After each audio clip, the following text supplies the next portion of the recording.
I'm the Gray Strega, and I'm here to give you your daily collective read for today. We are going to get started on today's daily collective read, but if you would like to get on the list for today, you will be the fourth person read for. It is 3 cards for a donation of 29 or more. 4 cards for a donation of 23 or more for my subscribers. Links in my bio. Please keep in mind there are 3 things I do not read for across these apps: pregnancy, medical, and legal. Happy to give insight on anything in private readings, and you can book private readings on my site. We are also doing 2 giveaways today. Our first reading giveaway is going to be a reading giveaway when we get to 50K likes. So make sure you're tapping that screen. We'll get to 50K in no time. The other reading giveaway we're doing today is a reading giveaway for the highest gifter between now and the conclusion of the daily collective read. So I wish you a lot of luck if you're participating in that giveaway as well. Prior to beginning today's daily collective read, I will be giving a brief recap on what we've been seeing in the cards over the last few days. If you would like to find that full reading, you can find it over on the place where we keep the videos.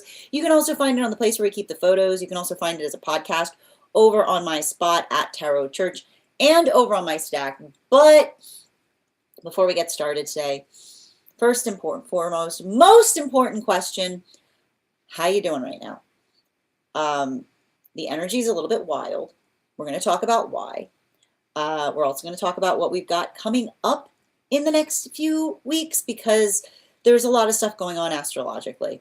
And astrologically, it affects us energetically. So we need to break it down. I want to kind of give you a bit of a heads up in terms of what you can expect. But first, we got to talk about where we are currently. Now, a couple of data points to keep in mind. 1, okay, and you got to look at the whole confluence of what's going on right now. So a few weeks ago, Jupiter came out of retrograde in Cancer. Now, the thing is, and this is just your reminder that a planet being in retrograde isn't necessarily a bad thing. Depending on what it's doing in a particular house, sometimes a retrograde can help with the work that a planet is doing in a house, because you have to understand that particularly when we've got Jupiter in Cancer, right? Jupiter being the context of the self, right? The way that we perceive ourselves. And then we've got Cancer, right? How it feels to be ourselves, okay? So you've got the context of what it takes to be the self versus how it feels to be the self. And often we see that Jupiter in Cancer talks specifically about the separation between those points, right? The act of being versus the act of feeling, that can sometimes feel so energetically discordant in the grand scheme of things, okay? And that's why when Jupiter was retrograding in Cancer, I guarantee you it may have felt a little bit easier. It may have felt a little bit more manageable, because it's the deepening of the understanding of that you sometimes get with the retrograde energy. And so what happens when the planet comes out of retrograde, right? It's almost like in the modality by which we were going through the retrograde with Jupiter in Cancer, right? Then the ability, what it takes to be, right? The space of what it takes to be the self versus what it takes to feel the self may have actually felt more in harmony while that planet was retrograding there, because it energetically puts pressure on it. It compresses it. Okay, so what do we have happening now? We're coming back out of that. Jupiter's just stationed direct again in Cancer. So it's back to the observation of recognizing that often what it feels like to occupy the space of self versus what it takes to be within the context of self can often feel very, very different, right? So we see that this is something that's very important right now. Now, to add to that, okay, just a little bit of the icing on the cake in terms of recognizing those disparities, right? Because that's what can often happen when we're going through, right? When we're going through Jupiter stationing direct in Cancer, right? Working through the incongruities of the self that others potentially don't necessarily see, but that we ourselves feel and experience, right? we've got all this, and we've got all this Aries energy. And here's the thing about it. Aries energy is delightful. Aries energy is great, but there's a lot of it. Okay, there's a lot of it. There's a lot of it right now because I'm talking about that incongruity again, all right? You're going to see a little bit of the incongruity here. We got all these planets that are chilling out right now in the house of Aries, okay? We got so many planets in Aries right now. We got Neptune in Aries. We got Saturn in Aries. We got Venus in Aries. We got Chiron in Aries, right? All these planets hanging out in Aries. Where's Mars?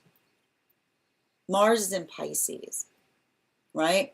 Which is the modality by which we feel the state by which we articulate upon what it is that we feel like. It's the space by which others' expectations of us feel energetically discordant or distortant to who we ourselves know ourselves to be, right? It's working through a lot of that volatility. And I wouldn't be surprised right now if you're experiencing that either internally or externally in different ways. Because the thing you also have to recognize is that Aries energy deals with burst energy. So the modality by which you feel like that burst and then you feel potentially that slowing down, there's a lot of that energetic burst energy right now. So just make sure that you're navigating that with a sense of stability and proportionality.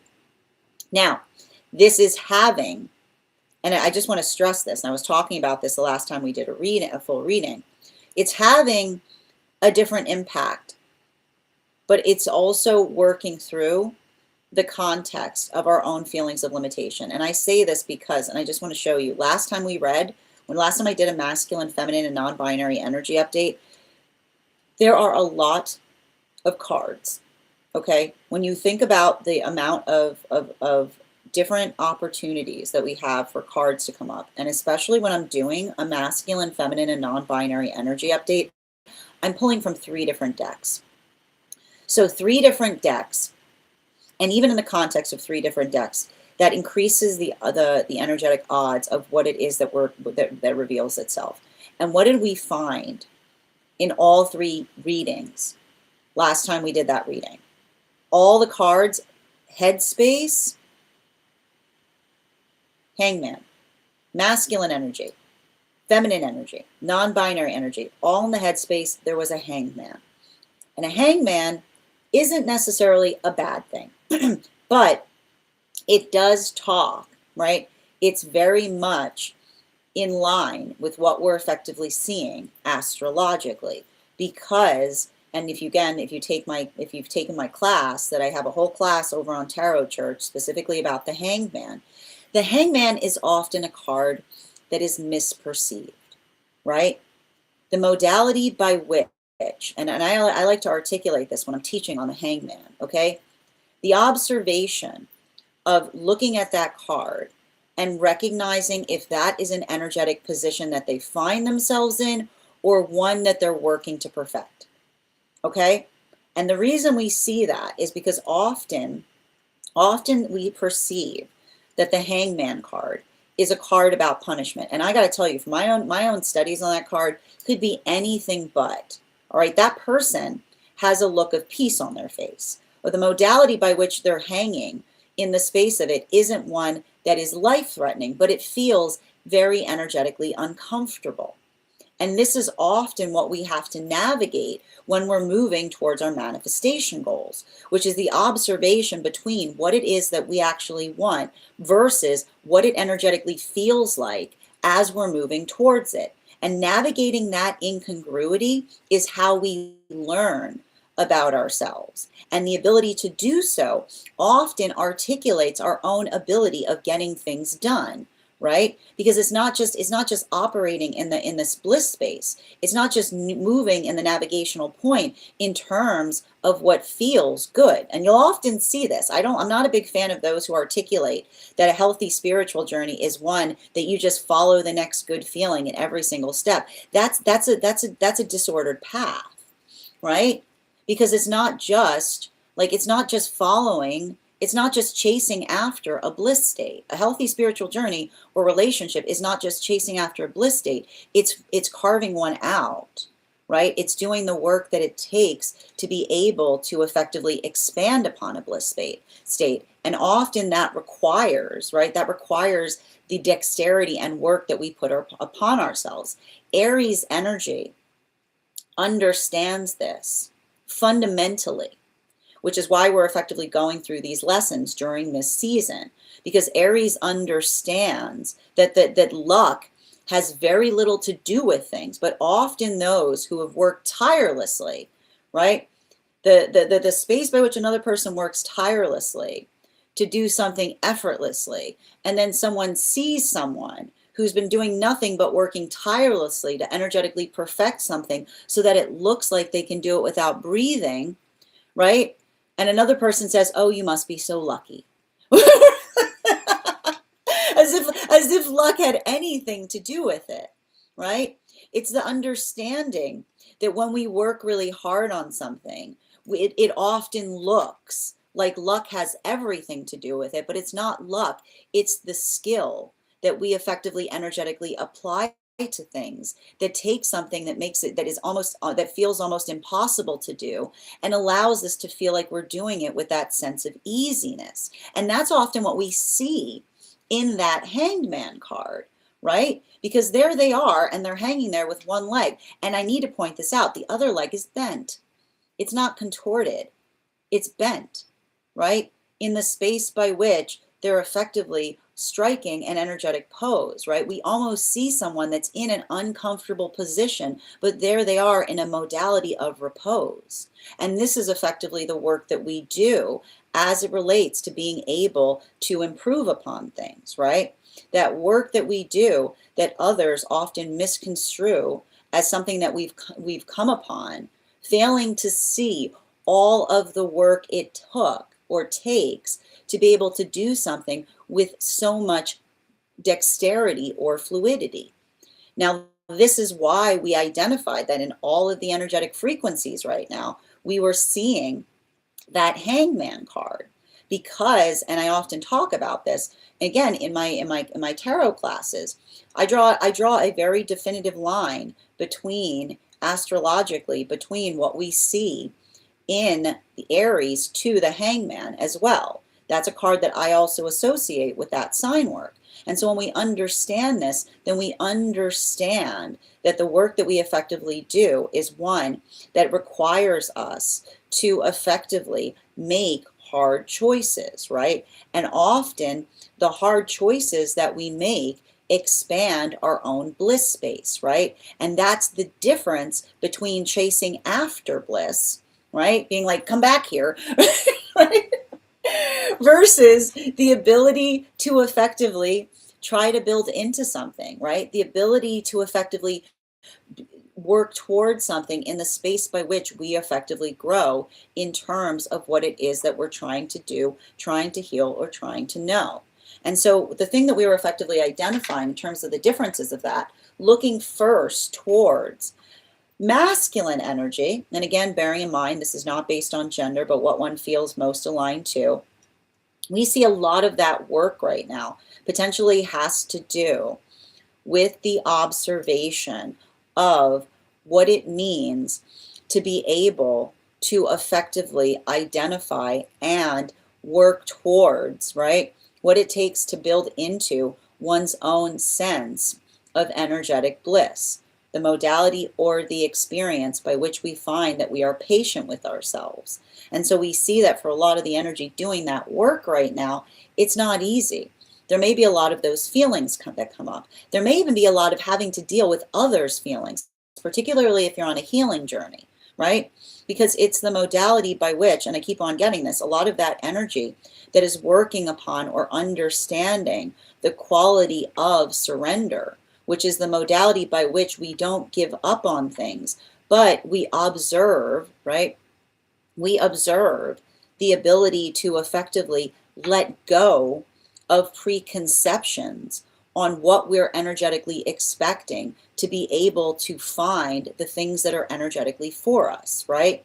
And this is what we don't talk about. And this is a lot of the this is a lot of the masculine energy, understanding what it means to be a hurdle on the way to one's own manifestation goal, right? If you're articulating upon the idea that you want something to effectively occur or exist, but then you're holding on to a fixed point, right? Then the opportunities around you are potentially everywhere, but your own vision, right? Your own limited vision in terms of how it can come to you is so focused and finite that you're not necessarily seeing the possibilities around you. And a good manifestation is one that allows you to be able to see more. And the only way you can see more is if you allow yourself to be vulnerable. And the only way you can allow yourself to be vulnerable is to be able to feel more. So we see that this is a lot of the masculine energy that's potentially understanding the true quality and nature of surrender. And surrender doesn't mean I'm not going to try. It doesn't mean you sit there and go, I'm just going to stop trying. That's not what surrender means. Surrender does not mean that you don't try, but you allow yourself to see more in the space by which you're trying to move towards something, right? It's the collaborative effort that is required that allows one to be able to let go of the sense of control that allows things to come towards you. So we see that that's a lot of the energy that's effectively working to heal in that way, but it's not easy, right? It may be frustrating. There could even be modalities by which the energy is looking back upon past experiences with the observation of, right, that space by which we let go, right? We let go of the preconception to be able to see the true direction. Now, this brings us to feminine energy. And for a lot of the feminine energy, and I just got to stress this was wild the last time we read for this, because we had 4 ace cards coming through. 4 ace cards. All the ace cards were in the feminine when we read. And that's really energetically important. And why do we see that that's important? Because with 4 ace cards there, this is the feminine that's often working through the observation of, and this is often what we see. The ability or the capacity of feminine to take things on should not be the sum total of what others aspire the feminine to be, right? Because when feminine, and this is what often happens, right? The modality by which feminine is not it does not have to work specifically into the space of capacity, but the ability by which they themselves are effectively able to move things forward in a way that feels positive. This is often the space of the energy that feels the frustration in terms of others holding the feminine, in terms of holding the feminine in the space of aspiring or celebrating the fact that they can take on a lot of people's weight, right? And that's the feminine that often feels, right, the paradox between the desire of others to see the feminine in a vulnerable state, but then perpetually judging the feminine in terms of what they themselves can bear, or the space by which they have to navigate others' emotions. So we see that this is a lot of the feminine that is potentially healing from modalities or experiences by which others effectively look at feminine and say, like, oh, like, look at that feminine, like, tolerating things, like, oh my gosh, like, give the feminine a medal for their toleration, right? And that's not the modality that we should aspire for, because if you aspire for feminine to tolerate, then that means no one around them is energetically growing, right? That's feminine energy having to take on a burden of other people's desire, like lack of effort, right, upon the self, that often burns the feminine out. And then you're surprised to find the feminine frazzled instead of fecund, right? If you want feminine in a creative space, stop effectively putting all the energy upon the feminine, because you don't allow the feminine the space to become within the landscape of feminine. So we see that this is a lot of the feminine energy that may be getting better at articulating upon not only their boundary issues, but also the fact that that's not, like, the fact that that is often, and this is the truth of it, that's often energy that's never moved out of child mode, right? Because the only energy that should be able to put that level of weight on feminine is child energy, right? Energy that does not have the ability to hold the capacity for the self. So we see that this is a lot of the feminine that is helping and recognizing that the journey that the feminine takes in holding boundaries allows all of the energy around feminine to maturate into their own energetic journeys, right? It's a lot of that. It's a lot of that modality. And this is why feminine honoring, like feminine honoring those boundaries is so important, because as every time that feminine does so, they articulate to another that it's okay for them to do so as well. Now, this brings us to the non-binary energy. And I want to tell you, for a lot of this non-binary energy I'm seeing, it's really frustrating.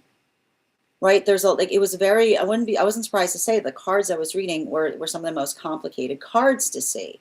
But the reason that it's energetically complicated is the modality by which we understand that our job is not to be energetically explicable upon things. And I keep on getting the state by which, and this just goes to show you, right? There is a heavy difference between recognizable and non-recognizable. And I want to describe that the modality by which others often, and this is, I want to kind of describe this too, because I feel like this is a little bit of the detritus that we're still getting as a result of moving away from Pluto and Capricorn. Because I just want to tell you, Pluto and Capricorn, like, and we're still healing from this. Pluto and Capricorn was like the detrimental aspect of wanting to put things in easy boxes and then never having to worry about them again, right? Being like, oh, this goes here, this goes there, this goes everywhere. But what often happens when you compartmentalize? When you compartmentalize, you don't empathize, right? As soon as you compartmentalize, you lack energetic empathy, because when you compartmentalize, it's easy to stereotype. You see all the detriments of what we're still working to heal from with Pluto and Capricorn? And that's the sum of it, right? That's the hard part. And it's going to take a while to unpack those boxes. Okay. Because that's what's that, like, that's Pluto and Aquarius versus Pluto and Capricorn. Pluto and Aquarius, like Pluto Aquarius walks in and goes, wow. Why is everything in a box? Being like, I made a box for everything. Yeah, but I can't find any. But what? Are you sure you put things in the right boxes? I made a box for everything. That's what we go through, right? The space by which the desire to put something in a box does not articulate whether it should be in the box. And often when you're trying to put something in a box, it feels like you're forcing something in a box and being like, no, you have to go here, because if not, you're messing up the system I made, right? Like, that's what happens when we're taking prescriptive approaches to things. We try to jam things into places that they don't necessarily fit. And this is what we're effective. Like, I feel like a lot of the work that we're doing right now is unpacking a lot of the energetic mistakes that may have been made during Pluto and Capricorn, which is the modality. And it's not to, and I need to stress this, is not to say that Pluto and Aquarius doesn't have its own detrimental aspects to keep in mind. But Pluto and Aquarius basically says to us, it's more complicated like that. And often the modality by which you want to stick something in a box shows one's own inability to want to deal with it, right? It's convenient because it's easier, but it might not necessarily make it right.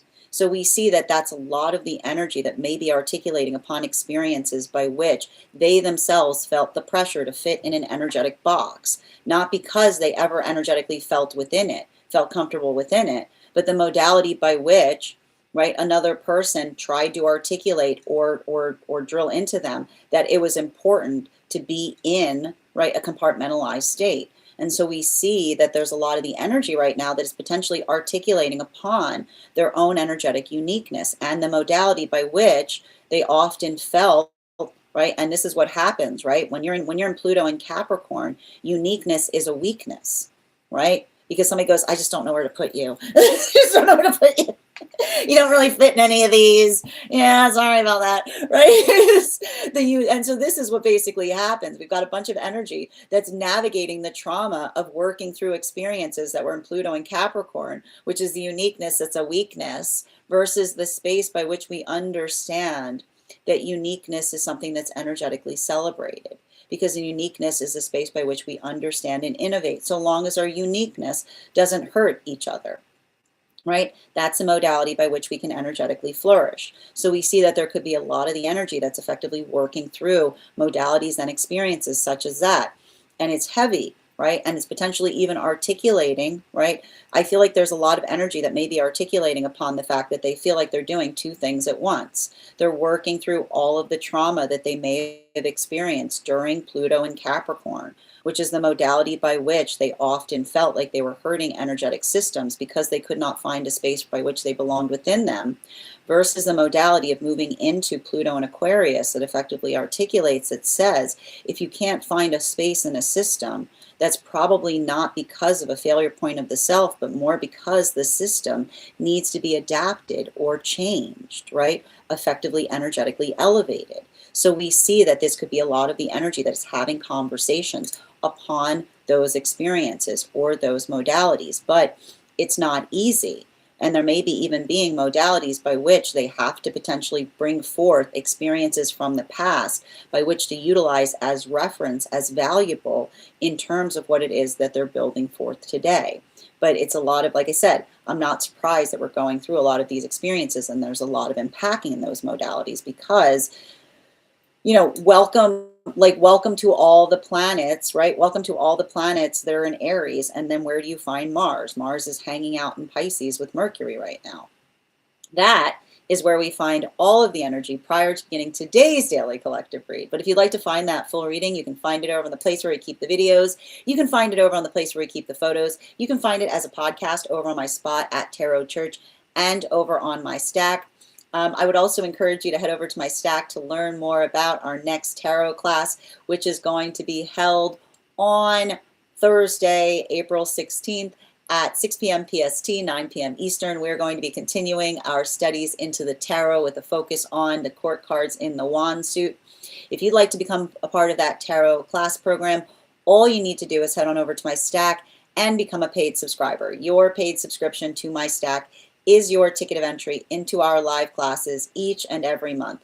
You will also, as a paid subscriber, have access to over 9 hours worth of material in the Tarot Church Library class system. Now, it's not necessary to catch up. I'll be doing my best to give you an update on everything we have studied prior to beginning the next class, but the material is there for you to receive as you're ready to receive it. You'll also have access to a one-on-one chat with me and the other students to ask any questions that you may have in relation to anything we have learned and studied thus far. And if you become a founding member to my stack, not only will you receive a discount on the full year's worth of classes, you'll also have access to over 20 hours worth of material in the Tarot Church Library class archive, as well as the opportunity of receiving a complimentary one-on-one mentorship class with me, where I will meet with you personally to assess where you are on your own personal tarot journey and give you the best insights in terms of how to utilize those classes to the best impact moving towards your tarot goals going forward. One of the things I try to do in these classes was make them accessible to the absolute novice tarot reader as well as the seasoned reader. There's definitely something there for everyone. Don't let your lack of experience or your robust experience prevent you from joining us in these classes. And even if you don't become a paid subscriber to my stack, I would encourage you to follow me there to stay up to date on any new offerings or services. I also post my weekly newsletter there, which will let you know about my in-person events as well as my online live schedule. And my Mystic Meditation articles. I just released one this weekend on navigating this full moon that we've got coming up on the 1st. I also want to let you guys know that on top of my standard life path readings, I also offer mentorship classes. These are for any of my students seeking a more personalized educational experience with me. I take a very limited number of students for this reason, as those classes are focused on each individual's personal spiritual goals and journey work. Those classes can be purchased on an individual level or as a monthly class series, weekly or bi-weekly, as your schedule permits. Also, for my students seeking more consistent weekly tarot support, I'm very happy to offer weekly tarot insight packages. That is a package of 4 30-minute readings weekly or bi-weekly as your schedule permits, so that you can stay more consistent on your personal journey at a discount, as well as dream interpretation readings, which can be purchased per dream or as a series. If you purchase the series, I would encourage you to start to keep a dream journal, as we will meet weekly or bi-weekly with that journal and utilize the tarot to understand the key themes and messages coming towards you in the dream space. But let me know in the comments how this energy is impacting you, because it is going to have a bit of a different impact on everyone. That said, we are going to get started on today's daily collective reads. If you would like to get on the list for today, the list is open. You will be the fourth person read for. It is 3 cards for a donation of $29 or more. 4 cards for a donation of $23 or more for my subscribers. Links in my bio. Please keep in mind, there are 3 things I don't read for across these apps: pregnancy, medical, and legal. Happy to give insight on anything in private readings, and you can book private readings on my site. I'm also going to take a moment to read over some of the comments that came through as I was reading. Welcome to everybody joining us today. How are you doing, Very? A Taurus in the age of, but yeah, how is that going for you right now, Very? Absolutely. And welcome as well, Siobhan. Thank you. Excellent. And Delette, thank you so much for joining us. Welcome, Elena. How you doing today, Asha? Good to see you, Avatar. Welcome, Glow. And Adam, thank you for those gifts. Oh, you're like my eyeshadow today. Oh, thank you. I appreciate that. I hope you're having a beautiful one, Adam. Absolutely.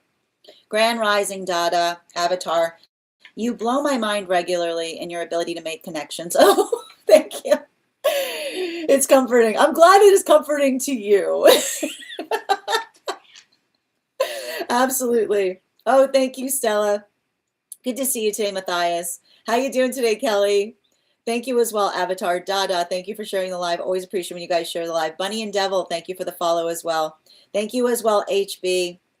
And Grand Rising, Nicole. Thank you for those gifts. I appreciate that, Nicole. Yes, I was just talking about that to my best friend. Thank you for confirmation, Avatar. I'm happy to read the list right now. So the list, we have individuals who have priority, which means you were on the list before we started the daily collective, are Pieces. We've got on the list right now Pieces, Stella, and Per. Each of you have priority, so if you prefer to be read for before we start the daily collective, you have the priority in doing so. Anyone else who gets on the list today will be the 4th person read for, but you will be the first one read for once we complete the daily collective. Anyone who gets on the list the prior to me going live is always has first priority. Oh, I'm excited for class 2, Nicole.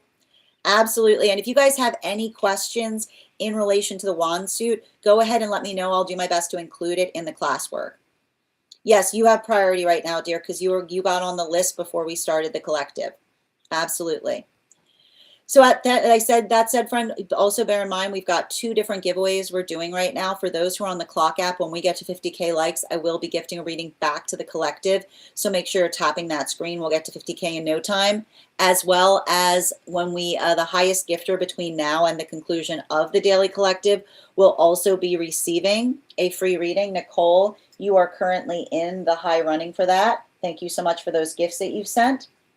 And if anybody is on the hold list and would like to be added back to the list, all you need to do is let me know the date that you are added to the hold list, and I'll be happy to add you back as well. If you're joining us over on the place where we keep the videos, you are also entitled to the same discounted rate that I mentioned in relationality to subscribers. That includes paid memberships there. And for those, I'd also like to invite you guys as well. I am trying to get to the number by which I can start offering memberships over on the place where we keep the photos, but I need your help with that. So if anybody heads over to the place where you keep the photos and gives me a follow and comments follow in the feed, I'll be happy to read you a personal affirmation from a guide for the advanced soul. If you're already following me there, if you head over to that feed and share the feed with 3 individuals and also comment shared in the comments, I will also be happy to also give you an affirmation as well. Thank you guys so much for your help and support in this. How you doing today, Bridget? Grand Rising, Ryan. Good to see you. And thank you as well. Good to see you, Kali. Yes, absolutely. And thank you, Nikki, for those heart knees. Thank you for reposting, Maze. Absolutely. It's okay. I would love to. Yeah, you'll definitely, you have priority. So if you want to be read for before we start, you'll be able to do so. And that happens every time. If there are those who get on the list who would rather hold your reading to have priority, you can always say that you want to do so as well.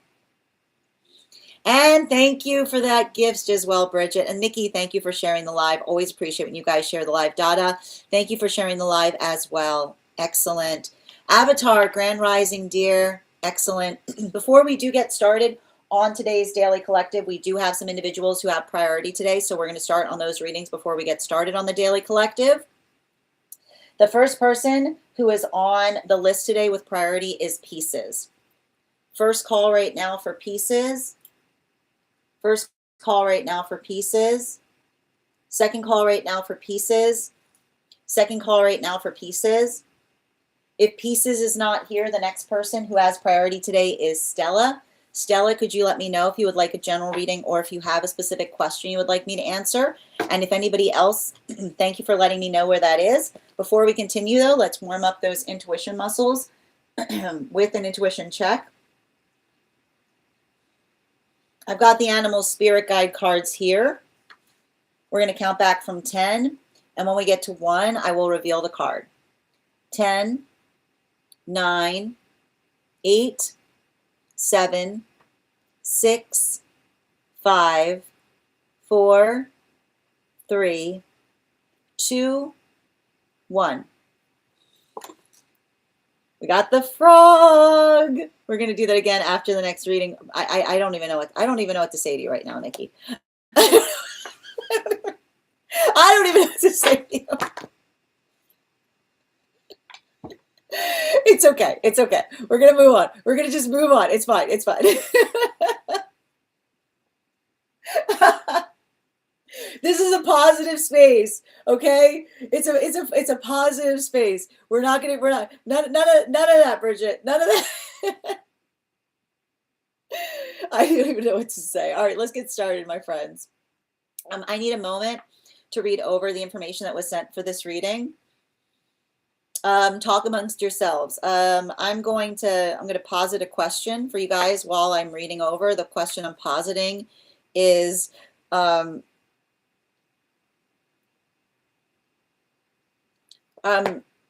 can you turn a regret into an how are you currently returning a regret into an opportunity? You like that one?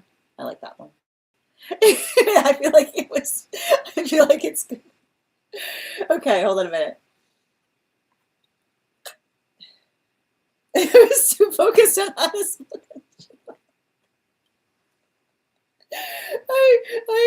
I'm sorry. All right. I'm sorry for somebody. Okay. One moment.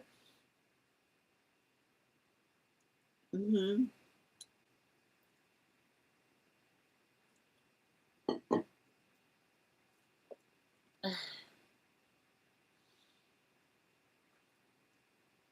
Okay.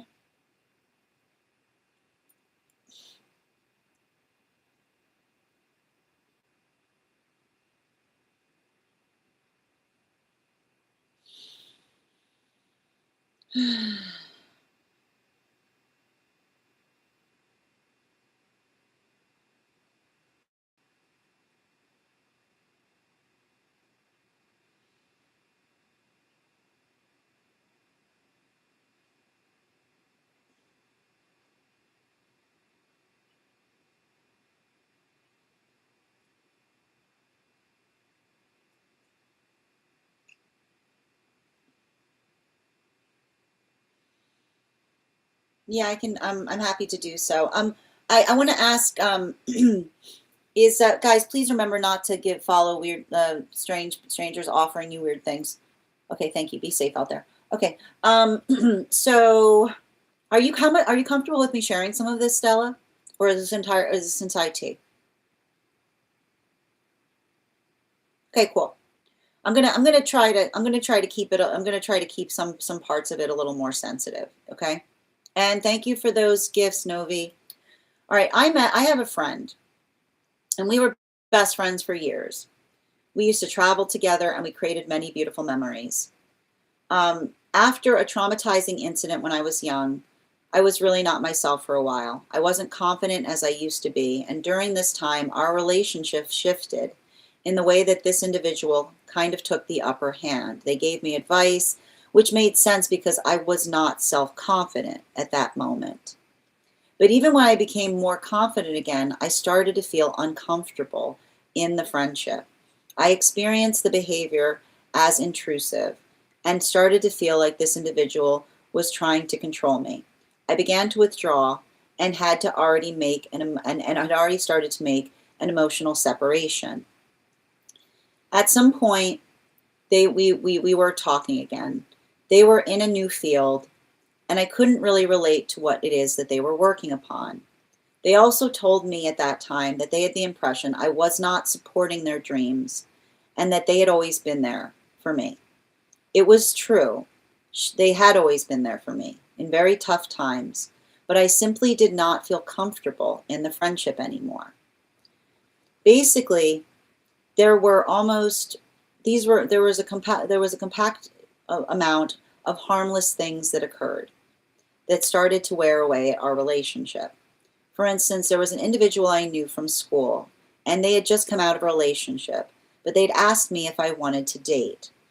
This individual said to me, "Do you think there could be more between you two?" And I said, "I don't know, we've only just met." And they responded, "Yeah, I don't think so because they just got out of a relationship." I don't know why, but it felt like they were trying to anticipate things from me, and it always some kind of judgment. And it really started to wear on me. Suddenly, I reacted very sensitively to it. Did I overreact? And there were moments when I met with them where I also had a bad feeling. And even afterwards, when I already had been home for hours, I still felt very bad. And it's not that they objectively did anything bad. Could you give perspective on this from a spiritual point of view? Can I get 4 cards, please?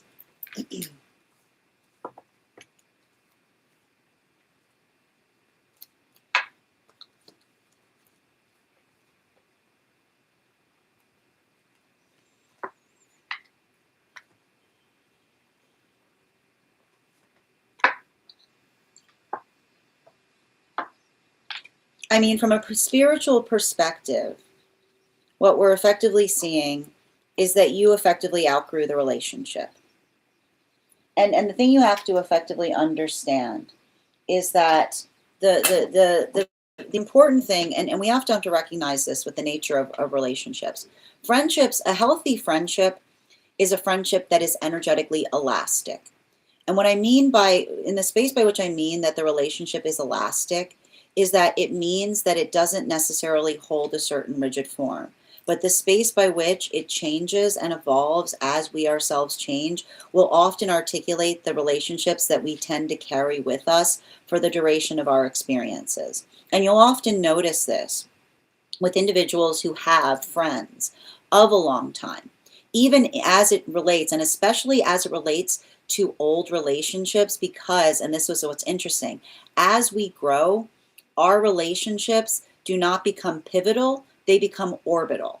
And the reason I mean that is because when we first arrive here, the modality by which everything is about the friendships that we hold, there's a fixed point by which we are concentrating. You'll often notice that the healthy relationships, and this is some of the hardest thing to do, this is why we often don't hold friendships long after we grow into our own sense of self.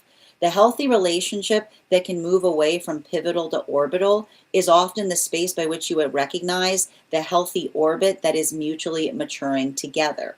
Because it's the understanding that if you and I are in friendship, we're not constantly staring at each other like this, right? Because we are building into the context of having supportive lives that are able to effectively offer energetic support, but also be able to energetically thrive in the space that we know one another. So what we see that was potentially occurring in this particular relationship was that the pivotal point that was happening in the relationship, there was already a fundamental power imbalance, right? It felt more like a patronizing relationship because there was a paternal element to it.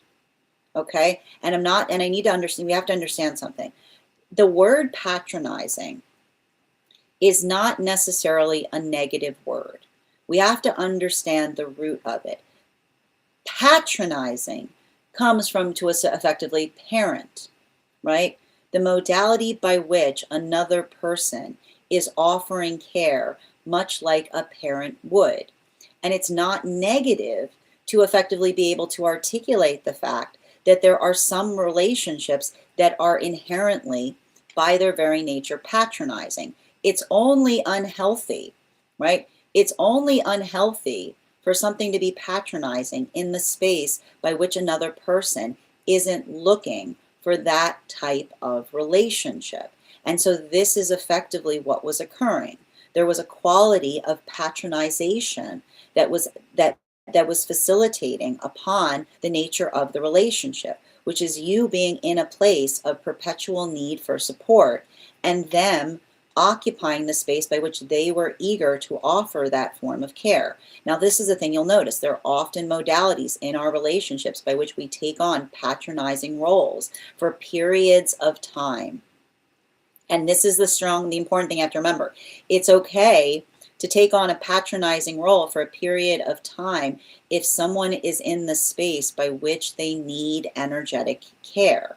The modality by which we understand that we find someone in a state of repair is the space by which we often come into the modality of patronizing someone. Because, and this is not the negativity of that word, it's the observation of what the word is actually for, which is facilitating a level of care that under typical conditions would feel imbalanced, but in a moment is energetically necessary in order to repair something. But what we effectively see that happened was that the relationship could not stand the weight of the health that you brought into it.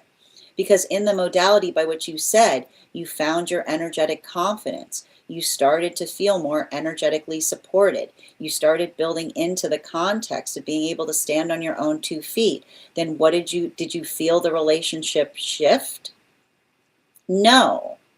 Instead, it felt like the friendship was fracturing because they were still treating you as though you were wounded, right?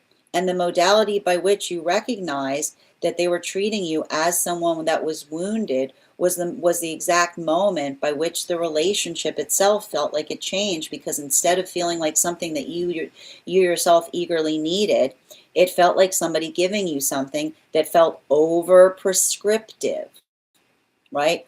Over prescriptive and energetically unnecessary. And this is effectively in the space. Now, this is the part of this that requires the question to ask yourself, did you do something to be able to repair the relationship? Because, and I want to show you that this is something that you can effectively take the next time this might energetically occur. In the space by which you noticed that something that they used to give you was healthy, that used to be healthy and desired, right? But was no longer what was needed. I need you to point out, they weren't the one that changed. They weren't the one that changed. You were the one that changed. So the ability of understanding, and I think that this is just something to keep in mind, was there some ability by which you potentially attempted to talk to them, to articulate upon what would have felt more energetically valuable, right? The modality by which you felt, right? The modality by which you felt the wrongness is not the space by which another person was hurting you, right? You recognize the fact that that was something that used to feel very needed and refreshing, right? And I'm sure that they felt hurt because they might not have been energetically aware of it, but they potentially felt that space by which you yourself were pulling away. In the future, there may be opportunities if this occurs where you could say to someone, like, not the space by which another person offers, right? And this is what we do for each other. When we build in what maturation point, we often don't come into the space by which we articulate, like we don't encourage each other with our advice. We offer it, right? We don't encourage each other with our advice. We offer it, which is the modality by which we impart something to another, not for the sake of saying it's a directive, but something that says, have you tried this? Have you thought about that? So the modality by which there was potentially the opportunity here to heal is being able to see if you were to take those approaches to it and see if it gave them the opportunity to energetically shift their own energetic approach towards you. Because the only thing I would identify that you want to be conscientious about in terms of what you articulated was the space by which you felt, right? The space by which you felt the uncomfortability, but instead of addressing the uncomfortability, you just effectively tried to move further away from it.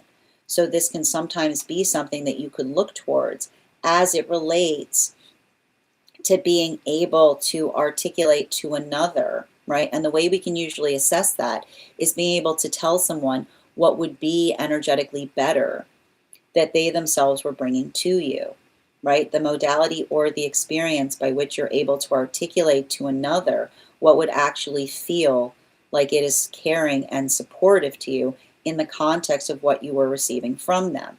Bottom of the deck on this reading, yeah, you see, like the modality by which I want to say, right? I want you to understand also, right? This, I'm sure that this energy may have also felt abandoned by you, right? Because from their perspective, they may have felt that in the modality by which you needed them, right?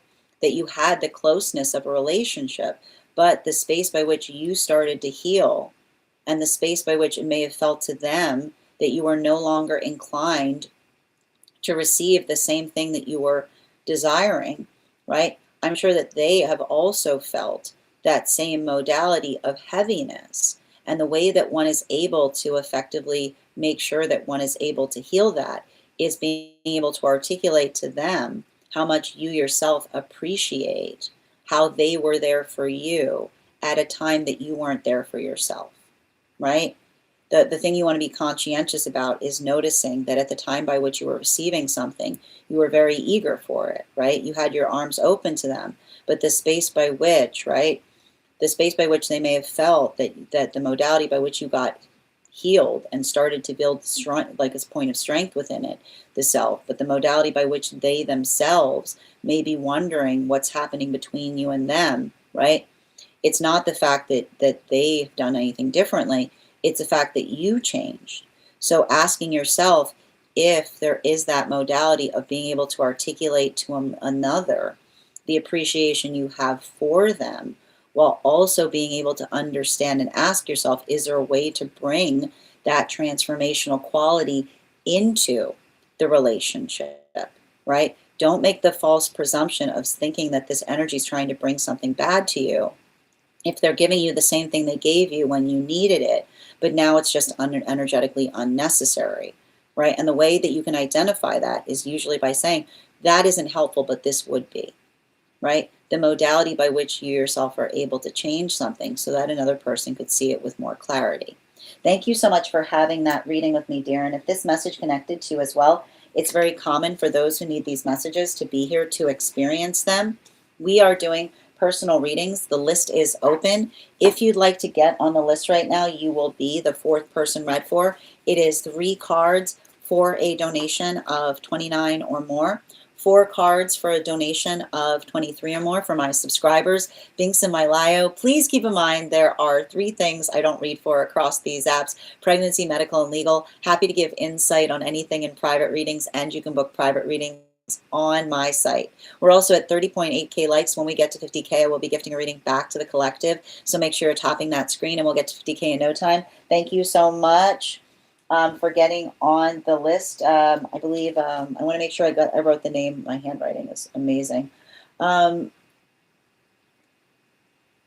Chavli. If I misspelled it when I was writing, sometimes when I'm reading and I'm writing, it can be my handwriting is less than perfect. So thank you so much. If I'm saying your name incorrectly, please feel free to correct me. Donna, these are paid readings. We're about to get started on the we are going to do a free collective that's starting shortly, but we've got individuals who have priority, so they get read for before we start the daily collective.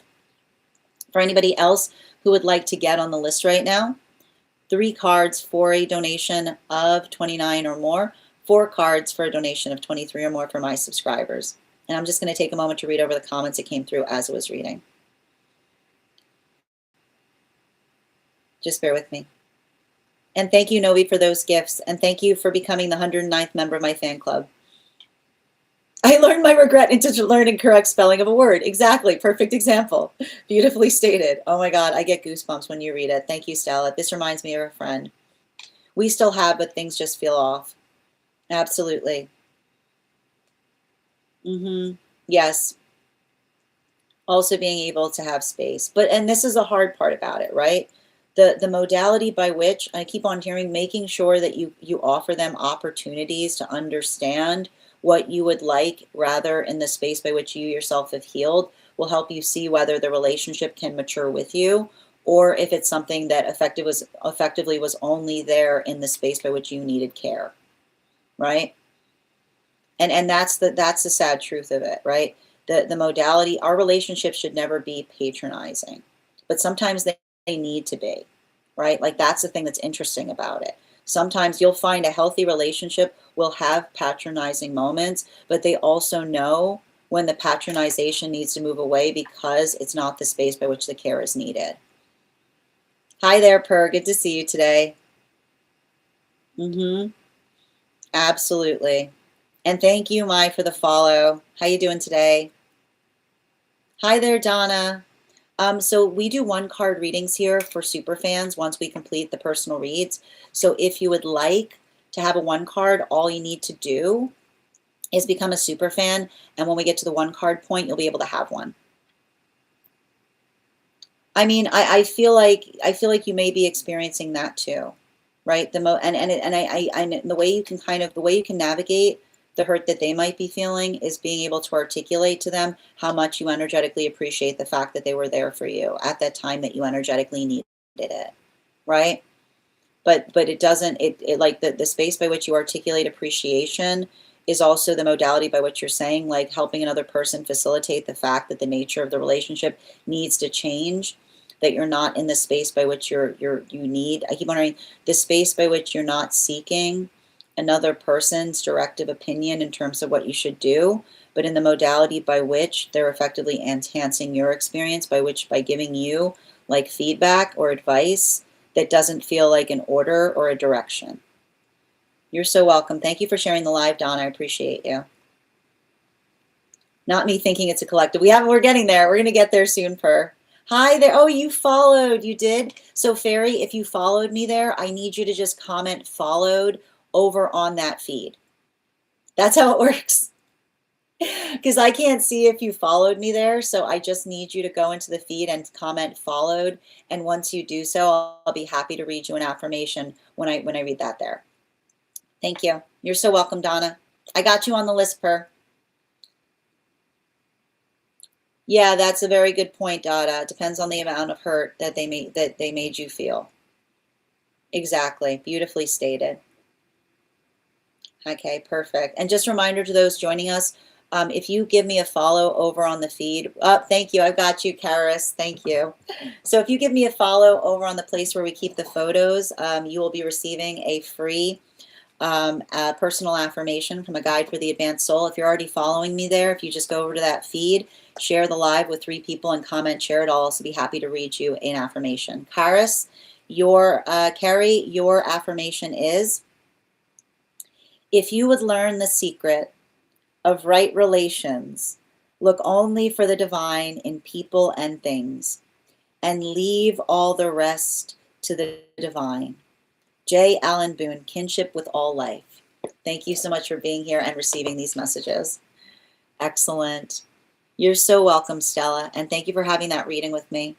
Chevy. Yeah, the list is definitely still open today. If you want to get on the list right now, you will be the 4th person read for. Thank you, Fairy. I appreciate it. You're welcome. And Nisha, thank you for sharing the live. Always appreciate when you guys share the live.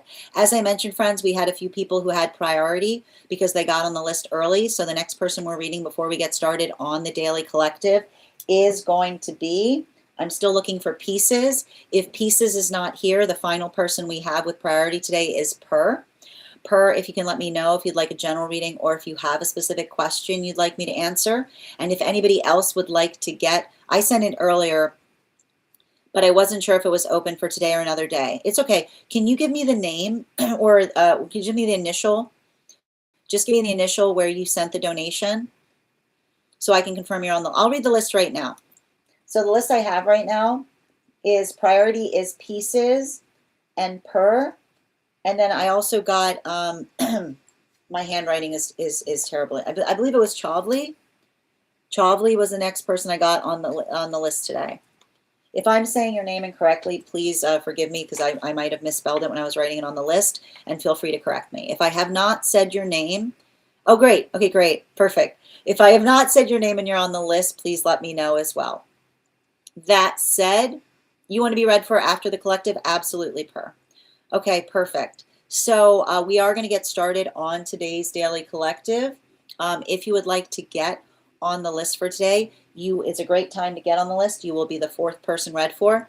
3 cards for a donation of 29 or more. 4 cards for a donation of 23 or more for my subscribers being semi-lio. Please keep in mind there are 3 things I don't read for across these apps: pregnancy, medical, and legal. Happy to give insights on anything in private readings, and you can book private readings on my site. Before we get started on today's daily collective, though, we are going to warm up those intuition muscles with an intuition check. I've got the animal spirit guide card here. We're going to count back from 10, and when we get to 1, I will reveal the card. 10, 9, 8, 7, 6, 5, 4, 3, 2, 1. We got the Raven. Thank you guys for participating. We'll do it again after the next reading. So we are going to get started on today's daily collective. Before we do so, though, I do need to take a moment, so I'm going to step away, and then we'll get started on today's daily collective read, so just stick around. Just a reminder to anybody who's joining us across the other apps, you can also get on the list today via my tree that has links in it in my bio. And again, a topic of conversation while I'm away is, let me pull a question here. What is one thing you're doing today that's allowing you to live more fearlessly? Excellent. I'll be right back, friends. Stick around.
All right, let's get to it. And as I mentioned, friends, we've got 2 different giveaways we're doing today. Our first reading giveaway is going to be a reading giveaway when we get to 50K likes. We are already at 39.6K likes over on the clock apps, so we will get to 50K in no time. Make sure you're tapping that screen. The other reading giveaway we're doing right now is a reading giveaway for the highest gifter between now and the conclusion of the daily collective read. Nicole, you are currently still in the lead with that. Thank you so much for those gifts thus far. I'm just going to take a moment to read over the comments that came through while I was away. Excellent. Absolutely. The day had hardly begun for me, but being fearless about lounging. Not commenting while driving. Thank you, Per. We do not want you operating a vehicle and engaging with the chat. I'm allowing myself to lounge. Absolutely. Fearless about studying and focusing on my studies as opposed to letting my neurodivergence run the party. That's beautiful. Continue to do that work. It's a hard, it is, I sympathize with that in a deep, profound way, right? I messed up my ribs from coughing, from being sick. Oh, Nikki, now I'm being forced to rest. Okay, make sure that you're being easy on yourself right now. Thank you guys for those beautiful responses. That said, as I mentioned, we are going to get started on today's Daily Collective. Just a reminder before we begin, if you'd like to get on the list today, it's a beautiful time to get on the list. You will be the fourth person read for. It's 3 cards for a donation of $29 or more, 4 cards for a donation of $23 or more for my subscribers. Links in my bio. Please keep in mind there are 3 things I don't read for across these apps: pregnancy, medical, and legal. Happy to give insight on anything in private readings, and you can book private readings on my site. We are also doing 2 giveaways today. When we get to 50K, I will be giving a reading back to the collective over on the Clock app, as well as when the highest gifter between now and the conclusion of the Daily Collective read will also be receiving a free reading. So thank you guys so much if you're participating in those giveaways as well. I will also point out, if you are on the hold list, and if you would like to be added back to the list, if you have a reading on hold, please just tell me the date that you are added to the hold list, and I'll be happy to add you back. For those who are joining us across the apps, the readings that we offer here are highest priority messages from Spirit, Life Path, Mediumship, Dream Interpretation, Angelic Guidance, Animal Spirit Guide readings, Pet readings, Akashic, Mind, Body, Spirit, and Love. If you have information that you feel is relevant for the purposes of our read, you can include it in the notes when you send the donation, and you can also post it in our subscriber-only Disco channel in the appropriate channels. That said, if you guys could do me a favor and share this live, I would appreciate it. Make sure anyone who'd like to catch this reading live is here to receive it. That said, no better time than the present. Why don't we get started?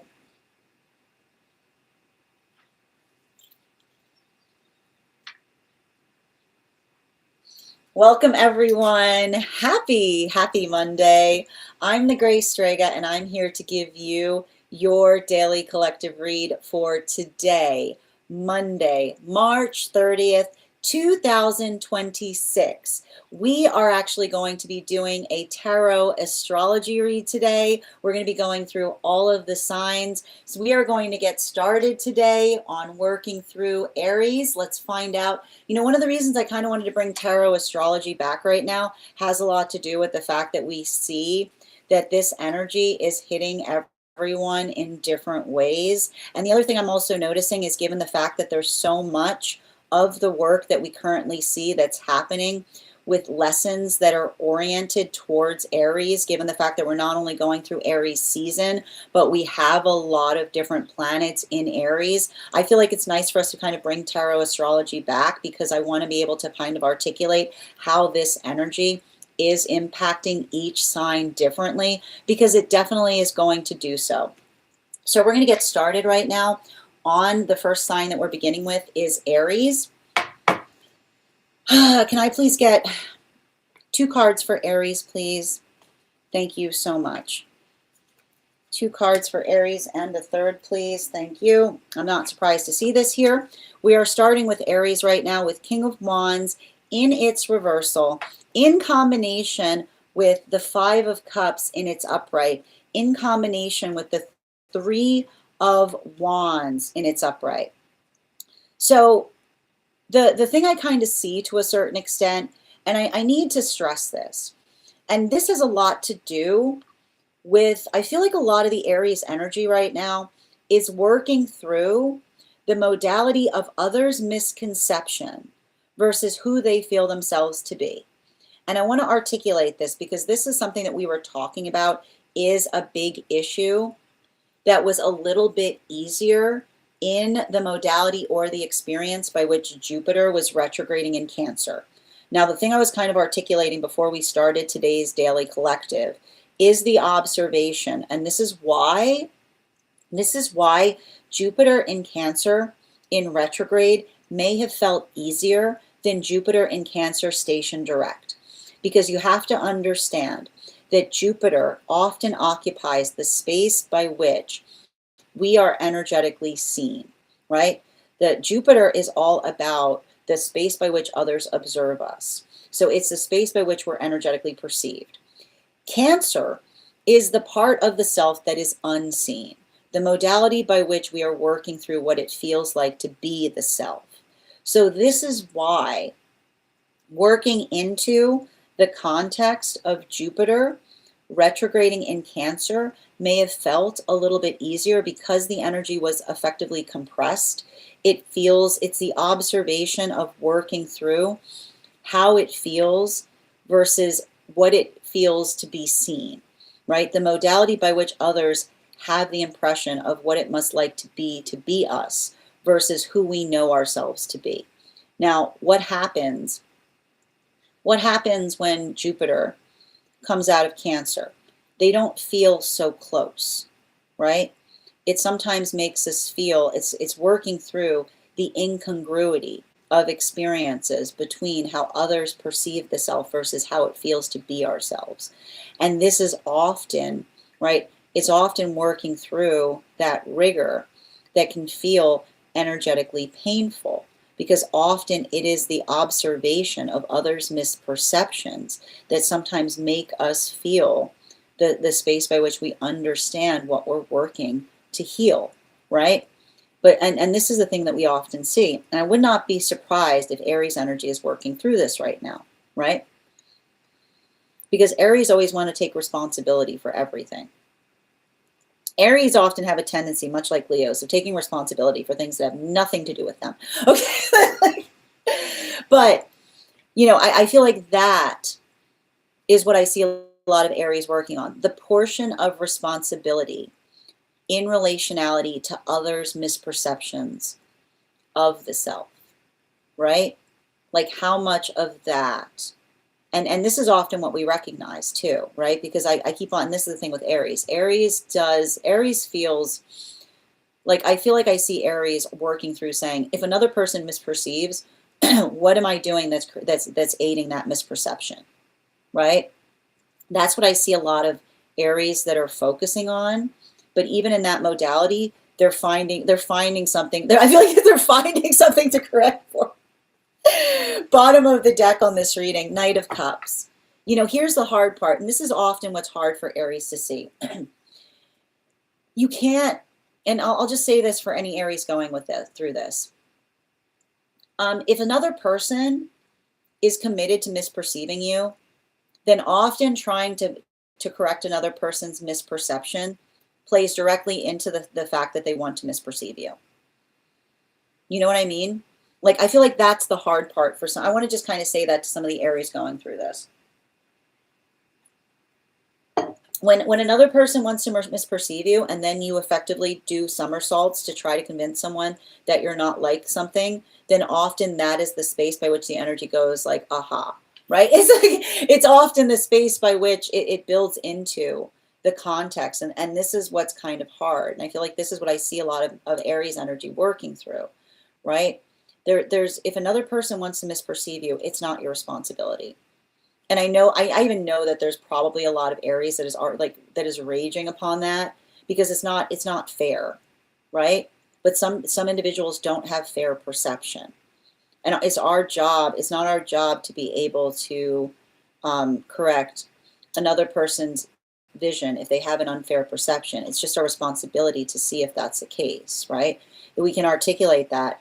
We can articulate that with energetic sympathy, but it's the sympathy by which another person is able to identify and see something, So I feel like there's something important about that because there's a lot of cup energy here and a lot of wand energy for those with Aries placements. Now, let's continue right now. The next sign that we're going to effectively be focusing on today is going to be Taurus.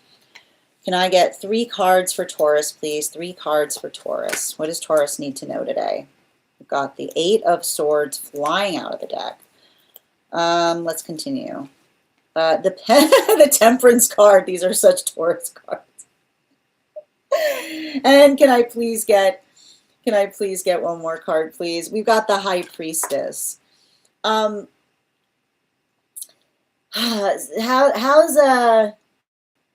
that Uranus doing for you? I gotta stress, this has been a bit of a rough time right now. If you've got Taurus placements, you probably have felt this if you've had Taurus placements, because you have to understand something that's really important that we've been going through right now, which is Uranus has been in Taurus. And Uranus in Taurus is like, and I don't want to say, I mean, like in like Uranus and Taurus for Taurus energy can sometimes feel like the word is like nightmarish to a certain extent, is like what's coming through. But I need to describe this, and I want you to understand. And if you're a healed Taurus, so you get this, okay? The only way, I've been saying this persistently, the only way to find a new comfort zone is directly related to one's ability to step out of one, right? The proportion by which we find a new comfort zone is directly related to our ability to step out of one. And that, and like if I know that I'm saying that right now, the Taurus placements, and they're just flinching because you know it's true, right? And I keep on saying that doesn't mean that you have to contort yourself, right? That doesn't mean you have to effectively move in a way that feels completely antithetical to who you feel yourself to be. But the modality by which we effectively are able to grow is articulating upon our vulnerability in terms of navigating our discomfort, right? Because your growth, it lies in the uncomfort zone. And when we understand that, it doesn't mean we throw ourselves into it, but it means a little bit, right? A little bit every day goes a long way, right? A little bit of discomfort, a little bit of uncomfortability, like that little bit of bravery, and honoring it as bravery, right? That helps us to be able to do things that we never thought energetically possible. So I feel like that's a lot of the energy that I'm seeing, particularly related to Taurus right now, which is working through, right? Working through discomfort, and the discomfort that's moving them in the direction one aspires to go to, and saying and recognizing it as not uncomfortability, but the sound of understanding. Bravery is what we do in the realm of our discomfiture. Bottom of the deck on this reading. Yeah, it's interesting too, particularly with a lot of this King of Wands energy here, because when I'm effectively identifying, specifically with the King of Wands, is there's this is what I see in relationality to being secure in our discomfort, which is the modality by which we are being secure in our discomfort is mitigated by recognizing what we're learning, right? Like that is usually helping to us to understand the benefit of healthy discomfort is the modality by which we learn as we grow. And when we learn as we grow, we often feel uncomfortability, but uncomfortability in the best way possible, right? It's not the uncomfortability that feels like you have to make yourself feel uncomfortable and then wait, right? It's a process. I keep on getting it's an energetic progress, and the space by which, right? The space by which we navigate an uncomfortability point and we have the resulting knowledge from it allows us to be able to understand that that is the sound, right? That is what it means to learn, right? And the only way we are able to learn is by navigating our discomfiture, right? It's not the space by which we always feel steady, but the space by which we're able to effectively navigate the intention by which we're applying to our discomfort that allows us to get stronger. So I feel like that's a lot of the energy that is potentially navigating situations by which, right? Like I keep on, it's almost like healing from some kind of sense of shyness to a certain extent, right? It's working away. It's like it's working into, it's working away from shyness and moving towards tryness, which is like the modality by which we have to allow ourselves. I keep on saying we have to allow ourselves the fact of looking a little bit, I want to say like, we look a little clumsy sometimes when we're learning something, but the beauty of another person who understands the clumsiness as we're trying to do something beautifully is recognizing in the space by which another person welcomes that because they see the level of care that comes towards it. Continuing to get clarification, but it never feels like that, right? Like it never feels like that. Let's continue right now. The next person on the next sign that we're going to be reading for with this energy is Gemini. Gemini, can I get 3 cards, please? 3 cards for Gemini. We've got, oh man, we've got 3 of Wands, Queen of Swords, and 9 of Wands in its reversal. And the thing I'm seeing right now with Gemini energy, particularly in this,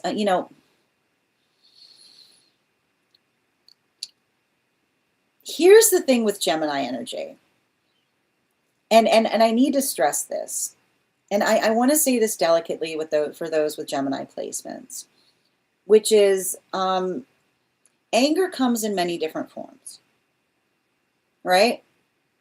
Anger comes in many different forms. And the thing with Gemini energy is the difference between having patience and walking away from things too quickly is also temper.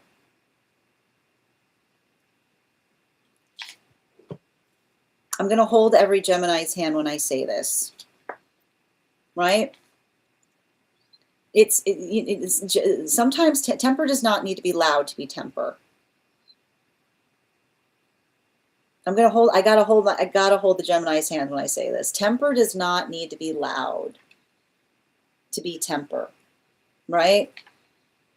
It's still temper if you walk away from something in the modality by which it energetically angers the self. And I need to stress this, right? That's not to say, and I want to take that. I feel like I see a lot of Gemini energy right now going through a maturation process, right? And a maturation process is sometimes the ability to stay somewhere and be like telling someone that you're upset. Is what I keep on seeing. Not the ability, right? Not the ability to effectively change directions, right? But the ability to energetically remain in a space and articulate one's own energetic frustration with something is, I feel like I see a lot of the energy. I just see a lot of Gemini energy that is recognizing that being patient is remaining in a place in a frustrated state. Is what I keep looking. Remaining in a place in a frustrated state, which is often the articulation of I feel like this is Gemini learning to bear weight, right? That's what I'm potentially seeing here in relationality to some of that, to some of that work. And I keep on getting,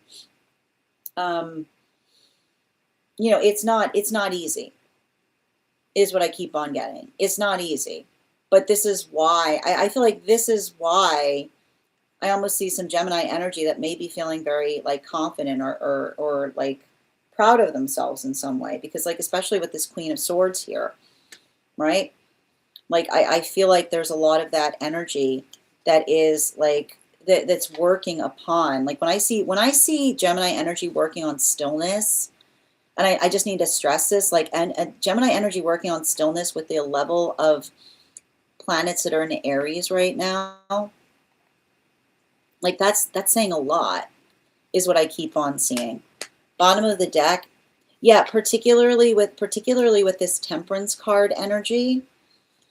And the thing I want to look at that, this is, I literally see some situations where I almost see Gemini in a space of recognizing experiences from the past, by which Gemini was saying I am being patient, and their Gemini is moving everywhere, right? But the state I keep on seeing that's potentially happening right now for a lot of the Gemini energy is I keep on hearing working through many things at once, not walking away from things, hoping that something will change, is what I keep on seeing. There's a lot of, I keep on getting, there's a lot of that energy that's working upon the power of presence. And I keep on seeing with a lot of that work, it can sometimes feel frustrating, but I also feel like it's helping a lot of the Gemini energy understand. I keep wondering, it's helping a lot of the Gemini energy understand the significance of being able to it's almost like it's almost like them taking on some kind of Taurus qualities, which is like someone's trying to say like being like just being energetically consistent and then putting a lot of that effort in over and over again in a space by which the Gemini would much rather take a dynamic approach to something, is what I keep on seeing. Continuing right now, the next sign that we'll be reading for is Cancer. Can I get 3 cards for Cancer, please? Oh, I'm not surprised to see this. First card that's out right now for Cancer is our 3 of Swords, and it's upright, along with a 3 of Cups. Wow. And a Wheel of Fortune in its reversal. This is a lot to do with the Aries, all the planets in Aries right now.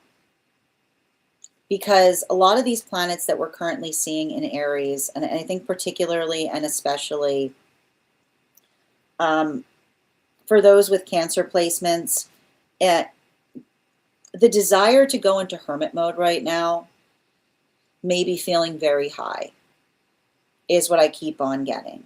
You know, I have to describe this, like this type of energy can actually be very triggering for those with Cancerian placements because, and I just need to explain this, Jupiter in Cancer can often feel like something that is not directed towards the self intentionally feels very targeted towards it, is the best way I can describe it, right?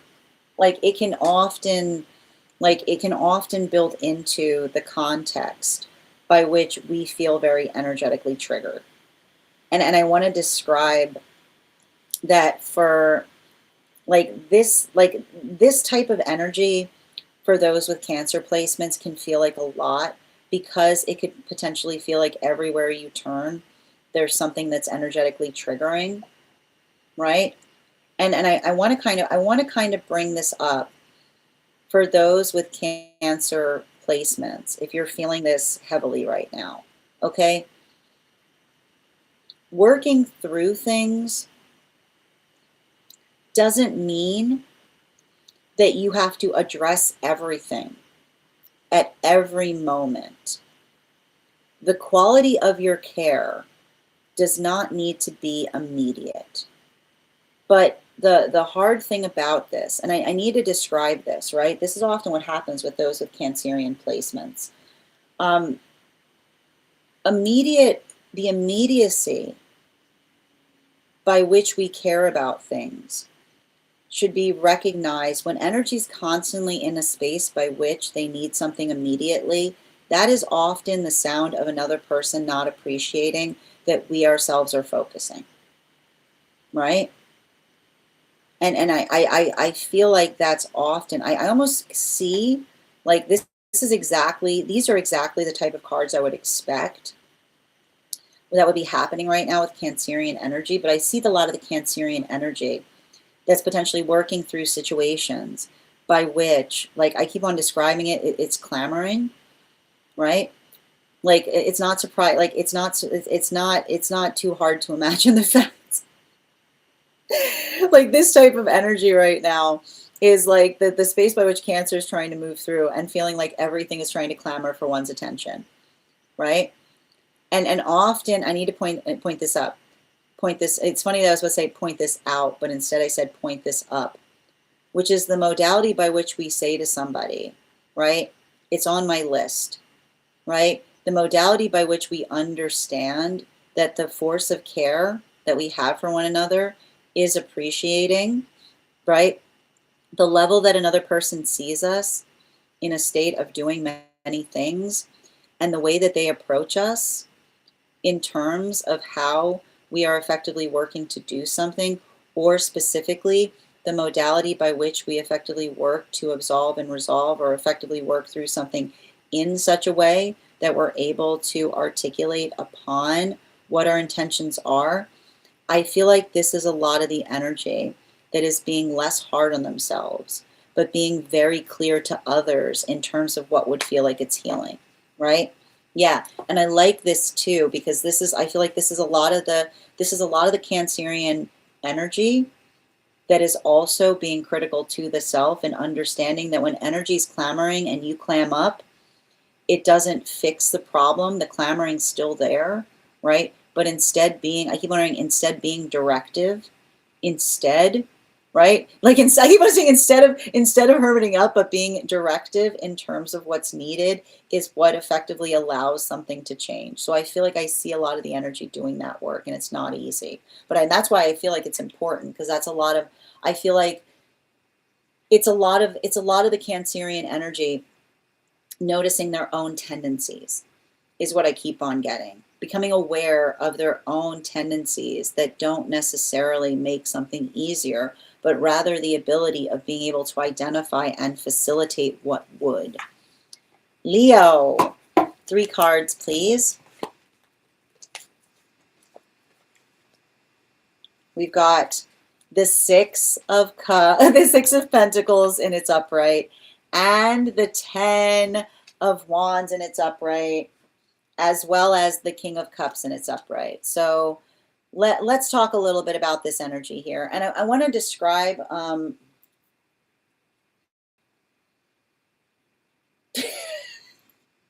these cards. They're so weird.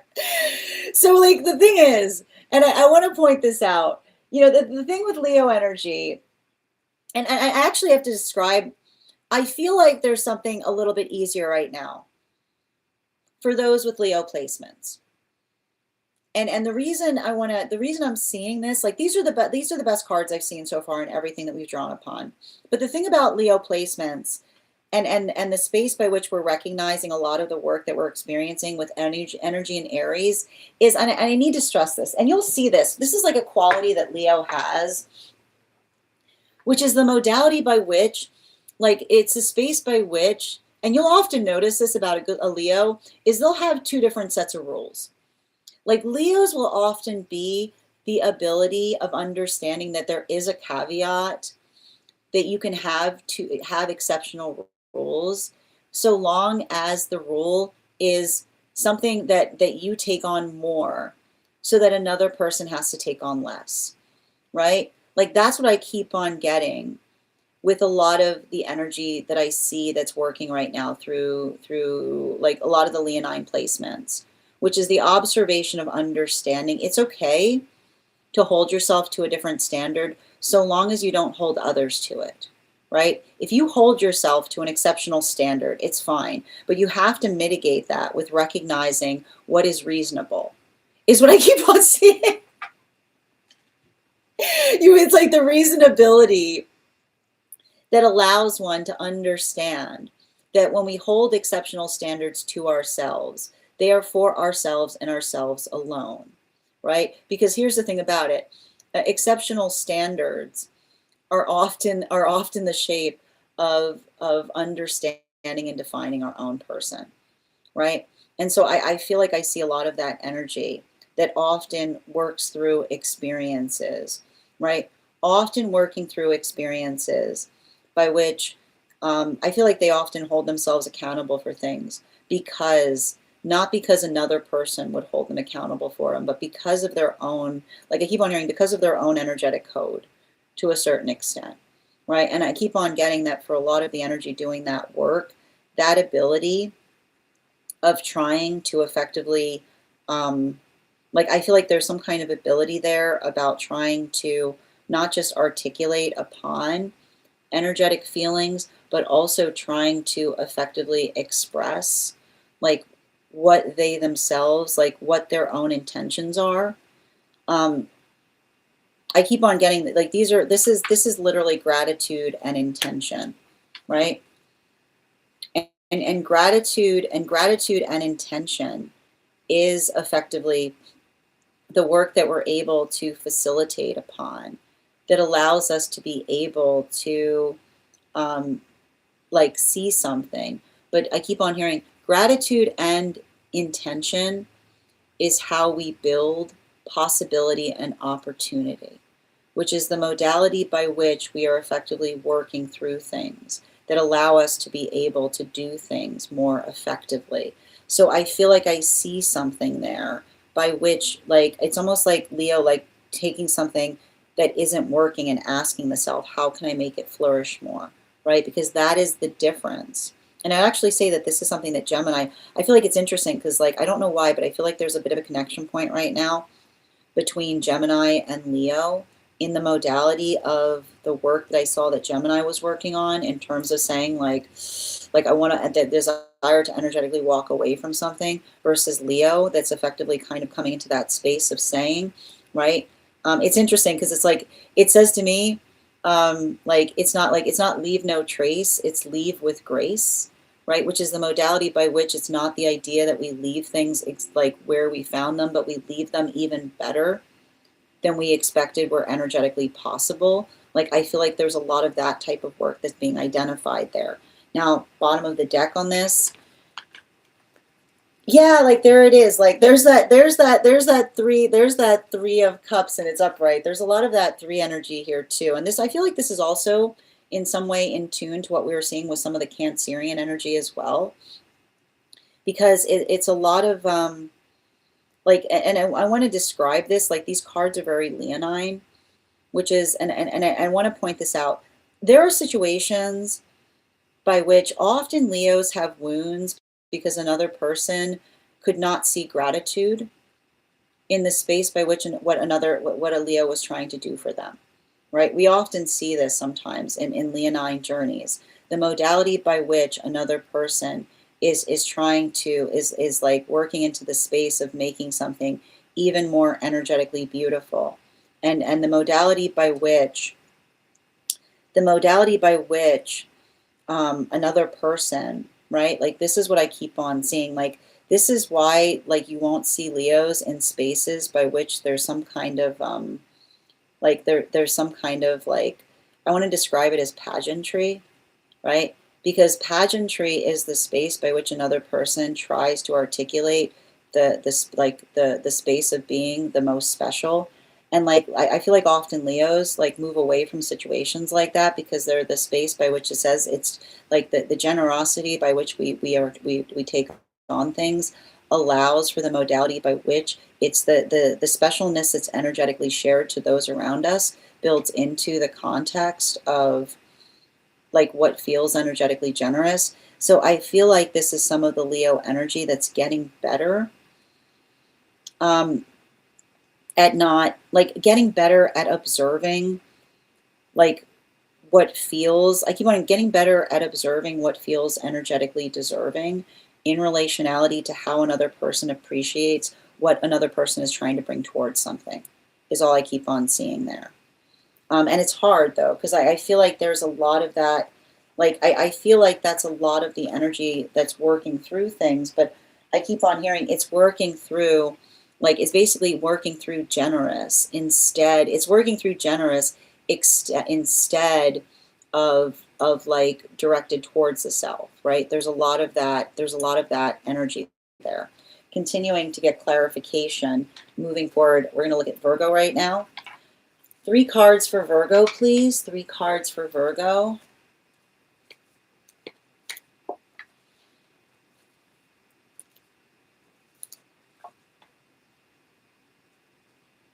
Mm.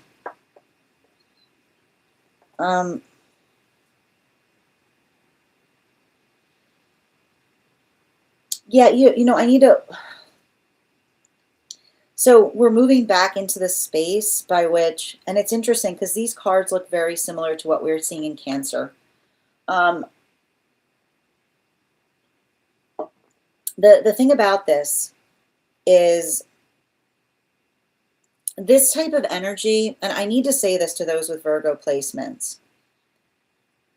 And I know you're probably exhausted with me saying this because we talk a lot about this for those with Virgo placements.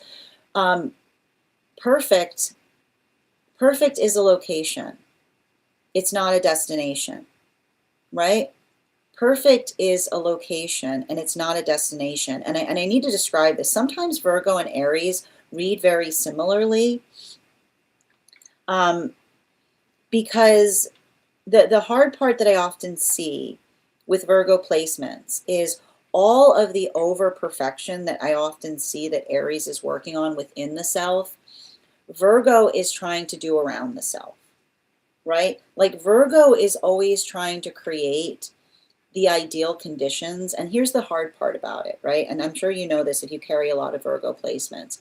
If you get obsessed with creating the right conditions, then the minute somebody else walks in spontaneously, you feel like they've disrupted the perfect conditions. Okay, it's like like this often happens, and it's like it gives me it's working through the energetic sandcastle, right? Like you try to do something energetically perfectly, like you've got that vision of perfection, and then there comes anything else, right, that moves through, and then suddenly like it feels like the energetic vision has changed. And I often see this in alignment too with Aquarian placements, which is to say that when you see the world as an act of collaboration, right, then we don't look at something that changes as a problem. We look at it as interesting, right? We look at it with a sense of profound curiosity, or the space by which we identify, right, the difference between, an ideal, right? And I feel like that's what I keep on seeing. The only way to find a higher ideal is to let the ideal go. That's what I have to say to Virgo energy right now. I know, I know, I know for a lot of the Virgo energy right now, there could be I want you to write it down. The only way to find a higher ideal is often to let an ideal go. And that does not mean, right? That does not mean that we abandon an ideal, but we look at how we can allow an ideal to grow, is what I keep on seeing.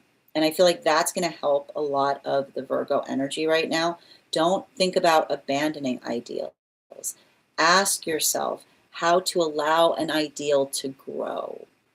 Bottom of the deck. Yeah, because when you think about ideals not as fixed points but conversations, then ideals are ideals. They don't change, they maturate, right? So when we think about that, right, when we think about the idea of an ideal being a conversation, then it's not the fact that the ideal changes, but the ideal maturates, right? It grows in terms of how we perceive it. And you'll notice this, right? You'll notice that the ideals that we have when we're young, they're small ideals, right? You look at a small and say, what's your favorite thing? And then, right, like, as you get older, that ideal becomes much more intrinsic, right? It gets much more specific. So the modality by which we effectively attenuate our ideals is how we refine them. So I feel like there's something about that that's happening right now with Virgos. It's working through the observation of healing by letting go of past experiences, like past ideals that felt like they energetically constrained the self, by saying to the self, it's not the moving away from them, but the allowing of the maturation of the ideal by which one gets in connection with the higher self, which is the modality by which we're able to say, right, like this is how an energetic ideal changes over time. Because when we think of our ideals as conversations, and we understand that they call for different things at different moments, right? And the modality by which we effectively work through that is effectively how we ourselves effectively work to perfect things, right? So I feel like that's a lot of the Virgo energy, taking more holistic approaches to things instead of corrective, is what I keep on getting. let's continue right now. The next sign that we'll be reading for today is, oh, bottom, yeah. No, that was that. Yeah, that was the bottom of the deck on that too. Continuing right now for Libra. Can I get 3 cards for Libra? The same card's already out right now. That was the bottom of the deck for Virgo. Hold on a minute. 2 more. Thank you. Oh, got them all out here. One of them's cantilevered. Wow, I'm not surprised. These cards right now for Libra are very cantilevered. And the thing about it is, I feel like there's something important that's happening right now for Libra placements. In terms of, like, I want to say, I keep on hearing practical approaches to their own magic is what I'm getting. And the reason I'm seeing that is because, and I want to stress this, there's something important that we identify in relationality to those with Libra placements that often, and you'll notice this, like I like to call this the maturation of Libra, which is the modality by which, right, it's like the you can usually see how energetically healthy the Libra is in the difference between articulating upon what is unfair versus trying to bring fairness to situations. Right? Like the modality by which the modality by which Libra, like there's a quality by which Libra, and often those with Libra placements understand this, right? The quality by which one feels, like one often can see what's wrong with situations, that then one starts to answer the call by being able to understand the facilitation point on what you yourself can change, right? And this is often what I describe as the difference between, right? Like the difference between the point of a scale is not to effectively articulate when something is unbalanced, but the quality of a scale is to articulate what's needed to bring balance into things, right? So the modality by which one is effectively able to articulate and identify what one's own, proportionality of effort calls forth. I feel like there's something really important that's happening right now for Libra placements. And I keep on seeing that for a lot of that work, it's not just pontificating upon the distortion, right? It's not pontificating upon the distortion, but it's being able to effectively articulate to another what one is trying to do to energetically correct for something, is what I keep on seeing. And I feel like there's something important there, because I feel like for a lot of the Libras right now, it's understanding and seeing the difference between energy that's constantly criticizing versus energy that's critiquing, right? And what is a criticism? And here's the thing about it. Trauma spaces are very critical places, right? Because trauma spaces often articulate what's wrong without giving you the space of what would be able to amend it, right?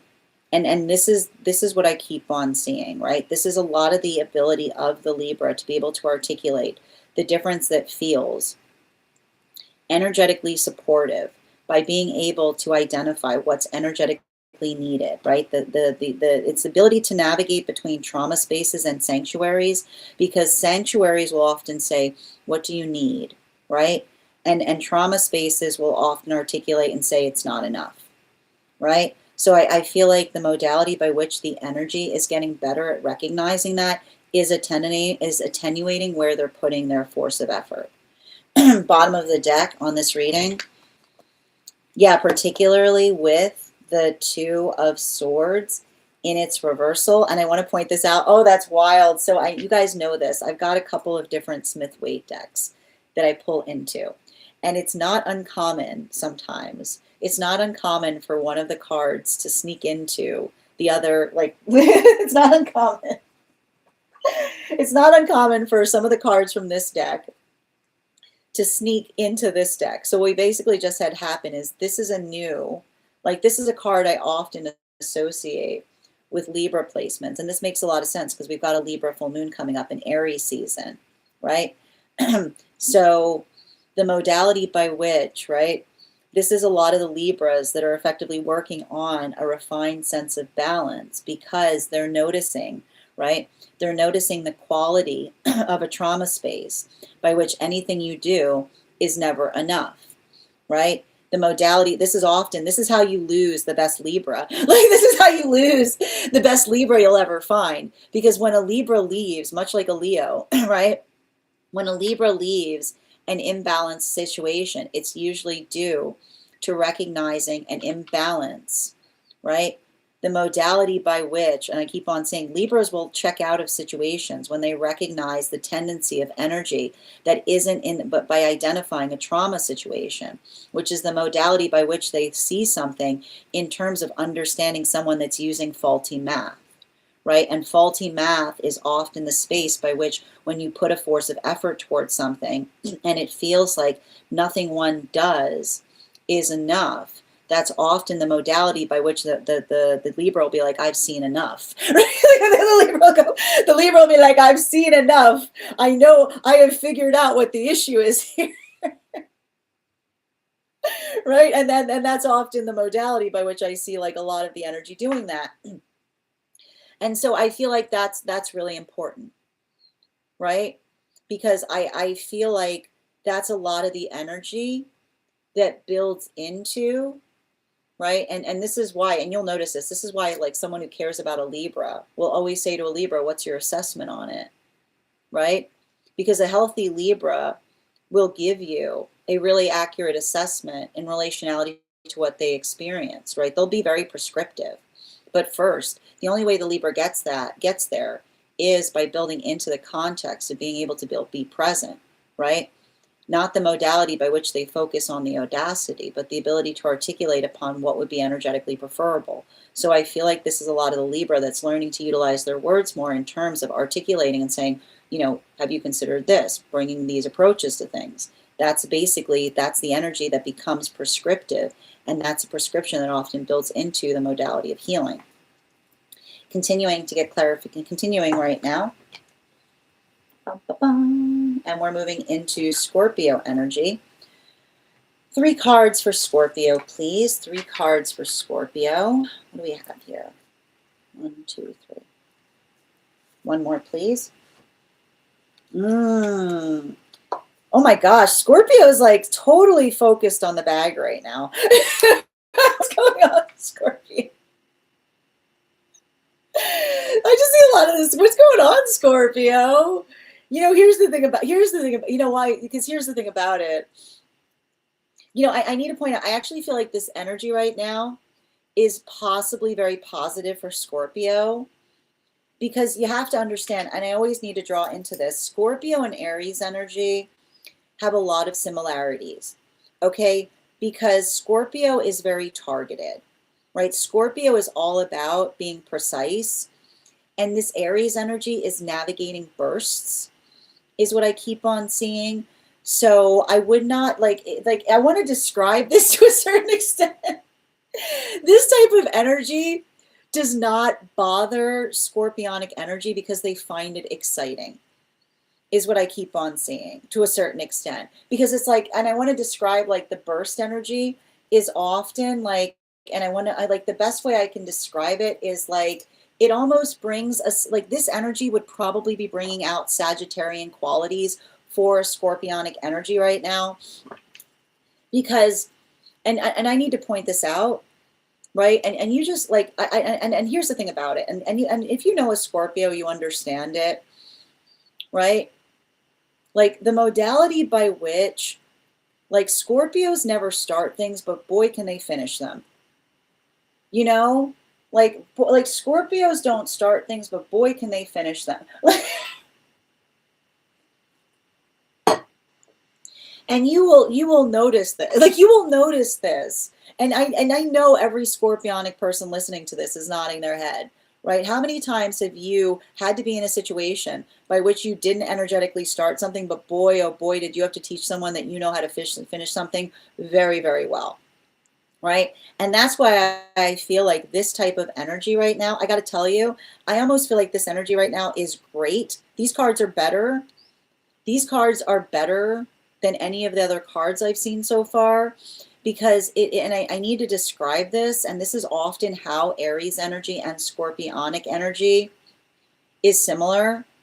Like Aries energy is like the bully's bully, right? When Aries see a bully, they say, oh, goody, right? Because Aries are always conserving their strength. And then they see someone hurting another person and they go like, oh, good, finally someone I can test my strength. It's like energy. Scorpios are like, hooray, a worthy adversary.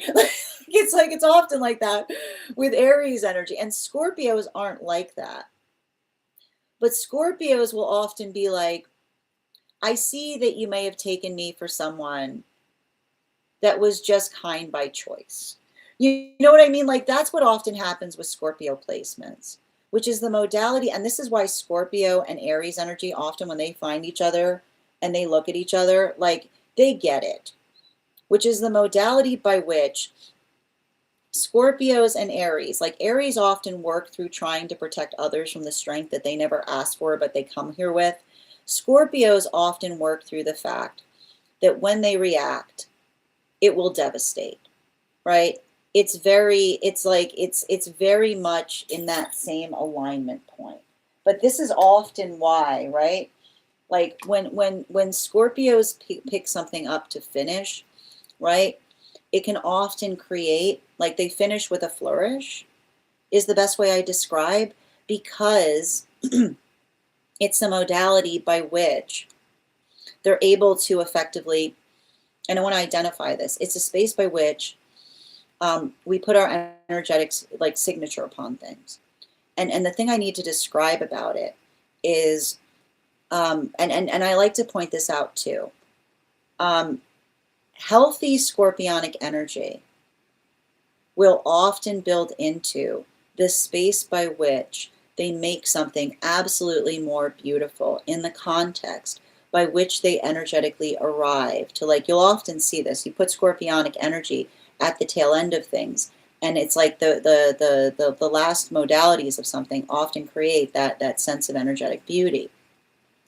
But the modality by which, and this is what I keep on seeing with Scorpionic energy, the space by which we don't learn to be generous, that we hurt ourselves, right?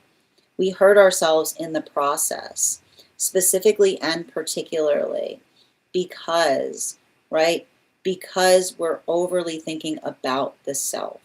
And so I feel like there's something really energetically important there.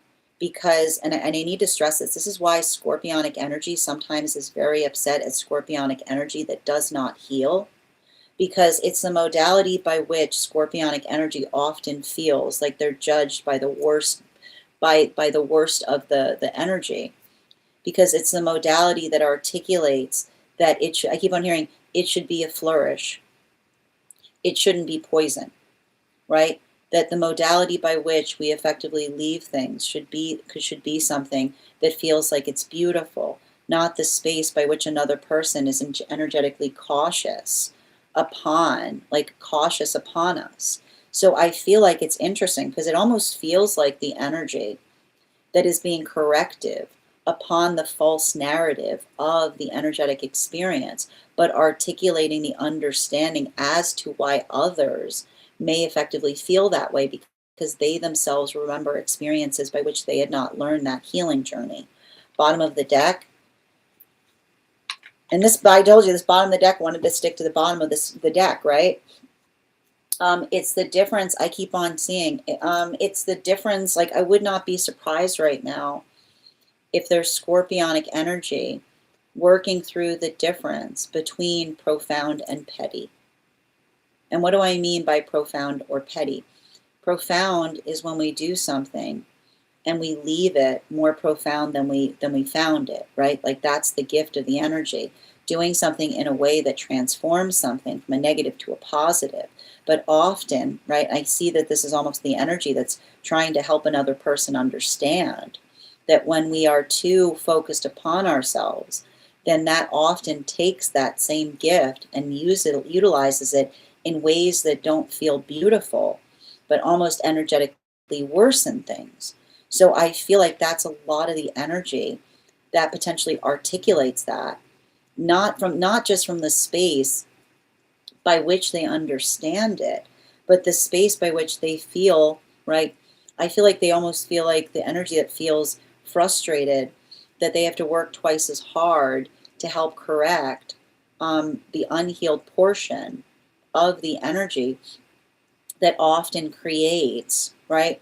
That often creates the false impression of others in terms of what they can energetically expect. It's like it is the wariness that they recognize and understand why, but also they articulate that they're energetically aware of, which is why they effectively work through something, right?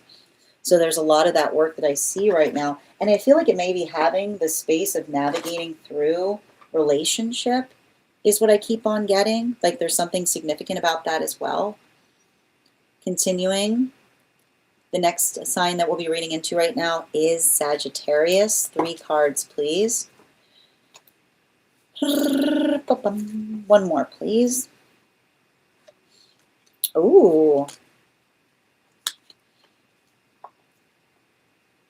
You know,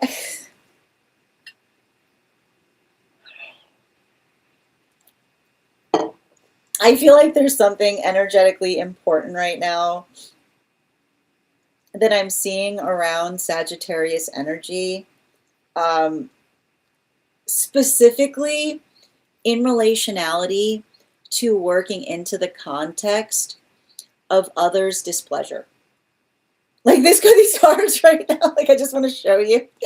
We've got the 10 of Pentacles in its upright with the 5 of Wands in its reversal and the Tower card in its reversal, right? And I have to describe this. I want to point this out. This often happens with Sagittarian energy in relationality to working through the energetic protectiveness that articulates upon, and I like to stress this, like this is the funny thing with Sagittarians, and once you know a Sagittarian that does this, like Sagittarians like to energetically, like Sagittarians have a tendency of liking to push those that they care about, right? And it's funny too, because it's similar to Leo, but like, and this is just a quality that we often see with Sagittarian energy, which is the modality by which Sagittarians often have a different standard in relationality to how they energetically treat those around the self versus how they will allow that energy to be treated, is the best way I can describe it. It is a very profoundly Sagittarian quality, right? It is, because here's the thing about it, right?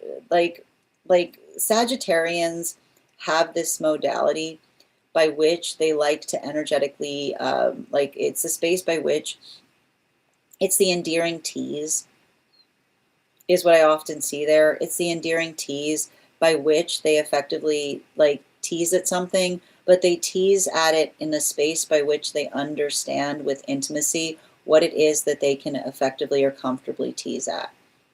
And this is why I like, this is often why, like this is why you'll often see Sagittarians that will build into the context by which they'll allow themselves to be teased.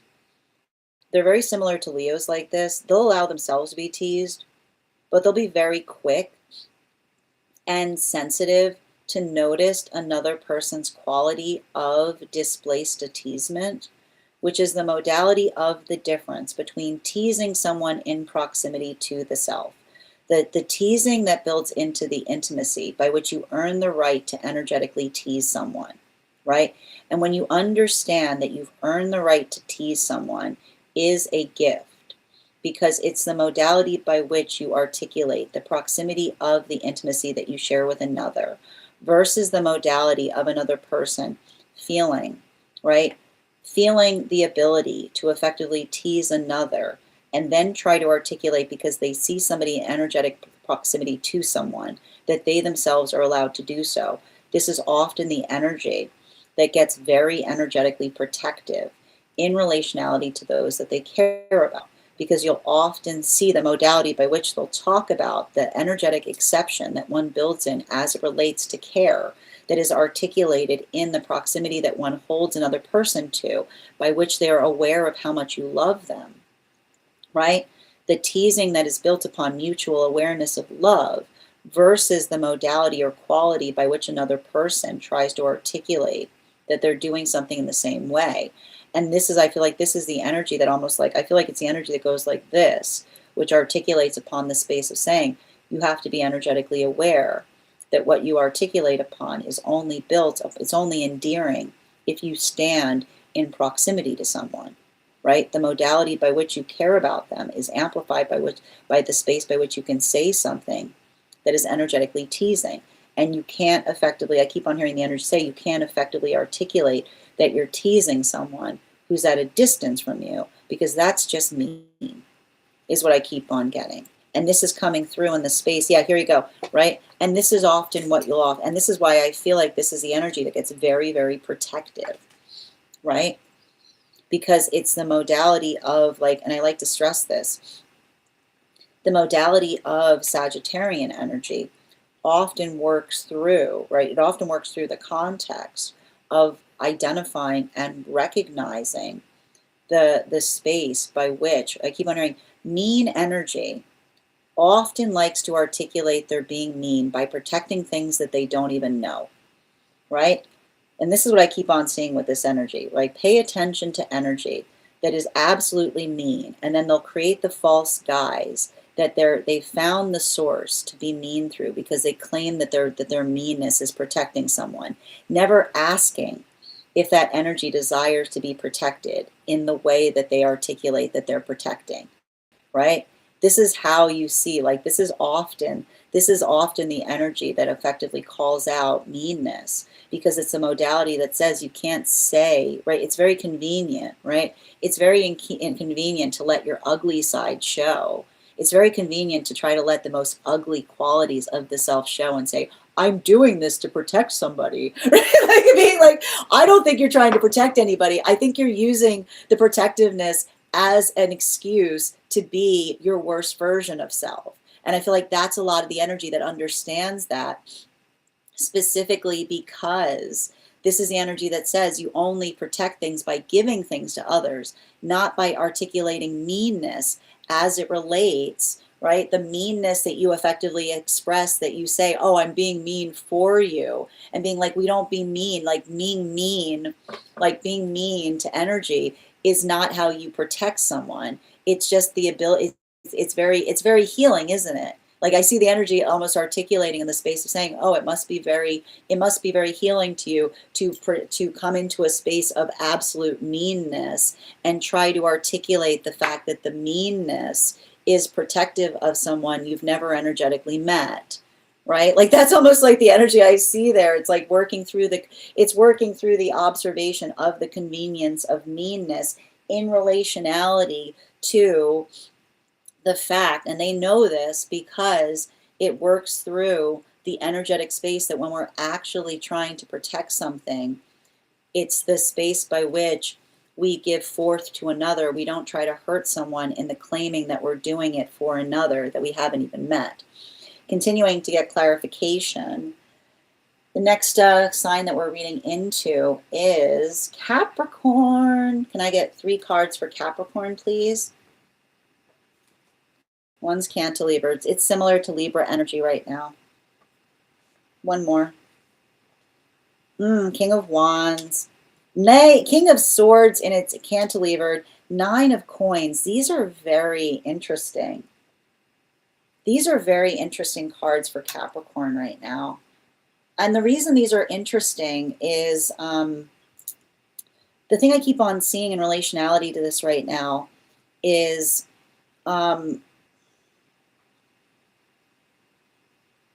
it's so everything I just said about Sagittarius, just throw that out the window, because this is the energy that articulates upon the feeling of having the right to be mean about something. Is what I keep on getting. This is the energy. I feel like this is the energy that feels the absolute delight about being mean about something. and I need to stress this, and you'll, if you know a cat, like, it's funny because it's very different right now from Sagittarius. I mean, it's, and I need to point this out. So, I need to describe, you know, I feel like there's something important that often happens with the misunderstanding of why Capricorns are mean. Capricorns will often be in the space of saying, if it's wrong, prove, like, if I'm wrong about that, prove me wrong, right? This is sometimes the misunderstanding of Capricorn energy. Capricorn energy is not mean, but they'll often get in the space by which they'll articulate something and say, prove me wrong, right? I need to stress this about Capricorn energy, is Capricorn energy don't sugarcoat things, right? Capricorn energy do not sugarcoat things. And the space by which they don't they only sugarcoat to people that they don't like. This is the thing. You have to understand this about Capricorns, right? Capricorns will pour sugar all over something for someone that they don't like. Capricorns will be like, would you like more sugar? Like, Capricorns will be like, here, I made this, it's full of sugar. It's like the sugar coating, they save the sugar coating, right? They save the sugar coating for those that they don't care about.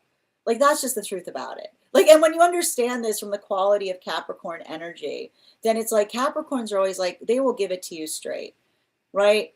It's a straight shot. Like, no, you're not gonna get, no, there's not gonna be a sidecar. There's not gonna be any, like, there's not gonna be any of that. It's just straight. It's just straight. But that's because it's quality, and because the energy doesn't have time to sugarcoat things, right? There's no time for sugarcoating when you're in the space of trying to get things done, right? And this is why, right? Like, this is why I feel like for a lot of the energy, kind of working through situations, and this is why you'll lose like the ability to effectively articulate, right, the circumstances of a situation.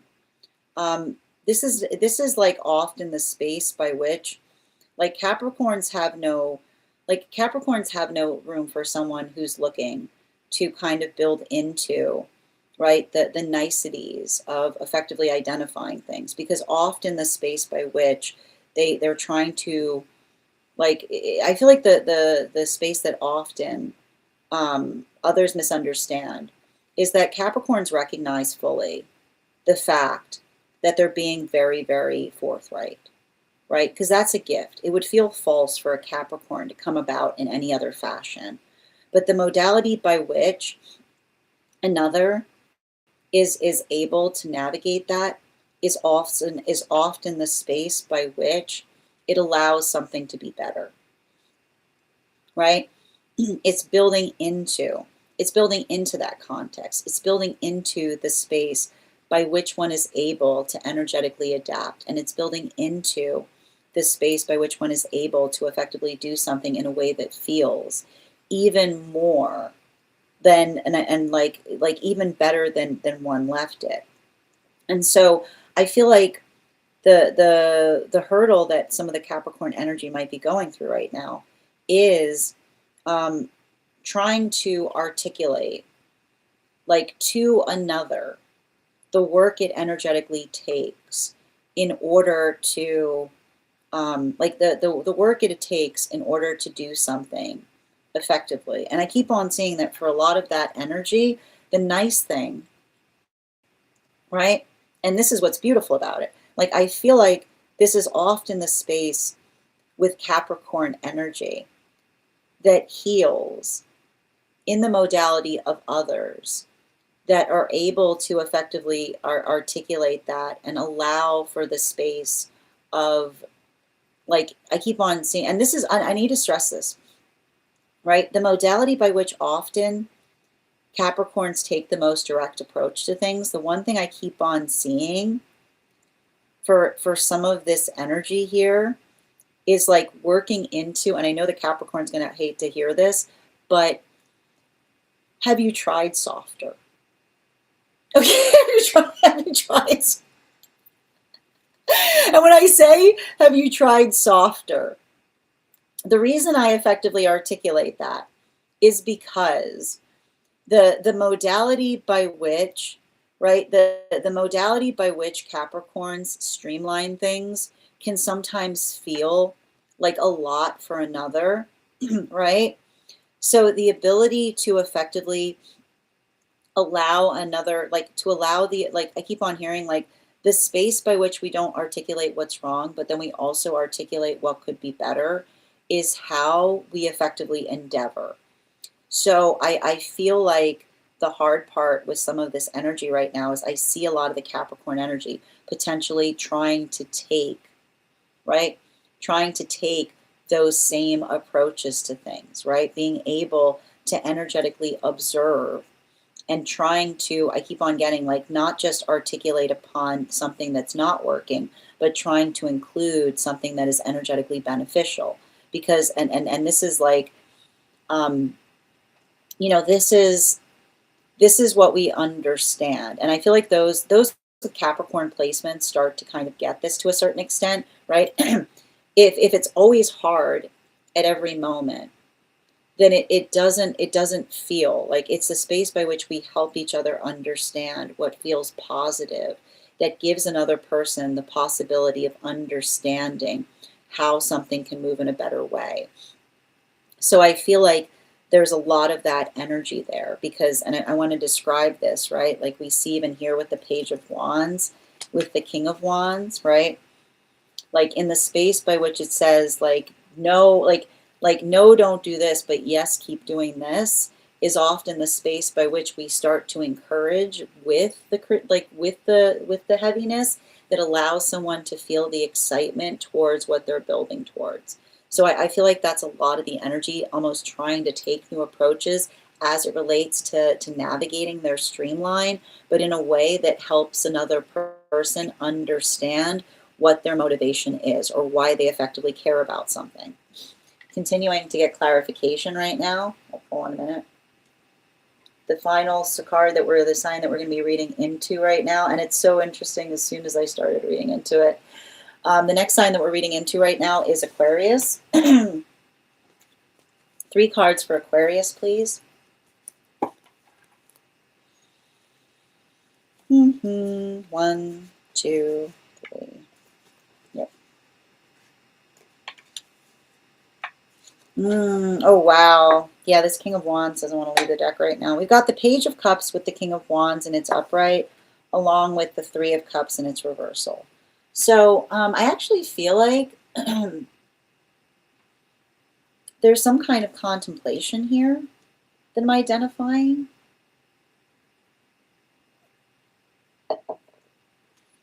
I feel like I'm seeing something. I feel like I'm seeing something important, specifically and particularly in relationality to,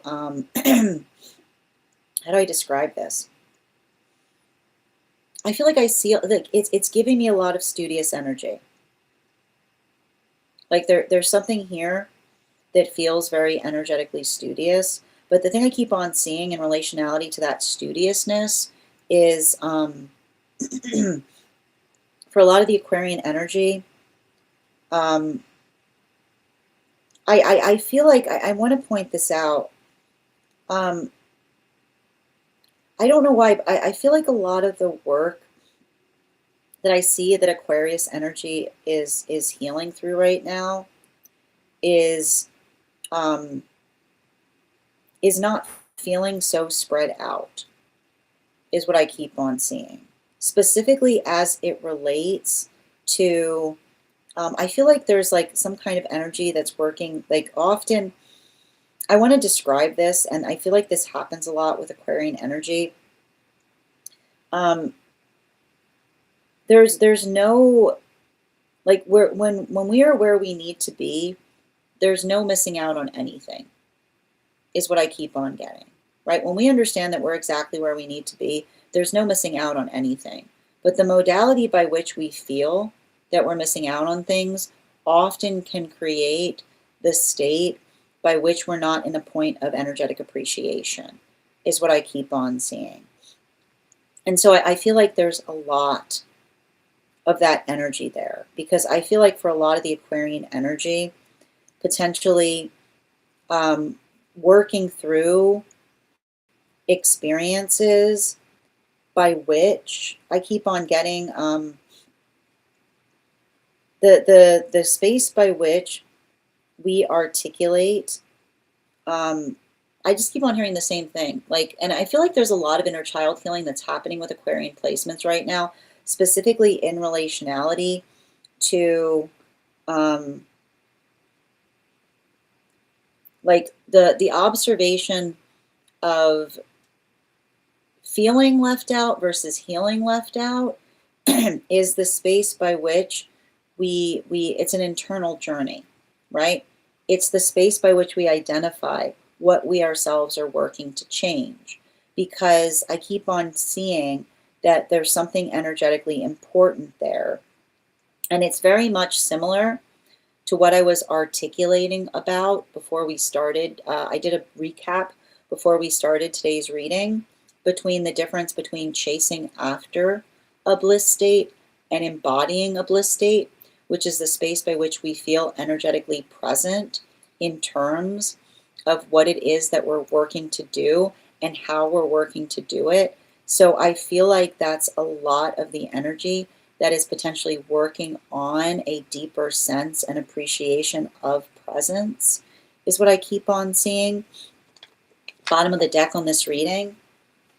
Yeah, there's that King of Swords in its reversal. And the thing about the King of Swords in this reversal, and it feels very similar to what we were seeing with the Virgo energy, right? Which is the space by which the space by which we navigate energetic opportunities is often working through it's working through our own energetic prioritization, right? And I keep on getting there's a lot of that energy that I'm seeing here with the Aquarian energy and the King of Swords that has to do with navigating through the space of our own, like of our own fears or our own worries, right?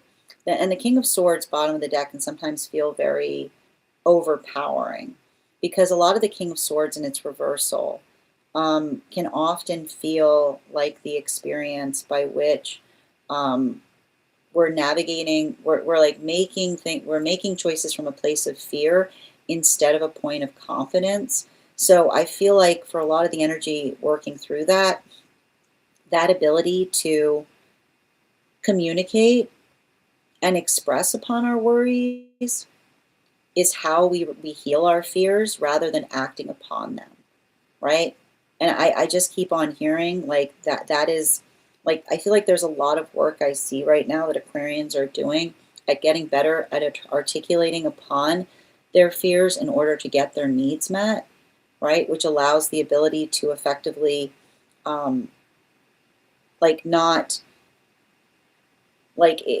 it's not looking for the ideal, but it's working to make the situation ideal, which is why it feels so connected to the Virgo energy, because that's often what Virgo is working on doing too. Final sign that we're working on this, we're going to be reading on today is Pisces. Oh my God, these cards came out bottom of the deck, and they're all there.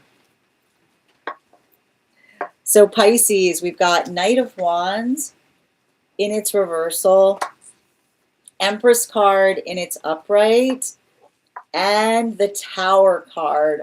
Oh my goodness. I'm not surprised to see this energy right now. We're going to talk about it. Okay, I've been saying this whole time. This has been a very rough Pisces season, right? And one of the reasons we see that it was potentially rough that we went through was there was a lot of planets that were moving into Aries right around Pisces season.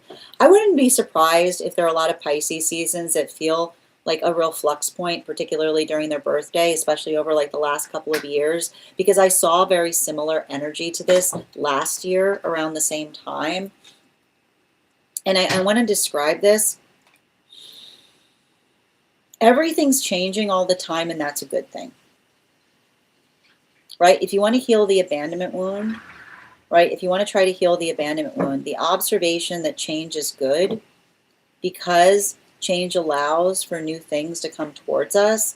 I feel like I see a lot of those Pisces placements, like those with Pisces placements, um, allowing the context of being able to identify um, the difference between, I keep on getting the difference between what we're energetically working through that allow the possibility of new things to be found versus the space by which one feels um, like I feel like I see a lot of the energy navigating through the lack space, which is often the space by which one feels like one has to chase after things.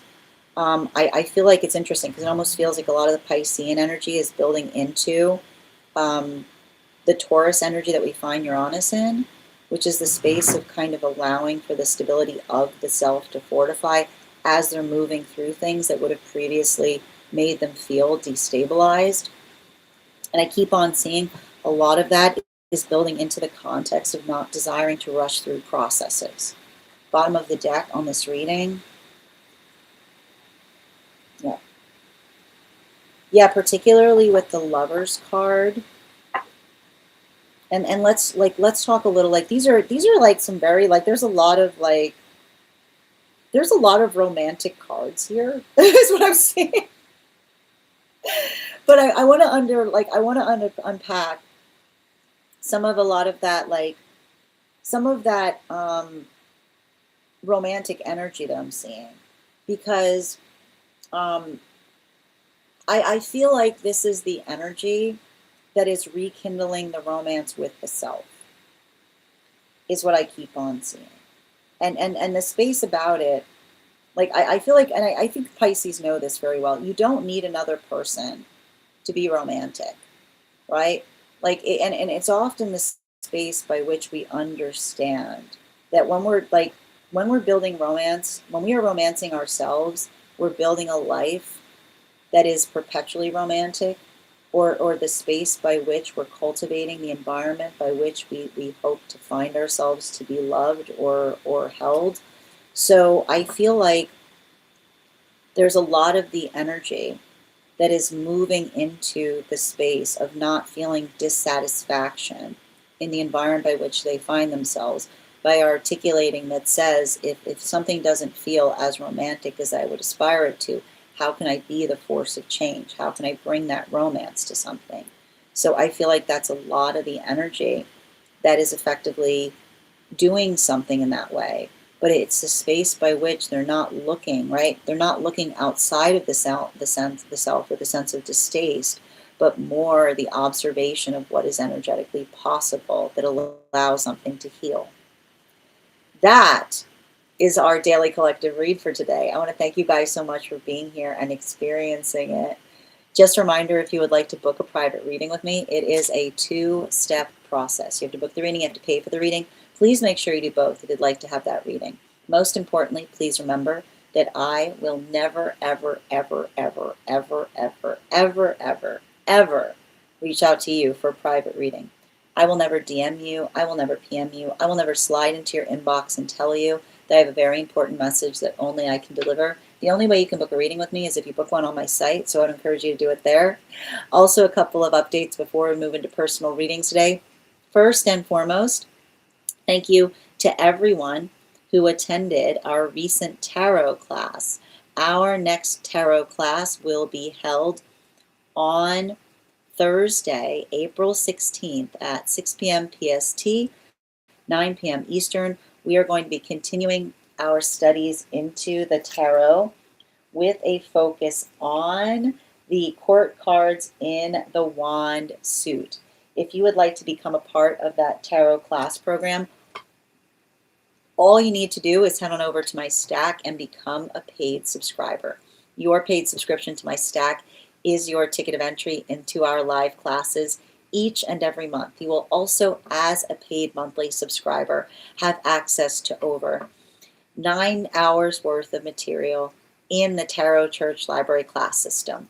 Now, it's not necessary to catch up. I'll be doing my best to give you an update on everything we've studied prior to beginning the next class, but the material is there for you to receive as you're ready to receive it. You'll also have access to a complimentary one-on-one mentorship class, one-on-one chat with me, where I will meet with you where you can ask any questions that you may have in relation to anything we've learned and studied thus far. And if you become a founding member, not only will you receive a discount on the full year's worth of classes, but you'll also have access to over 20 hours worth of material in the Tarot Church Library class system, as well as the opportunity of receiving a complimentary one-on-one mentorship class with me, where I will meet with you personally to assess where you are on your own personal tarot journey and give you the best insights in terms of how to utilize those classes to the best of your advantage, moving towards your tarot goals going forward. One of the things I tried to do in these classes was make them accessible to the absolute novice tarot reader as well as the seasoned reader. There's definitely something there for everyone. Don't let your lack of experience or your robust experience prevent you from joining us in these classes. And even if you don't become a paid subscriber to my Stack, I would encourage you to follow me there to stay up to date on any new offerings or services. I also post my Mystic Meditation articles there, which will let you know what we are energetically seeing in the cards. I just wrote one this weekend on navigating this full moon that we've got coming up on the 1st. Finally, I want to let you guys know that on top of my standard life path readings, I also offer mentorship classes. These are for any of my students seeking a more personalized educational experience with me. I take a very limited number of students for this reason, as those classes are focused on each individual's personal spiritual goals and journey work. Those classes can be purchased on an individual level or as a monthly class series, weekly or bi-weekly, as your schedule permits. Also, for my students seeking more consistent weekly tarot support, I'm very happy to offer weekly tarot insight packages. That is a package of 4 30-minute reads, again, weekly or bi-weekly, as your schedule permits, so that you can stay more consistent on your personal journey. I'm also very happy to now offer dream interpretation readings, which can be purchased per dream or as a series. If you purchase a series, I would encourage you to start to keep a dream journal, as we will meet weekly or bi-weekly with that journal and utilize the tarot to understand the key themes and messages coming towards you in the dream space. I want to thank you guys so much for being here today and sharing in these messages. And we will do this again tomorrow. That is our daily collective read. We are going to get started on personal readings. Congratulations to Nicole. You got our highest gifter today. You'll have that free reading. And Dada, you came in second, so you will have an additional card in your reading as well. In the meantime, if you would like to get on the list for today, the list is open. It is 3 cards for a donation of $29 or more. 4 cards for a donation of $23 or more for my subscribers. Links in my bio. Please keep in mind there are 3 things I do not read for across these apps: pregnancy, medical, and legal. Happy to give insight on anything in private readings, and you can book private readings on my site. We are also got to our 50K giveaway number. Thank you guys so much for tapping that screen over on the Clock app. We're going to gift away a free reading. We'll be doing that again when we get to 100K. We're almost at 100K, guys, so make sure that you're continuing to tap that screen. And I'm going to take a moment before we do so to read over some of the comments that came through as I was reading. Dada, thank you so much for sharing the live. Always appreciate when you guys share the live. Special day. We just finished the collective travel. Thank you as well, Per. Yang Bu, thank you for the follow. And thank you as well. Amatreya, I'm not sure. I can't read what you're writing there, dear. If you want to be able to translate it, I'd be happy to read it. Yeah, we're doing zodiac signs today. And thank you, Mama, for sharing the live. Always appreciate when you guys share the live. My Aries would never not let me step out of my comfort zone. I know, that's the thing with Aries. Aries are like just going for it.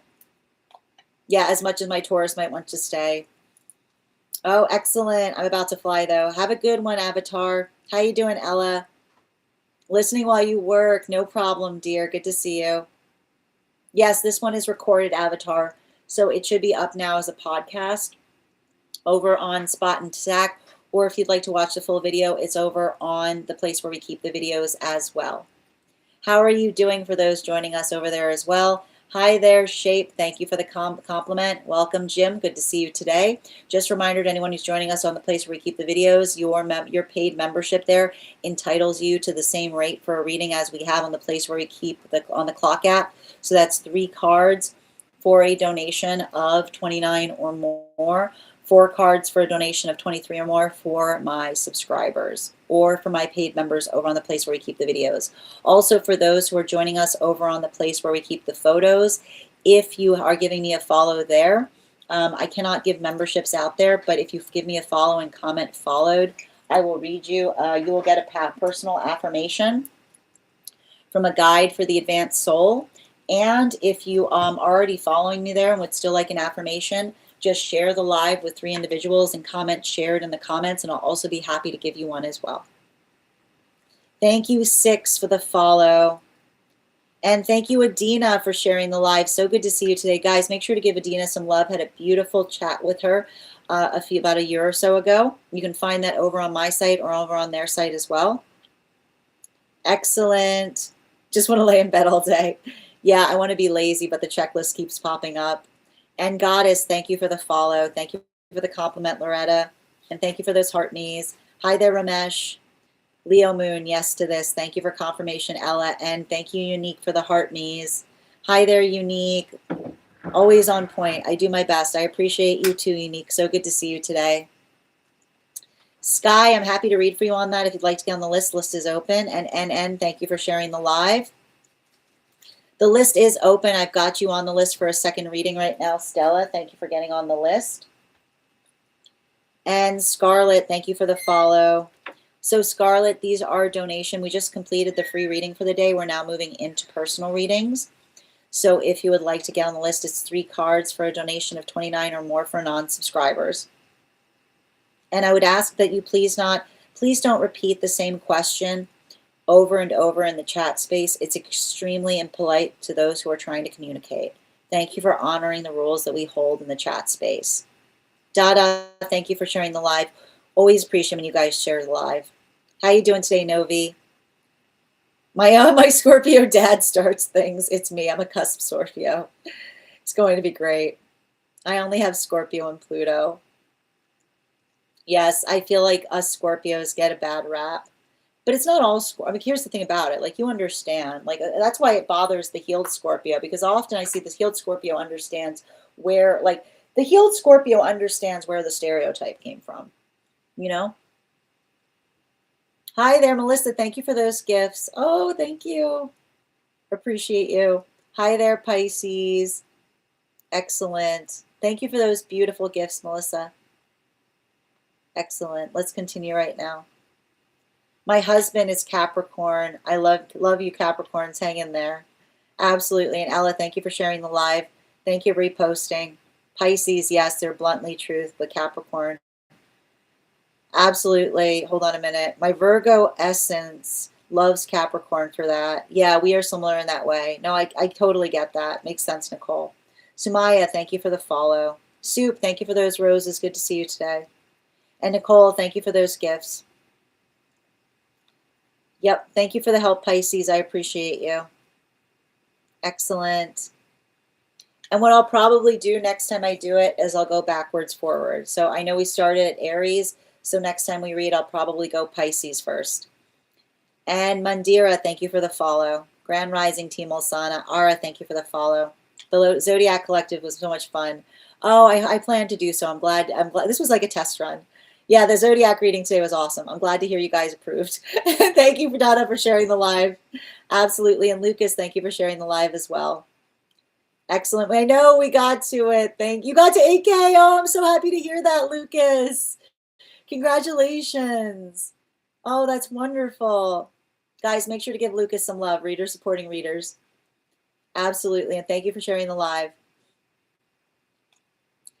Can I do cups sometimes? Cusps. It's a good note. It's a very good note. Yeah, let me think on that for a moment. I'd like to do that. I would definitely like to do that. All right, thank you for that note, Ella. All right, we're gonna get to it. So we're gonna get started on today's reads. If you'd like to get on the list right now, the list is open. I've got 4 spots available today before the list will be closed. So if you want to get on the list, please make sure that you secure your spot sooner rather than later. But before we continue right now, we are going to do that giveaway and give away that 50K read. Thank you guys so much for tapping the screen over on the place where we keep the over on the clock app. So the way we're going to do it right now is I am thinking of a number right now between 1 and 37. First person I see that posts a number will get the reading. First person I see, not the first person that posts it. Sometimes I post things in a different order than you guys find them.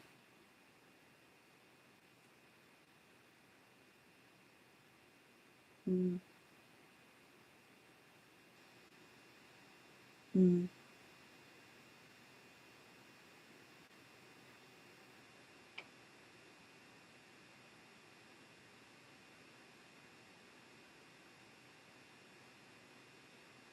I must have picked a good one this time. Oh, I see it. Hold on a minute. Congratulations, Dandy Lynn. You got it. We will do that again. That'll be available to you starting tomorrow. And we will do that again when we get to 100K. Thank you guys. And we're already at 92K, so we'll get there in no time. All right. Excellent. Well done. All right. The first person we're reading for right now, I'm going to go off the list. If anybody else wants to get on the list right now, it's 3 cards for a donation of 29 or more.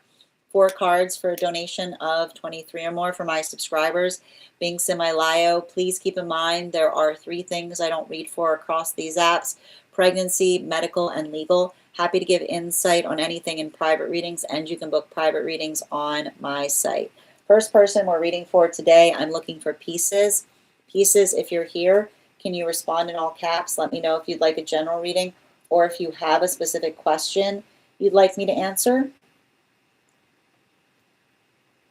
And if anybody else wants to get on the list right now, it's a great time to get on the list. We've got 4 spots available before the list will be closed. Second call for Pieces. Third call for Pieces. If Pieces is not here right now, we're going to continue on the list. The next person on the list today is Per. Per, if you're here, can you respond in all caps? Let me know if you'd like a general reading or if you have a specific question you'd like me to answer. And while we wait for Per's question, let's warm up those intuition muscles with an intuition check.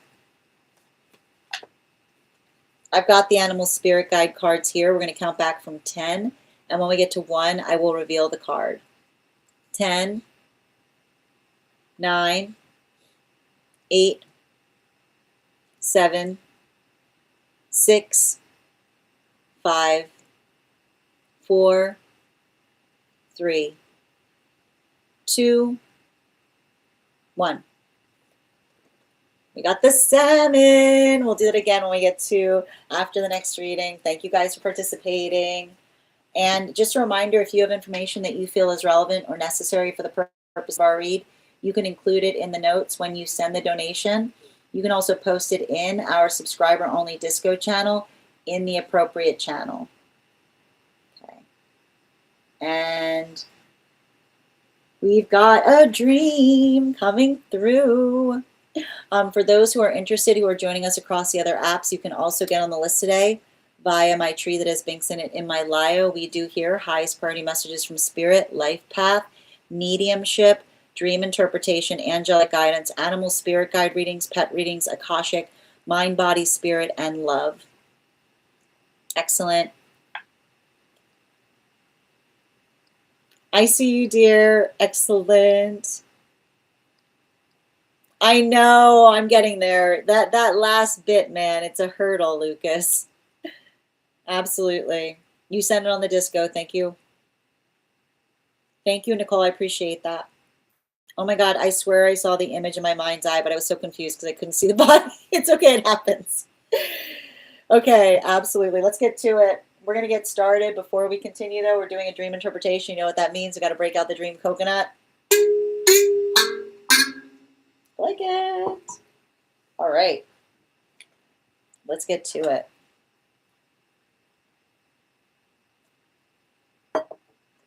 Inside tea, outside tea. Perfect. I have some fragments. I'm struggling to decipher them. The fragments are on 2 different nights. Outside tea.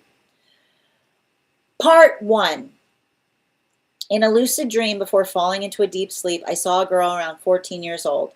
She was wearing a set consisting of a red cardigan and a short skirt. I've looked her style up to know it was from the 60s.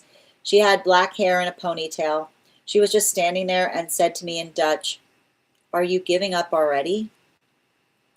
The next day, I received the dates 1/21/2026 and 6/1/2026. It kind of felt like something that was supposed to happen in January that got pushed to June. Maybe it means the period from January to June will be important, or last that long. The January date doesn't ring a bell. The 1st of June is my first day off, and I'll probably travel to a sunny destination with a friend. Since I'm not sure if these two fragments are connected, I'd like 2 cards for each part. I got you. I got this one here.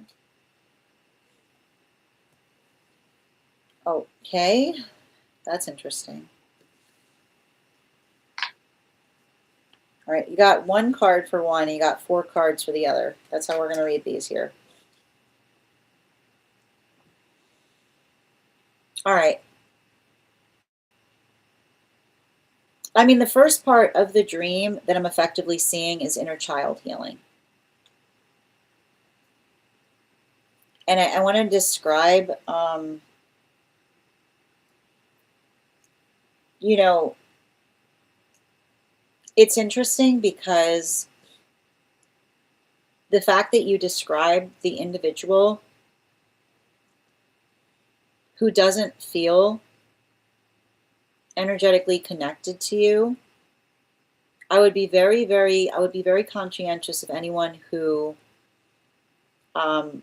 raised you that would have been about 14 in the 60s,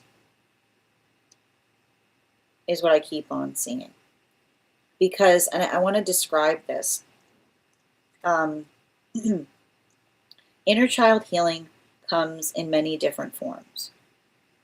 And the thing we have to understand is that, how do I describe this best? Some energy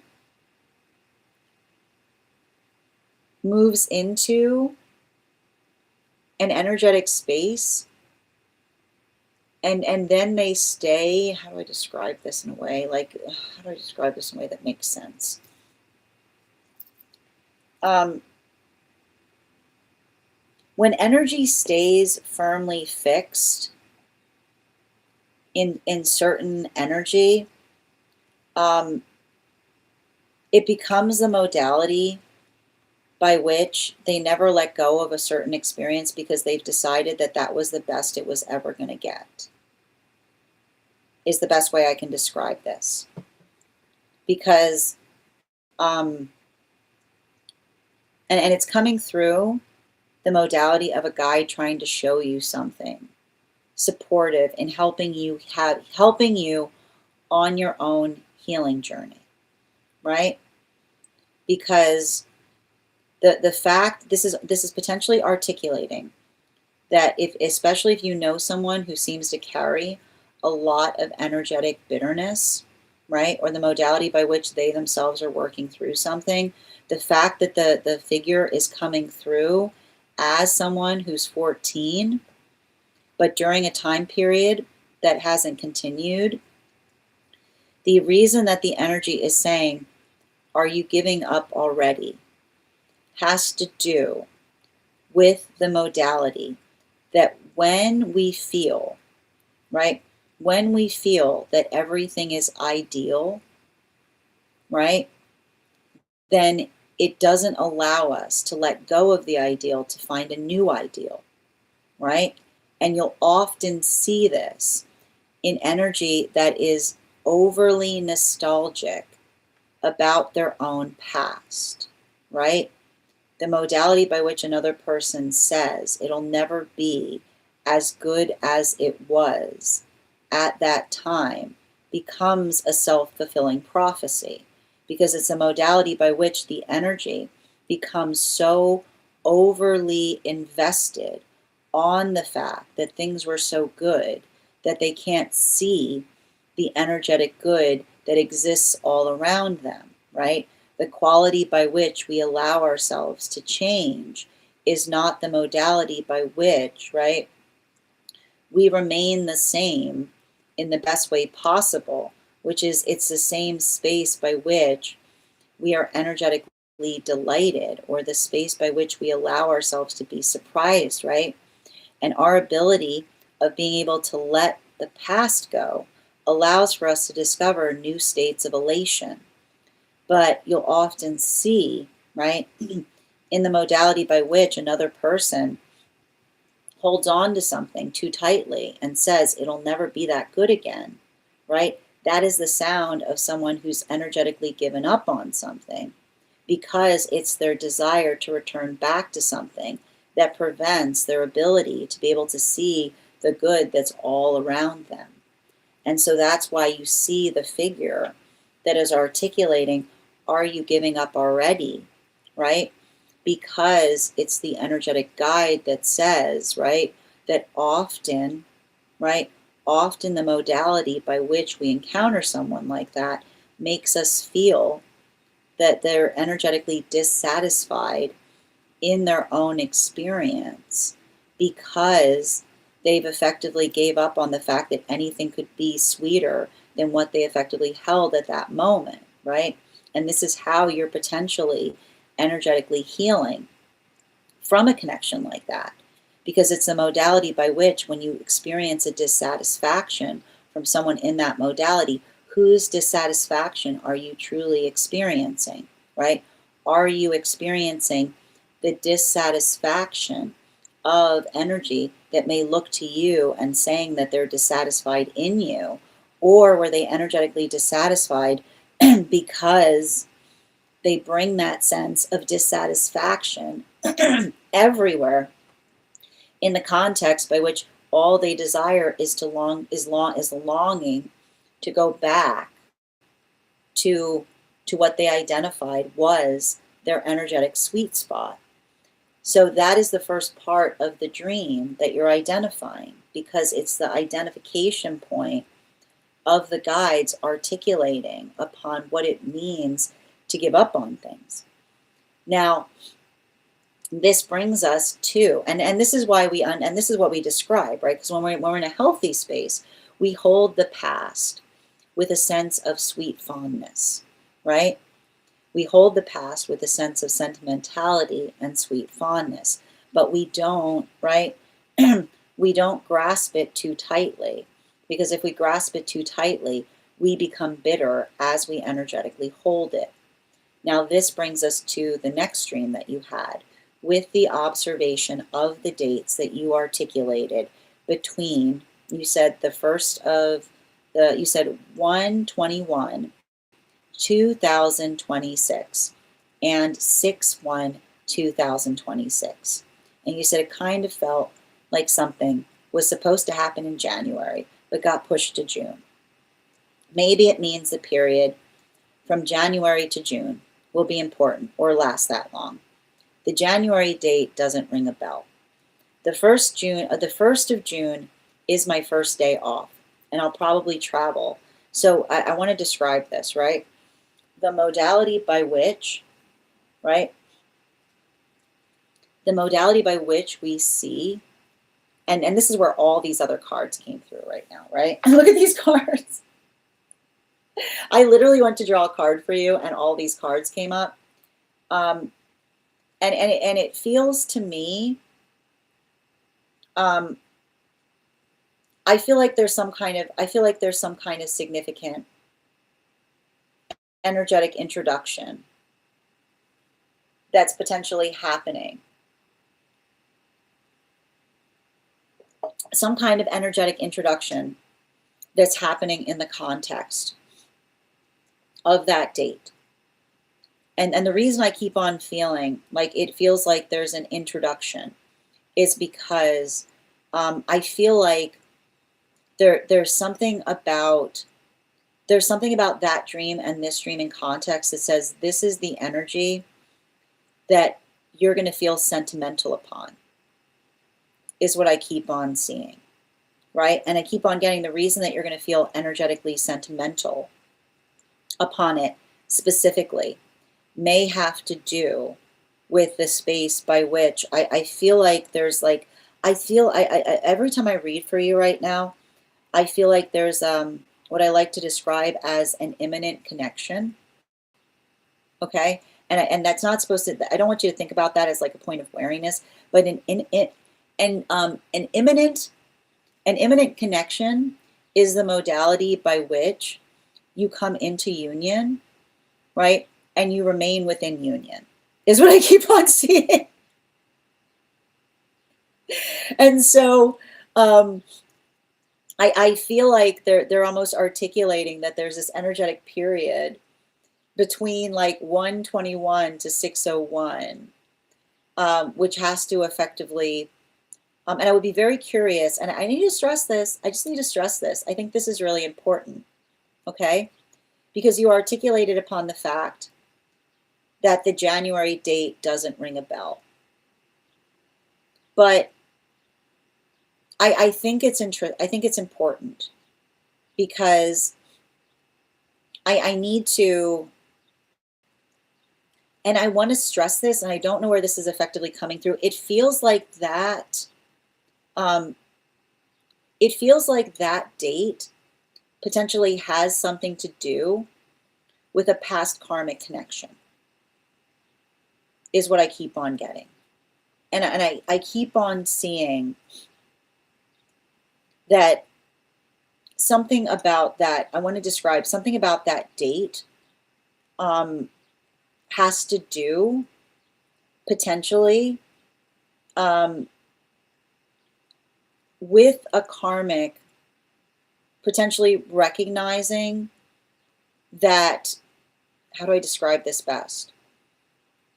That their longing for something has been what is destroying their, like, I wouldn't be surprised if you've had a relationship where another person used to completely articulate upon, I don't know if somebody had some kind of very early success upon something, or the modality by which, I don't know, it feels like somebody, I keep on getting, it feels like somebody who had some kind of massive success early on in something, right? And the observation of understanding what it feels like to kind of navigate the space by which another person is constantly stating it'll never be that good again, that lowers the quality of what others, like, it's giving me the type of energy of someone who says, like, I'm standing right here, right? Like the modality that like that's what happens when another person puts too much esteem on their nostalgia. When someone puts too much esteem on their nostalgia, it makes the energy around them feel like they are not living the life that they desire, but they are a consolation for what they're energetically finding. Can you hold on a moment?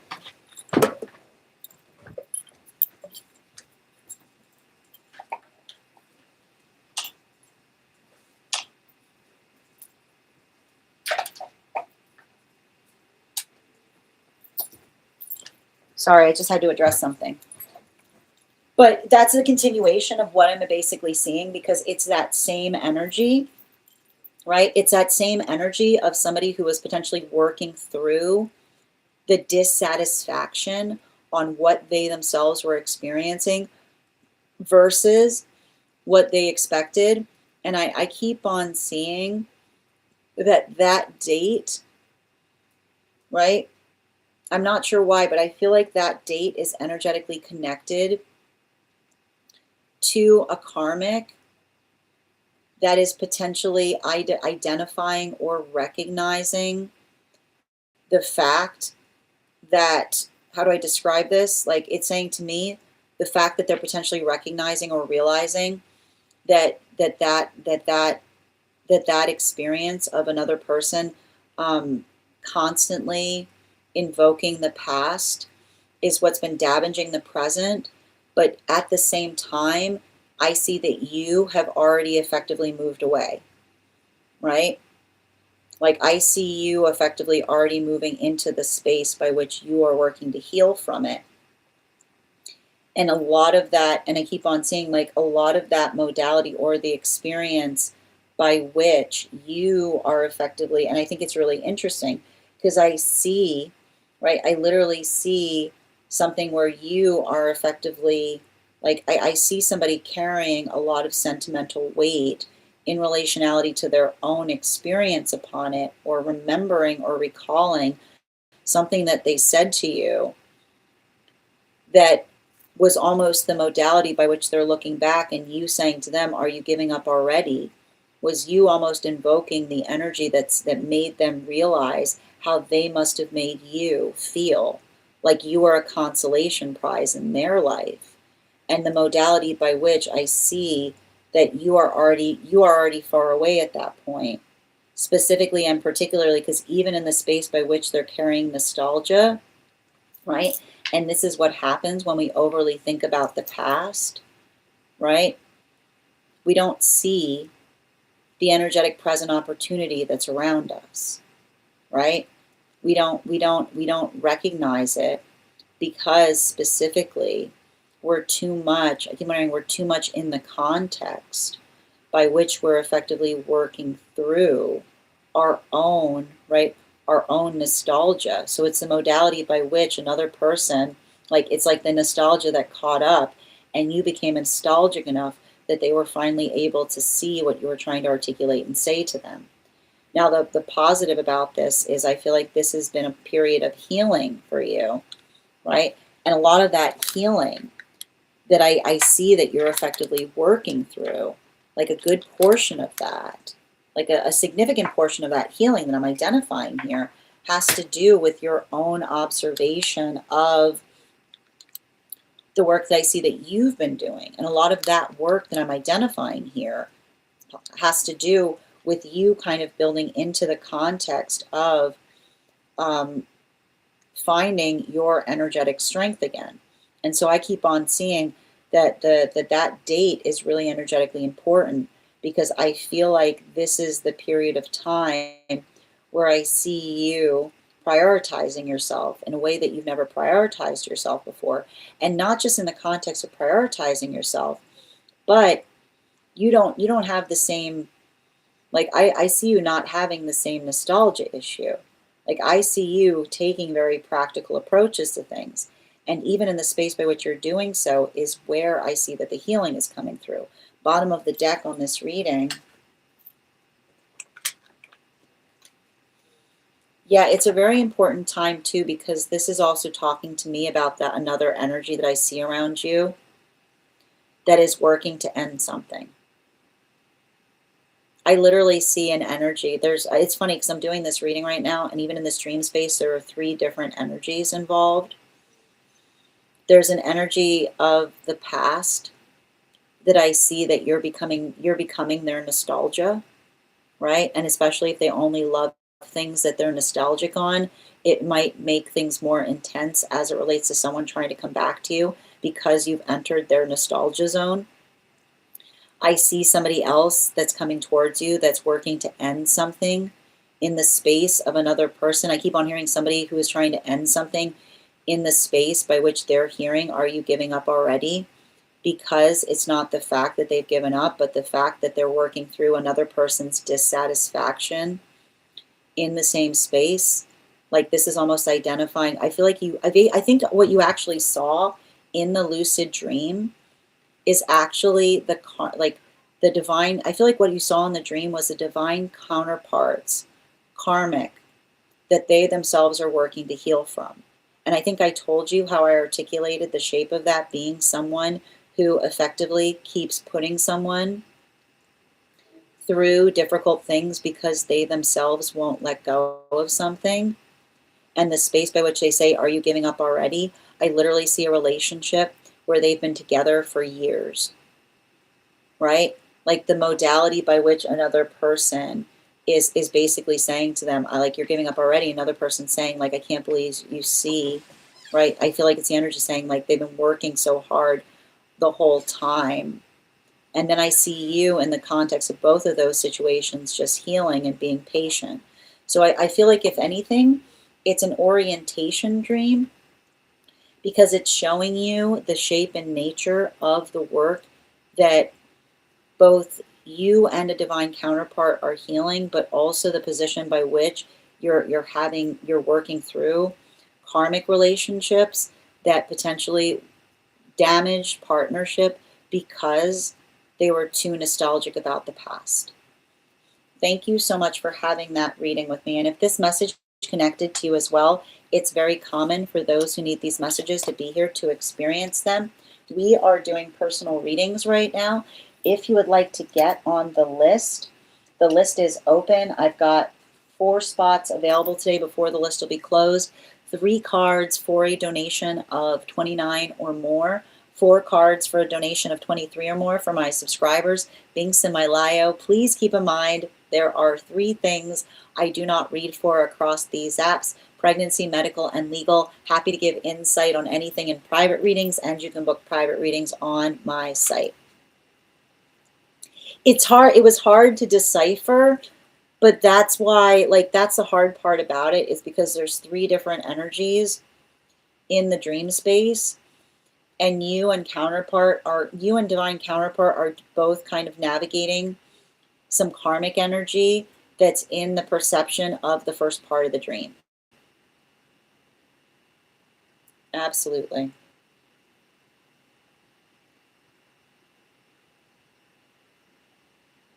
Hold on a minute. I'm just reading over the comments that came through as I was reading.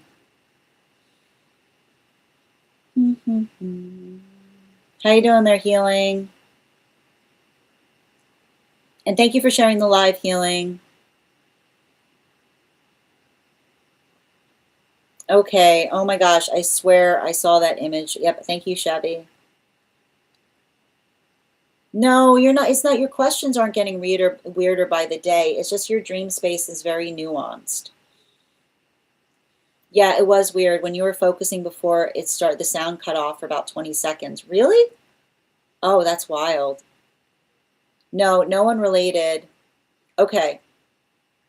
But the space by which, like, I keep on hearing, like, and so that's what I keep on getting in relationality to, it feels connected to a karmic, because they're saying, I keep on hearing they're showing the same thing, which says pay attention, like pay attention to someone who feels like that their ideal moment was when they were reached an age, because they're like everything else was a disappointment. Like that is literally, that's why I see the inner child saying, are you giving up already, to them? Because it's a modality by which they say, like, things do not, I keep on hearing, things do not reach a crescendo point at 14. Is what I keep on hearing. It's like, it's not like when you're working, but this is how it starts. For getting too sentimental. And then the sentimentality doesn't allow the ability to effectively embrace the possibilities that are energetically surrounding us. Yep. Interesting. Hi there, Minnie. I had the most Libra rising-esque dream last night. Get on the list, Minnie. Let's read for it. Oh, that's really funny, Minnie, actually. I'd be happy to read for that dream if you want to get on it. The only one who lives in the past is a friend of mine.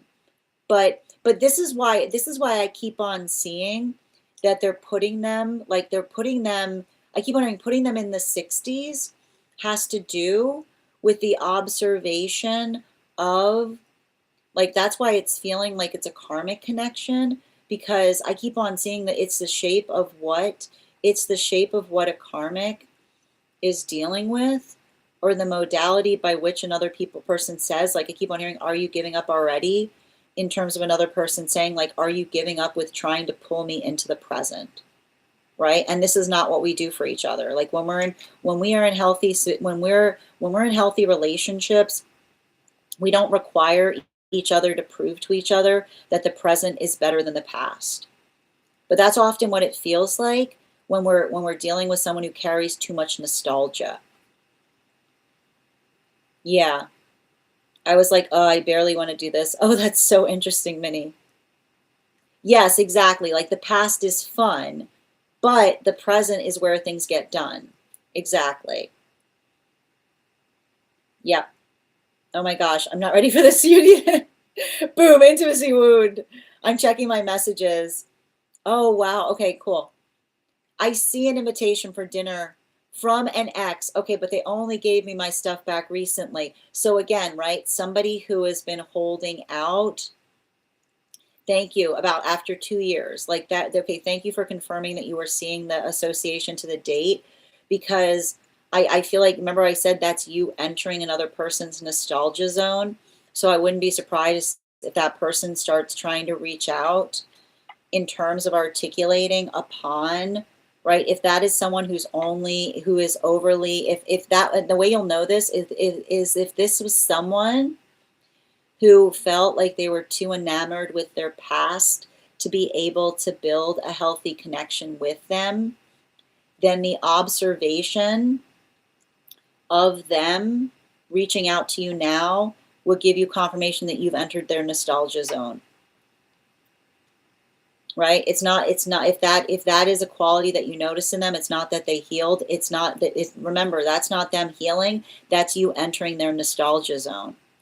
A love reading empire is 3 cards for $29 for non-subscribers, for a donation of $29 or more. I know you don't have any nostalgia. Your nostalgia isn't the issue here. Look at me being popular. And June, thank you for the, June Bhatti, thank you for the follow. Yes, this actually makes a lot of sense. I'm happy to read the list, Stella. The list I have right now is Chevy and then you. And if anybody else wants to get on the list right now, you will be the 3rd person read for. Great time to get on the list. 3 cards for a donation of $29 or more. 4 cards for a donation of $23 or more for my subscribers, Binks in my Lio. Please keep in mind there are 3 things I don't read for across these apps: pregnancy, medical, and legal. Happy to give insight on anything in private readings, and you can book private readings on my site. Yeah, I mean, like, it's hard because it was taking a lot of deciphering, but we got there. Absolutely. Just bear with me a moment. I can eat my dinner in peace, and thank you for sharing and reposting, Chevy. To get on the list, Hale, all you do is send the donation via my tree that is Binkson in my Lio. And for those who are, and you can also, if you're joining us across the other apps, you can also get on the list today via that same method. We do here readings. We do highest priority messages from Spirit. Hold on a minute. Highest priority messages from Spirit, dream interpretation, past life, Akashic, mediumship, dream, angelic guidance, animal spirit guide readings, pet readings, mind, body, spirit, and love readings. If you have information that you feel is relevant for the purposes of our read, you can include it in the notes when you send the donation. You can also post it in our subscriber-only Disco channel in the appropriate channels. Excellent. I'm out. Yeah, I can definitely do an Akashic. Yep, if that's what you like, dear.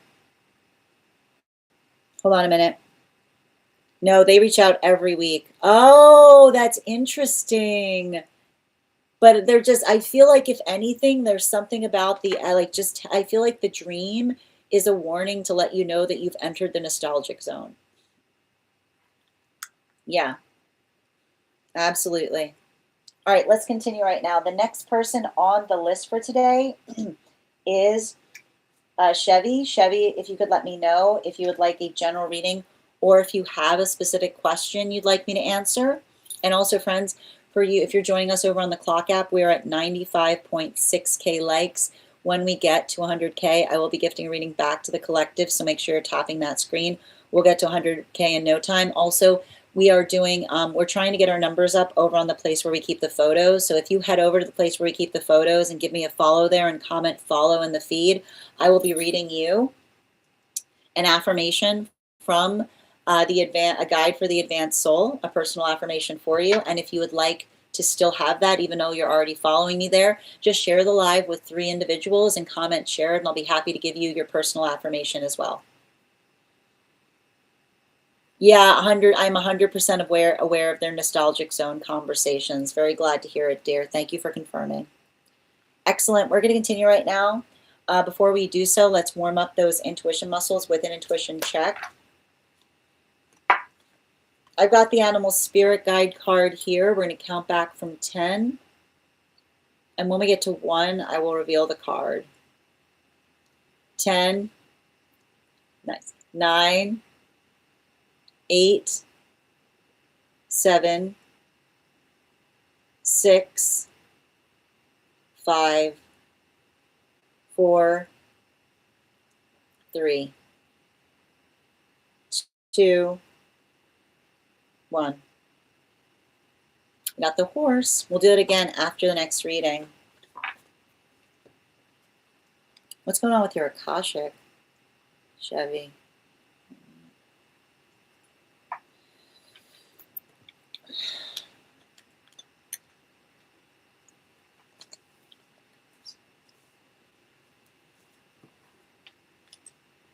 And guys, I pinned it up Chevy. Make sure to give Chevy some love.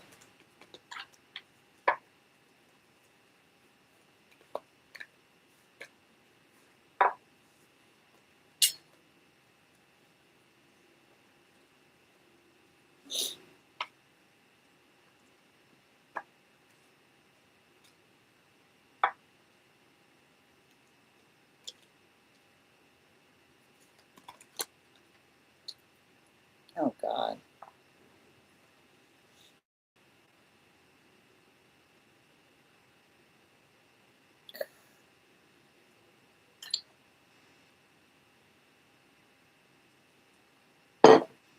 I'm not making this face to you. I'm not making this face to you. I'm making this face with some stuff you've had to deal with.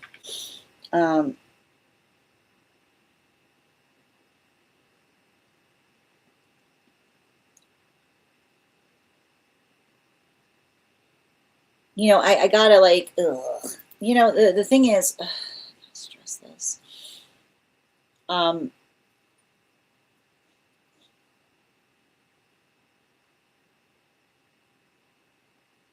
You know,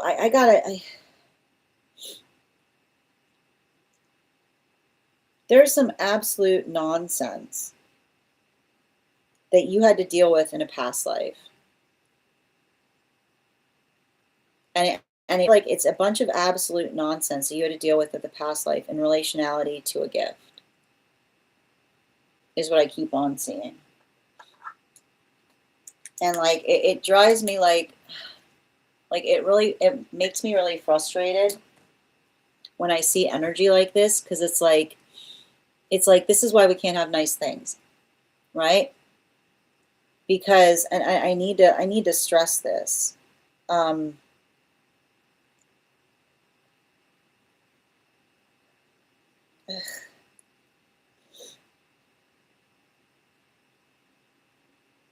There's something really important to navigate in terms of nobody's allowed to call something help unless another person is asking for it. Okay? It's not help. Help is not help if another person does not consider what you're trying to give them as helpful. I don't know how many times we have to articulate this, because often I need to stress this. 9 times out of 10, the most profound trauma you will ever experience is the modality by which another person says, I'm helping you and you'll thank me for it later. Right? The profound trauma that we will often experience in the space by which another person tries to articulate, like, why won't you let me help you, is literally the sound of someone that is so deep in their ego that they are energetically traumatizing another person. And I need to stress, like, often, and like always the force of trauma. Like, what will the force of trauma say? You'll thank me for it later, and you never do. Isn't that the greatest part? Often the energy is like, you'll thank me for it later, and you being like, there's no thanking. There's no thanking to be done. Right? Because I need to point this out. There's a difference between showing someone something and energetically hurting them, right? And when we are helping someone, we show them things, right? And the modality by which we show them something helps them see more, right? It's not the space by which we put someone in a situation by which they have to energetically fend for themselves, right? That is never the context. Like that is never, hold on a minute. Take care of something.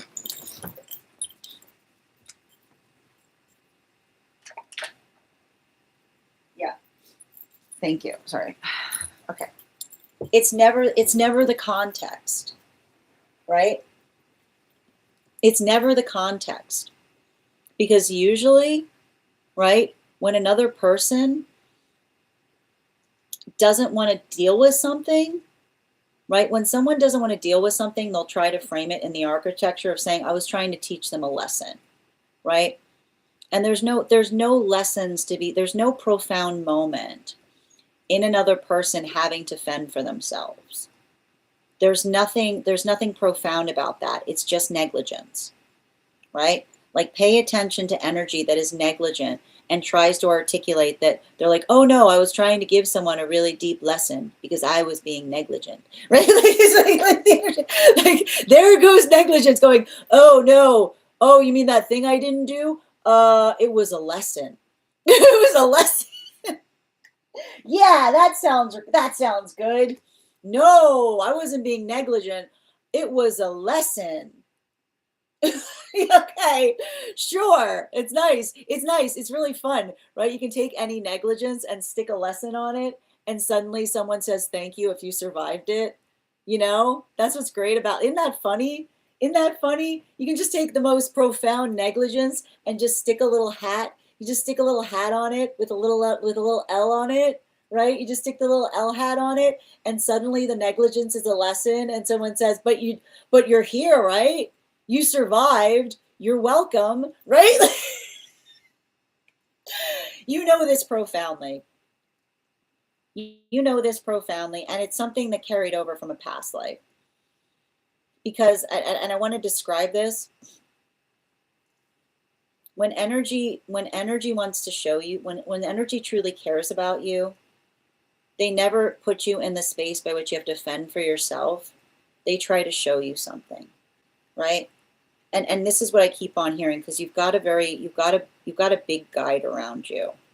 They're a big quiet guide. I know this guide, you know, and the thing about this guide, and this guide articulates. It says, when we care about each other, we show each other things. And I need to stress this. And I think this, you know this, because you are a beautiful caretaker.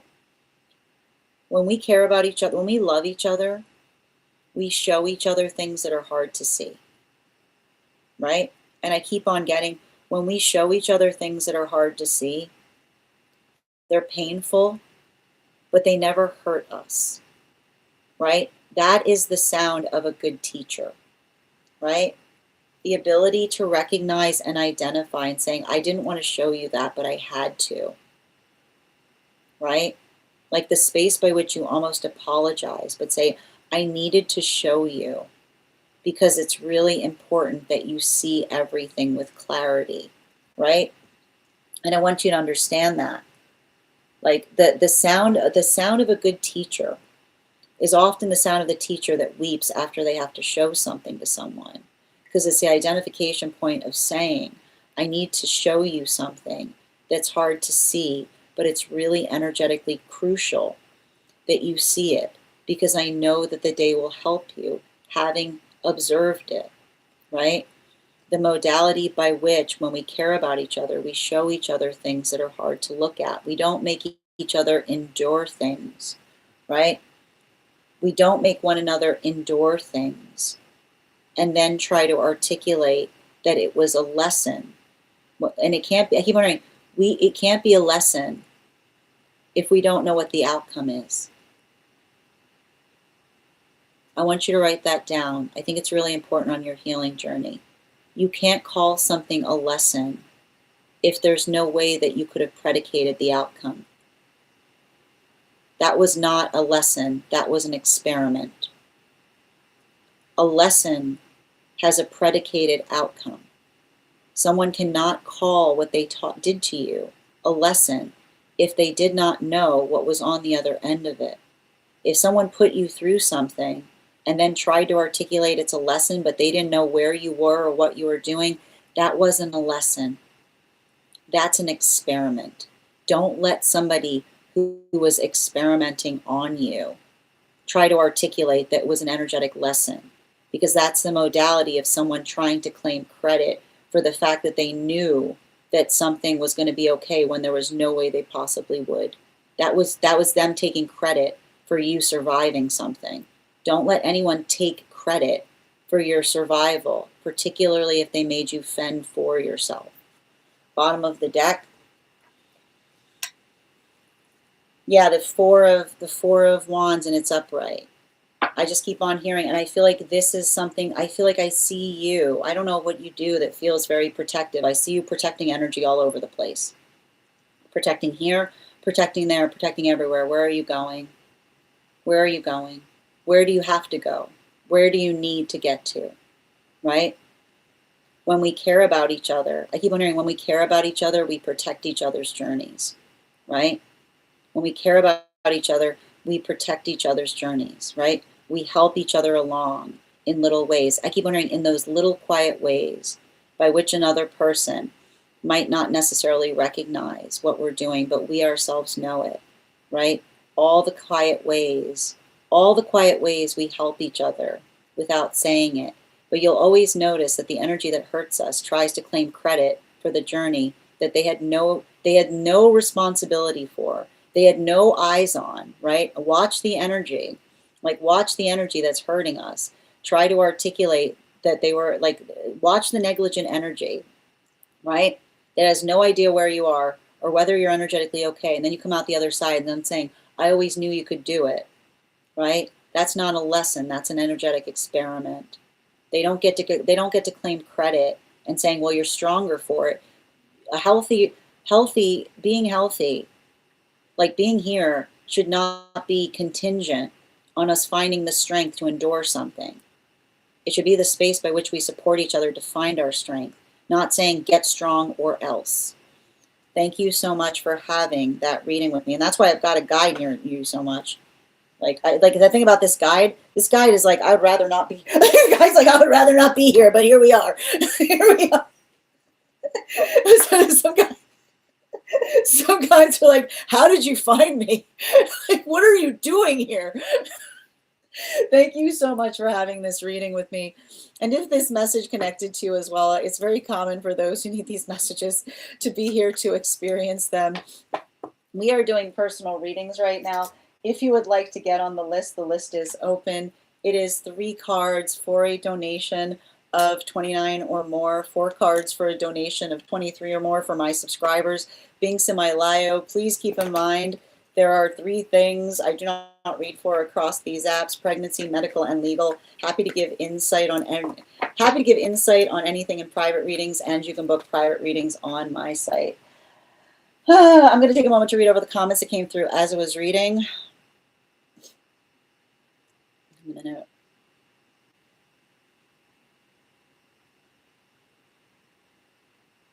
Well done, Ava.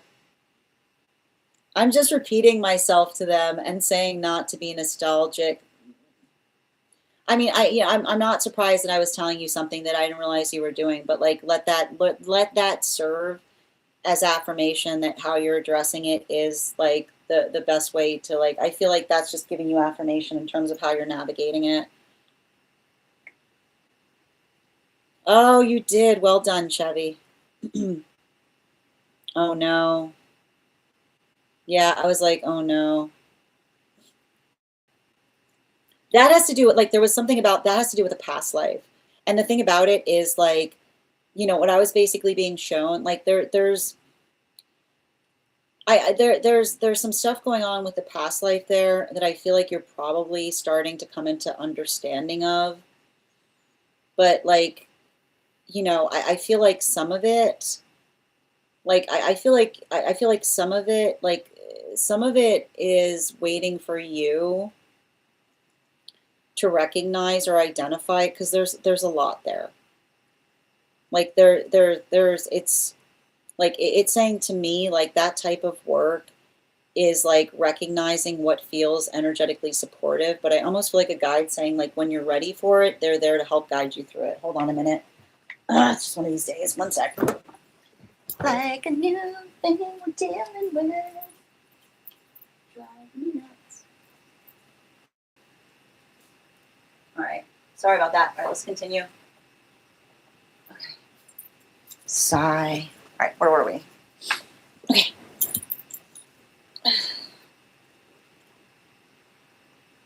My mom does that to me.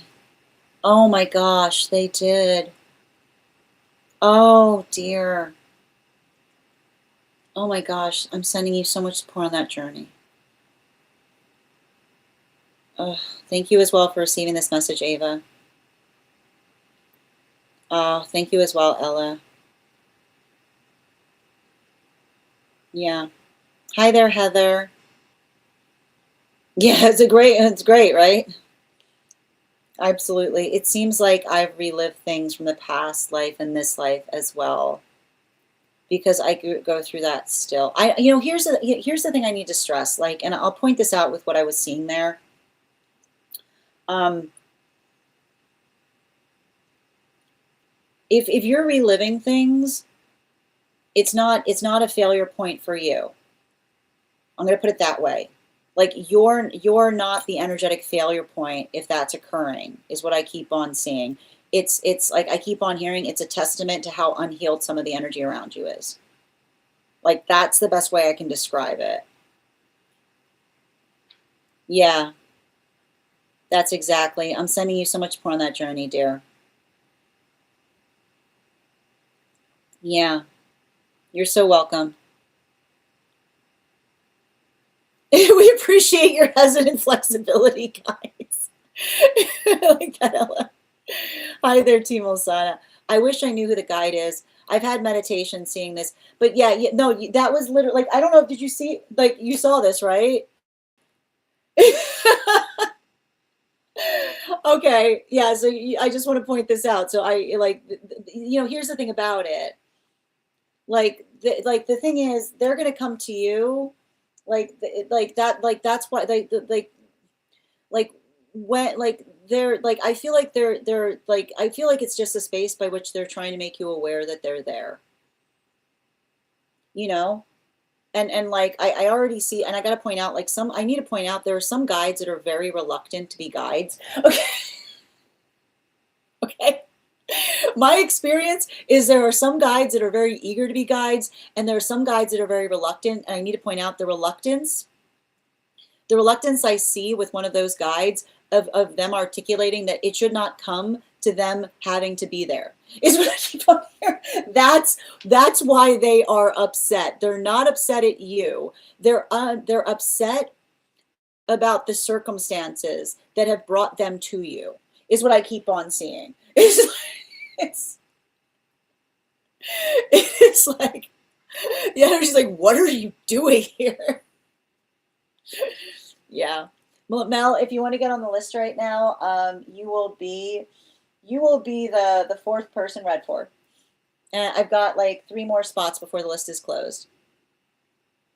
Yeah, okay. I need to point out, me affirming this is basically them trying to affirm to you that they're energetically there. They'll come towards you when they need to, but you know, the thing about it, like a guide like that, and I want you to understand, um, like there's more. Like, I'll give you more information upon that. Like, you're on the disco now. I'll give you more information on that in the disco. But like, if you reach out to me, but the thing is, and I want you to understand, the thing that they're articulating is their reluctance has nothing to do with their desire not to work with you. It has everything to do with their own frustration based upon the situation that brought you to them, if that makes sense. And I think you do. right? And there's like, and I can give you more of that information. Like, it just reach out to me, because some of it feels more private. I've got you on the list, Melissa. Thank you for getting on the list. It's not Strega's not bothering me right now. Strega's resting. Strega's in her cave.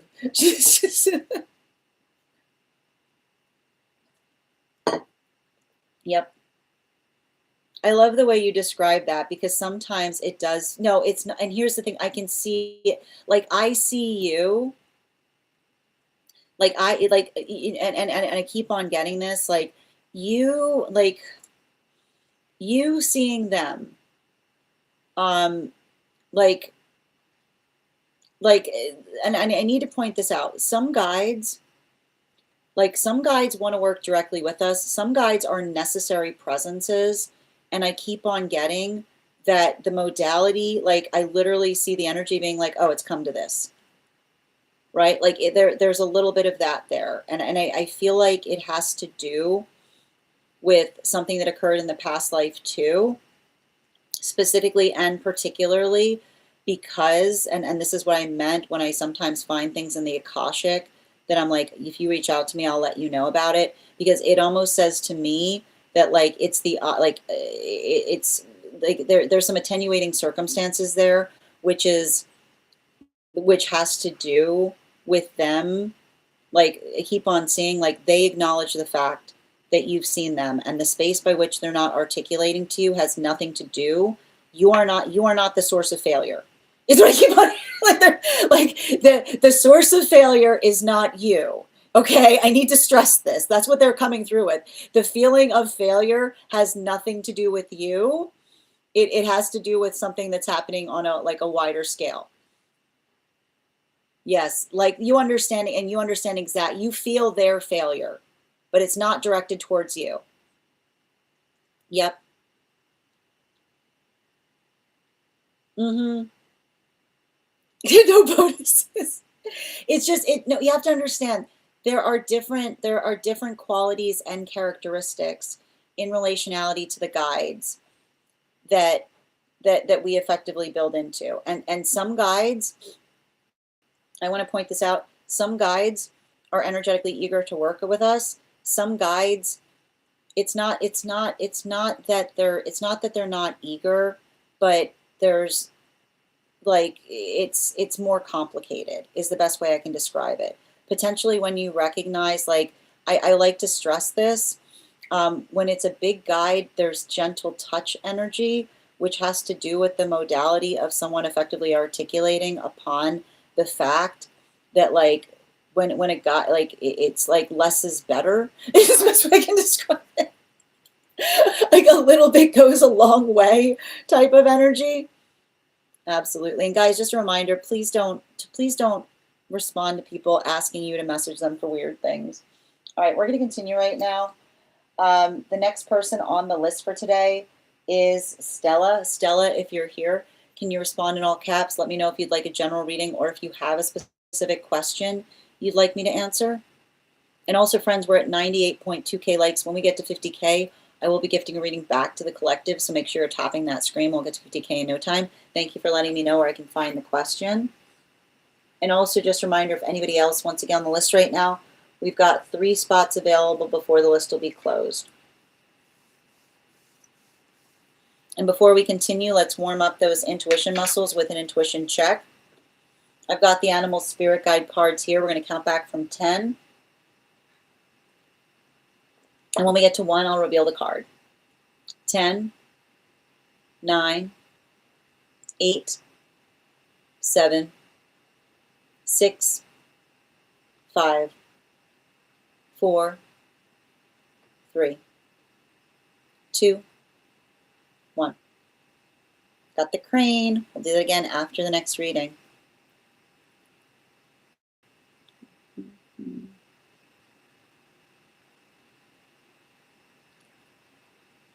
No, I mean, it's not. I'm not gonna. I don't think that's necessarily the case. But, you know, I will point out, if you feel like that, that could be the fact that your guides are more attenuated in that direction.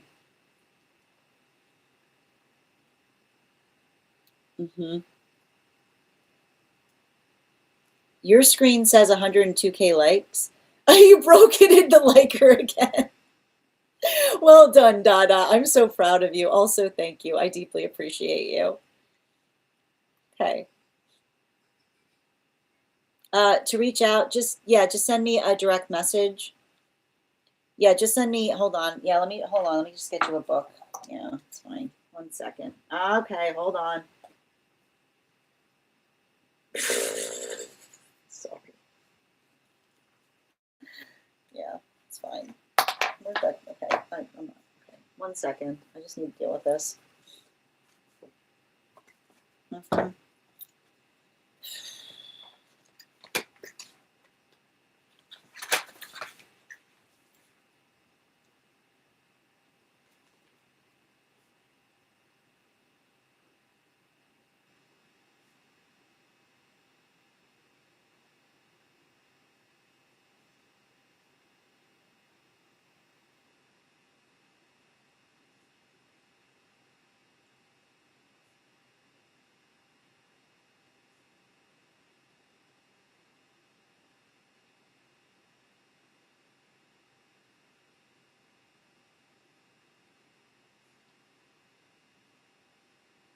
Got it. All right.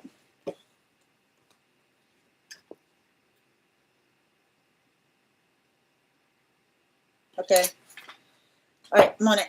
Okay, let's continue. All right. So we've got here, just bear with me a moment.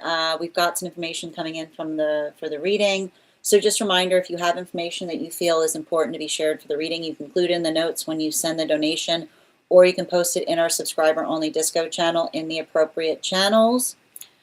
Just bear with me. Question, as I read something to keep you guys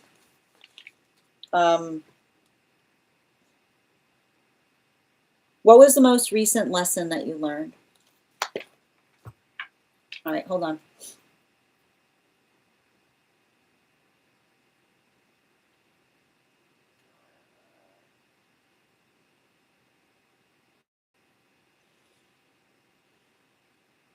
Oh, gosh.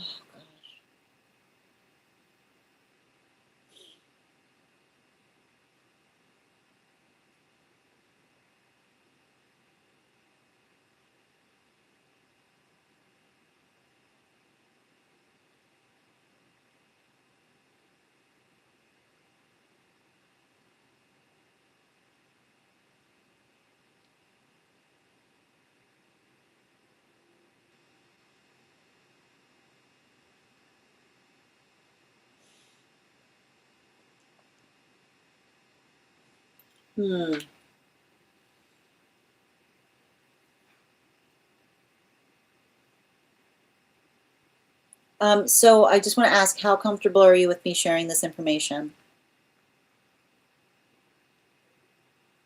What? No, I mean, I hope I am. What? You already forgot the question? Okay. All right. You don't need it comes and goes with the ability to predict them. Okay. You're good with it? Okay. So this is someone who's asking about an energetic connection with an individual. And they found some strange occurrences in relationality to their connection to the individual that they're got it, that they're looking to get a clearer sense of understanding upon.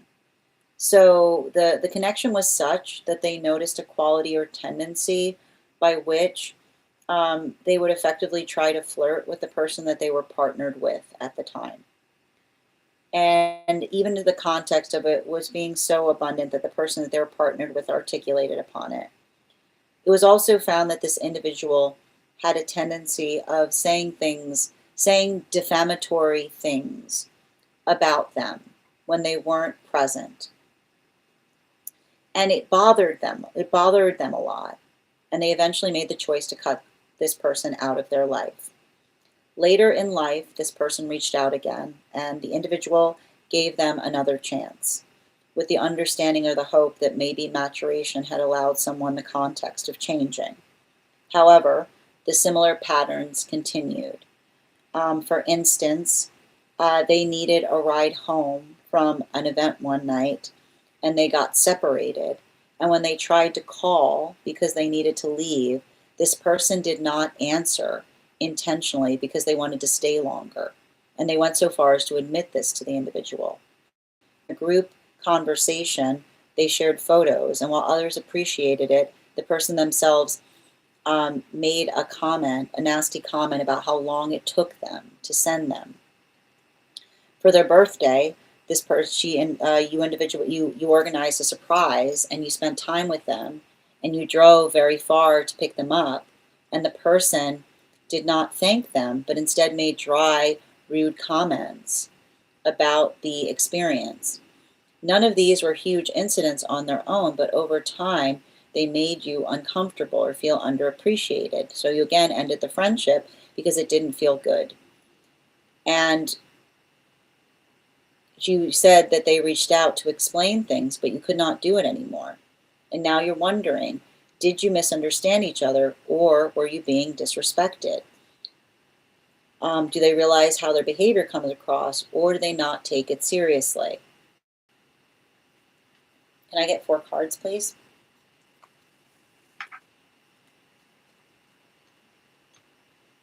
You did include that you said a friend of yours suggested that they might not mean any harm, but they weren't aware of how they behave, and you didn't feel good in the friendship.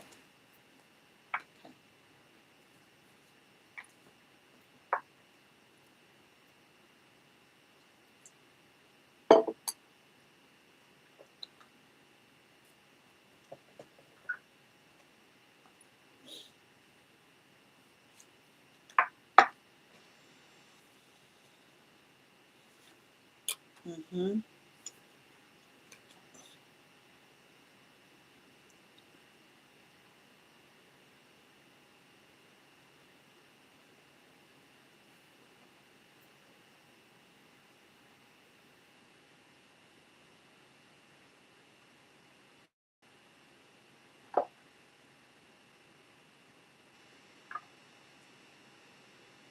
So I think that there's something important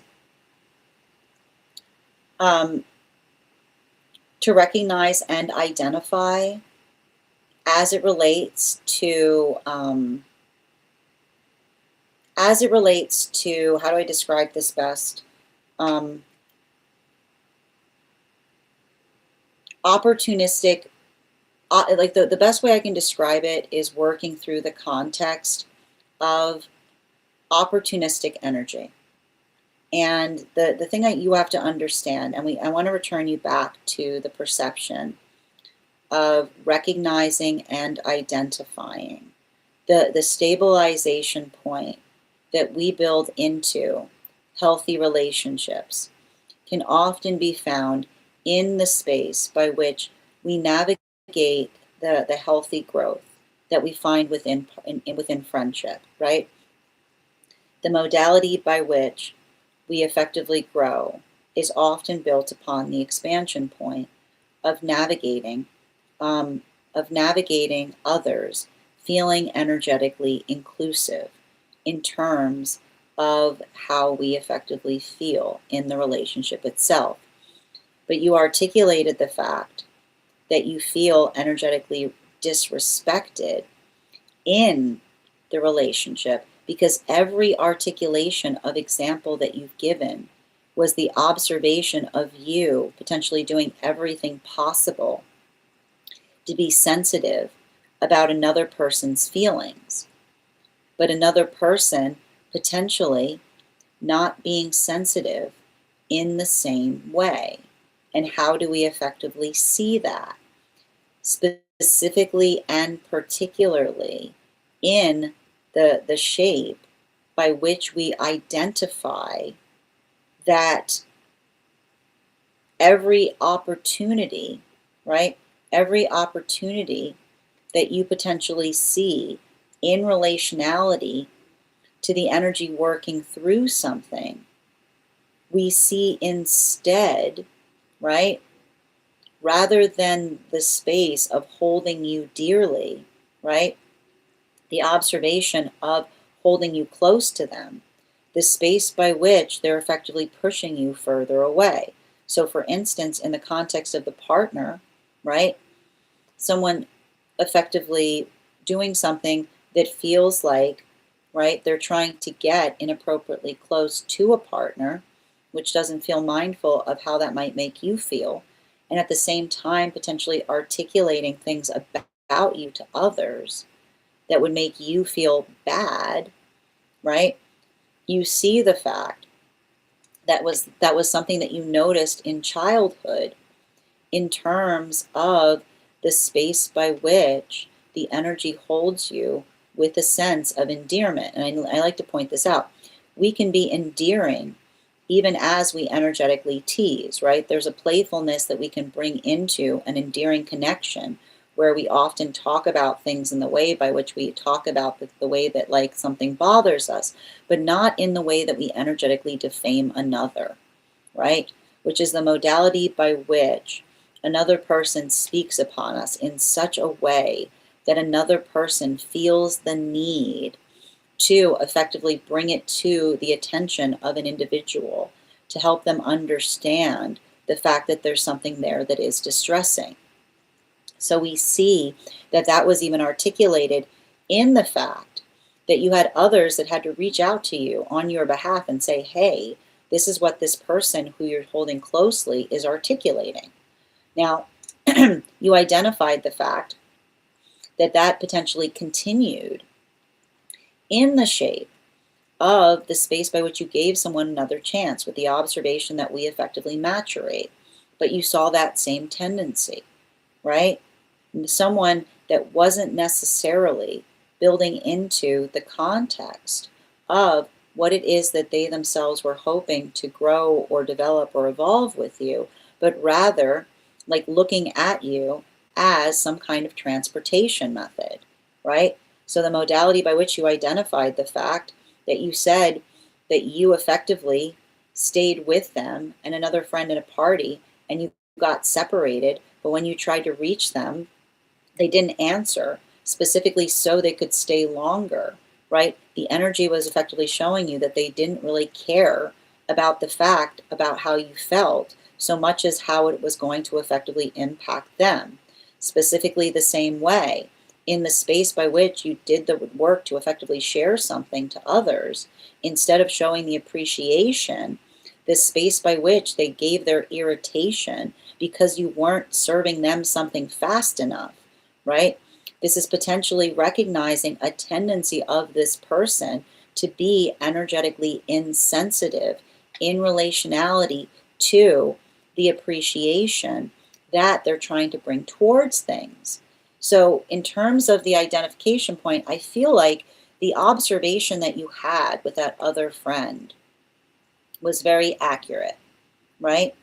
Because you identified the fact, does this energy mean to disrespect? Probably not. I have a feeling that this type of energy does not wake up with the observation of saying, who can I impact in relationality to how I make them feel?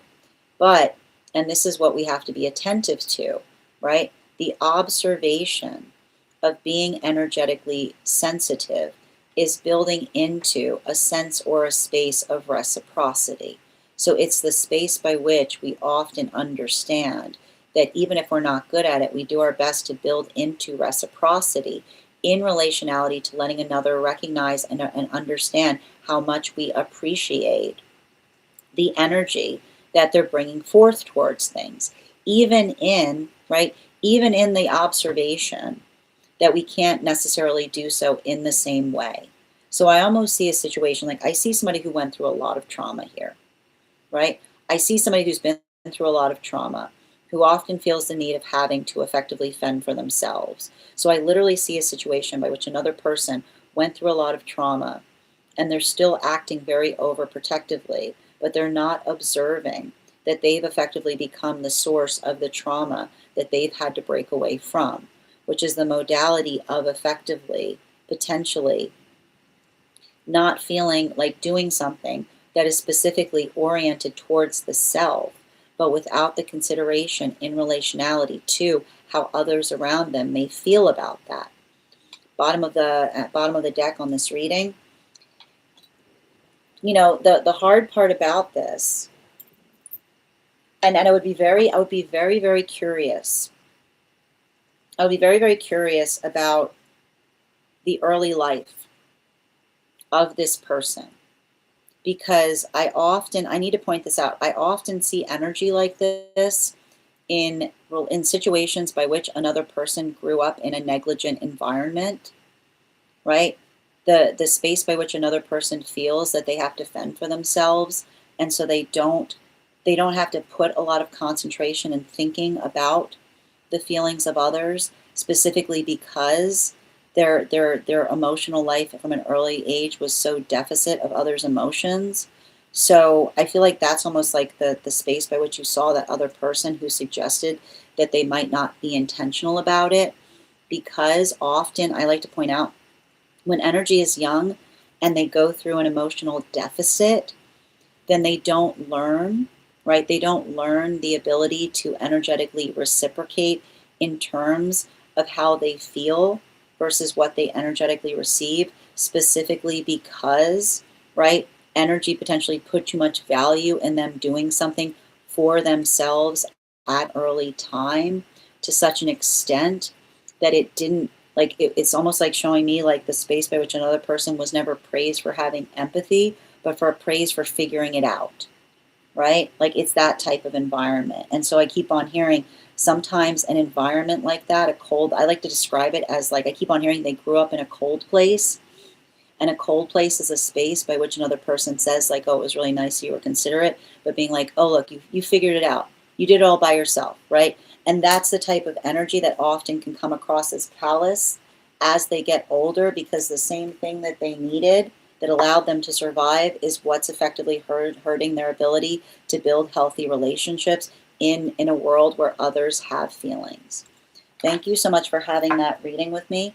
And if this message connected to you as well, it's very common for those who need these messages to be here to experience them. We are doing personal readings right now.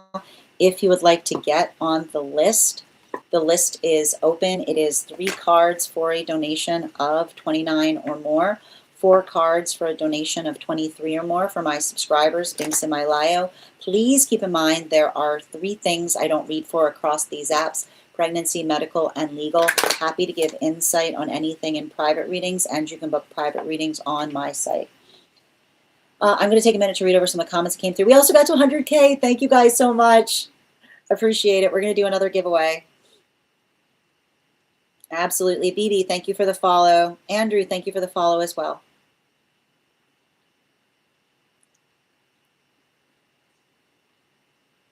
Good point. Hold on a moment.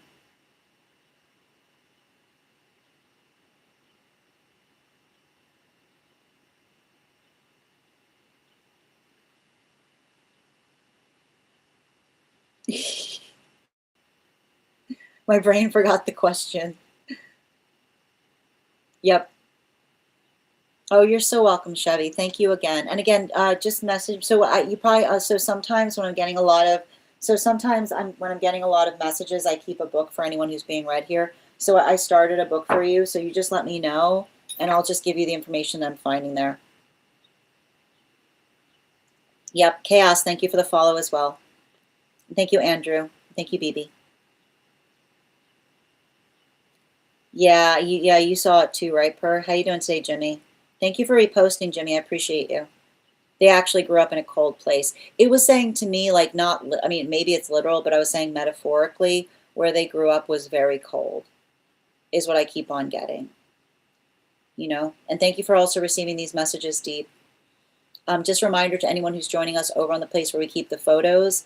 If you would like, we're trying to get our numbers up there so we can start offering memberships. So anyone who follows me there and comments follow in the feed, I will be giving you a personal affirmation from the Guide for the Advanced Soul. And if you're already following me there and would like that affirmation, you can share this live with 3 friends and just write shared in the comments. I'll be happy to give you an affirmation as well. You're so welcome, Stella, and sending you so much support on that journey. And thank you for also receiving that message. Good to see you today, Yaz. How you doing today? Welcome. Welcome, Marie. How you doing today, Ava? All right, let's continue right now. The next person on the list for today is Bridget. Bridget, if you're here, can you respond in all caps? Let me know if you'd like a general reading or if you have a specific question you'd like me to answer. And if anybody else would like to get on the list for today, I've got, hold on a minute. I've got 3 more spots available today before the list will be closed. 3 more spots. You can absolutely get on the list from that date. What was the date again, Yaz? Just bear with me. You said it was March 20th. Hold on a minute, please, dear. I got you. Perfect. All right, Yaz, you're on the list as well. And if anybody else wants to get on the list right now, I've got 2 more spots available before the list will be closed. Excellent. Hi there, Nana, did you get on the list? Can you just send me the initial where you sent the donation? Or if you're on the hold list, I just need to know the date. I'll read the list I have right now. So the list I have currently is, I've got here Bridget, Melissa, and Yaz. And so you make sure, Nana, if you sent, I just need to, just don't put the whole name of the place you sent the donation. I just need the initial. Okay. We also have to do the 100K giveaway. Excellent. All right. So I am thinking, Nicole, did you send to get on the list? If you did, I just need the initial where you sent the donation. So the list I have right now is Bridget, Melissa, and Yaz. Oh, Nicole, yeah, you got the highest gifter. My dear, you're next, actually. My mistake. Thank you for reminding me. Yes, Nicole, you're actually next on the list. So yeah, correction, and that was my fault. So the list we have is Nicole, Bridget, Melissa, and Yaz. Thank you, and thank you for confirming, Nana. I'll check right now. I've got 1 more spot on the list right now. So if anybody else wants to claim that spot, the list will then be closed. Hold on a minute.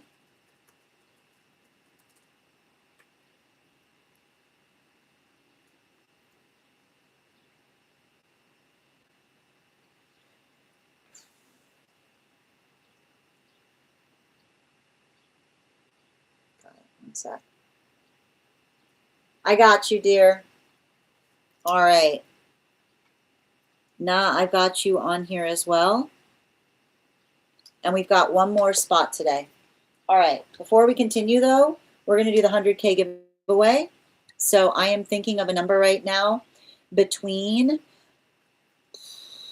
I'm thinking of a number right now between 1 and 43. First person I see that posts a number will get the reading. First person I see, not the first person that posts it. Sometimes I see things in a different order than you guys post them.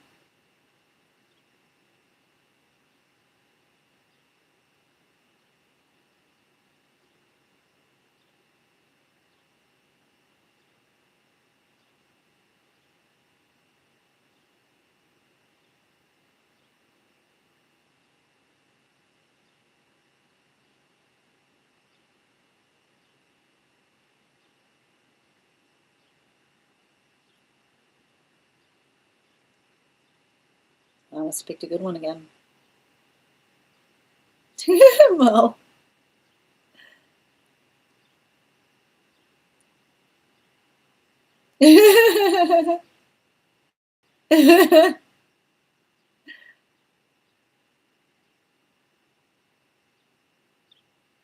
Good Lord. What have I done? Oh, I think I see it. I think I see it. Everyone stop. I think I saw it. Okay, I just need to confirm. It's the only time I saw it.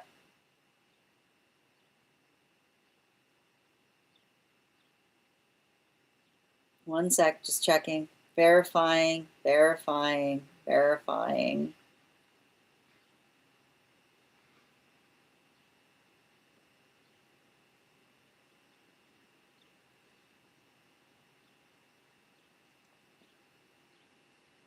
Mm-hmm.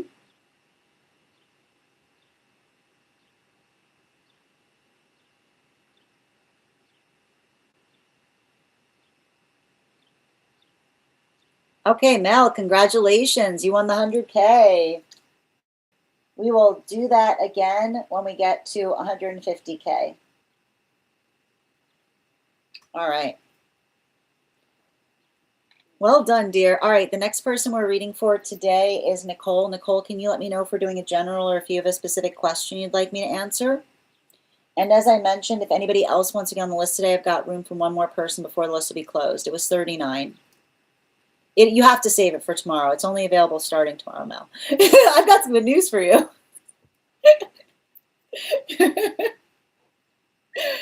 All right, let's get to it.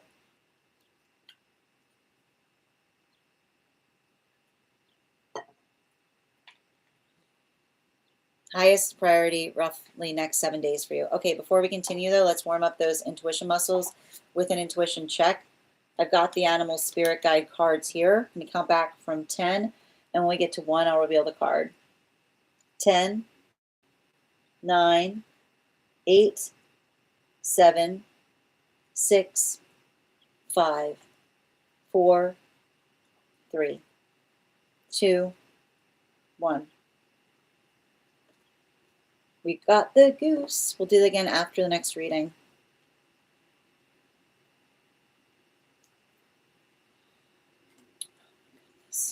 What am I picking up here?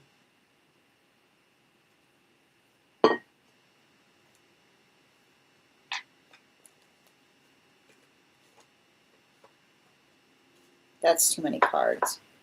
Really? Yeah, I get it. What's going on? Nicole, what's going on, dear? What is this? Oh my God.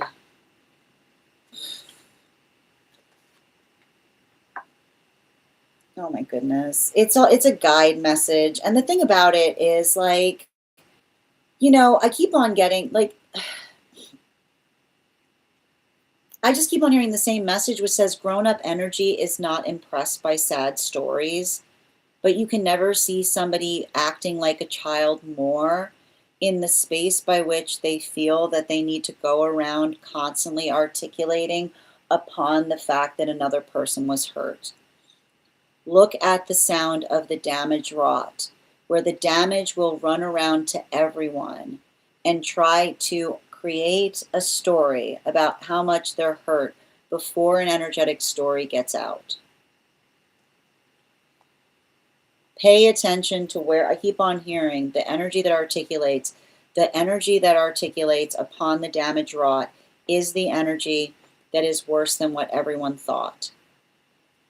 The energy that particulates upon the damage wrought is often the space by which everyone sees where the damage is, like everything is worse than what everyone thought, which is the modality by which, right?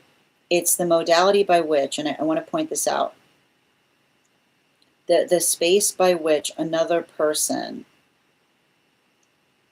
effectively starts going up to everybody and trying to articulate upon, like I keep wondering, this is the sound of someone trying to shove a story down another person's throat, right? Like that's all I keep on hearing. The modality by, and I want to point this out, like, and I feel like this is what the guides are saying. Don't worry. Like, if you recognize someone's doing that around you, like I know it's going to be hard to hear. Let them. If you know it's not true, right? If you know it's not true, and you know the mode, and it's a space by which another person is just running around trying to create, like that's the sound of someone trying to rub two sticks together. is what I keep on hearing from one of your guides. It's coming from an ancestral guide, right? The space by which another person is running around trying to rub two sticks together. It is the space by which another person tries to articulate. And I keep on seeing energy being like, everything was fine. Like, if everything was fine, and then suddenly it's not, right? I keep on seeing that's the sound, right? Like I've just got a guide going like this, which is saying that your integrity, right? Your integrity is a testament to who you know yourself to be. And energy that cares about you knows that too. And I want to point out, like I keep on getting, this is a cleansing moment for you. And the reason I keep on hearing this is a cleansing moment because this is going to move all the drama away from you. Okay? It's a cleansing moment because if there's, I keep on hearing, it's like somebody is trying to introduce drama into your experience. And the modality by which you don't let yourself get invested in it, right? When someone's trying to introduce drama, you do not stir the pot. You don't stir the pot. You don't answer any questions. You just observe. You just let others observe how fastidiously someone is trying to add drama to something to avoid the stark truth of it. Is what I keep on seeing. You know, and I need to describe this here. Healthy energy, here's the thing about it. Healthy energy will see it from a mile away. Healthy energy will see it from a mile away. And what will healthy energy say? Why are you trying to hurt that person? What are you protecting yourself from? Right? That's what healthy energy sees. Right? When another person is running around trying to shove a story around. I keep on hearing the word shove a story, which is a modality by which another person says, I keep on hearing they're perfectly fine before, but suddenly they got this story that they're trying to shove everywhere, right? Healthy energy will look at that and say, what are you trying to protect yourself from? Right? That's what, you know what happens? Healthy energy crosses their arms and goes, what are you trying to protect yourself from?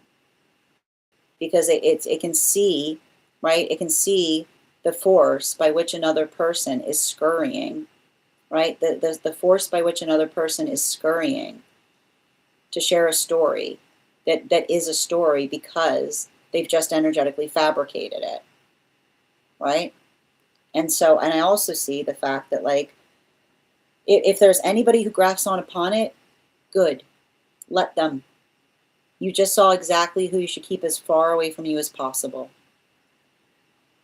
Because when another person is articulating something about you and they care about you, then they shouldn't be in the space by which they're up to hear it, the space by which they articulate and they go to the source, right?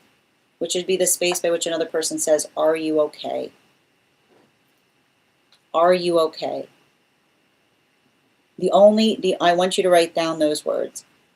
The only words you should be hearing right now are you okay? Because that is the modality of someone saying, I care about you.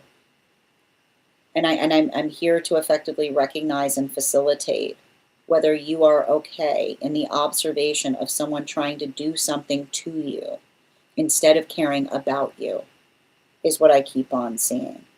And I know I can see a lot of this right now. And I want to describe, I also see you going through a maturation process, which is saying you're going to be able to decide right now, your life is getting energetically cleansed in a big way between the energy, right? And I keep on, it's funny too, because I keep on seeing a wooden spoon here, right? The energy that, like, what do you do with a wooden spoon? Which is the modality by which another person tries to stir the pot, right?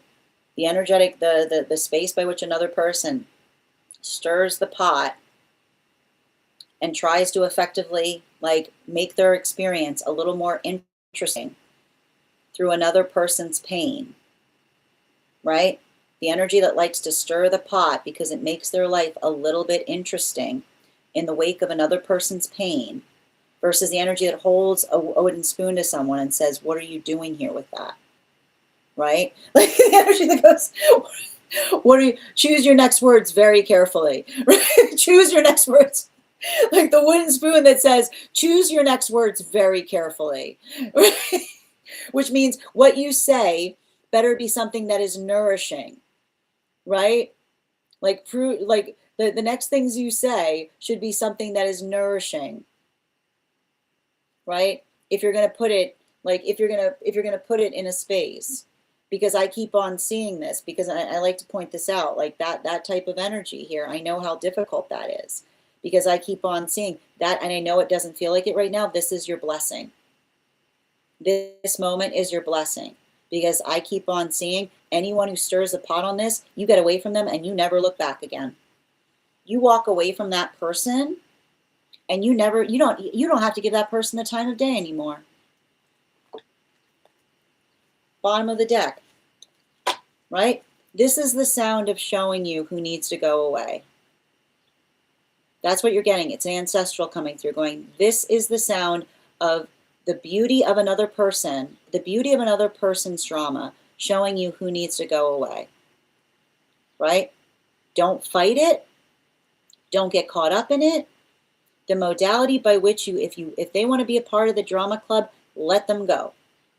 Let them go in the direction of the drama, and let that inform you in terms of who has your best interest at heart.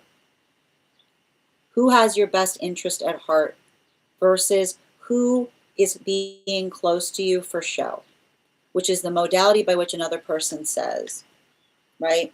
And I keep on seeing, not even in the space by which they let you know, the space by which the energy that supports you says, are you okay? Do you need anything? Not even energy that tells you what's going on, because even that wouldn't be helpful, is what I keep on seeing. The only thing that should be happening right now is the energy that loves you, that shuts something down, even in the modality, right?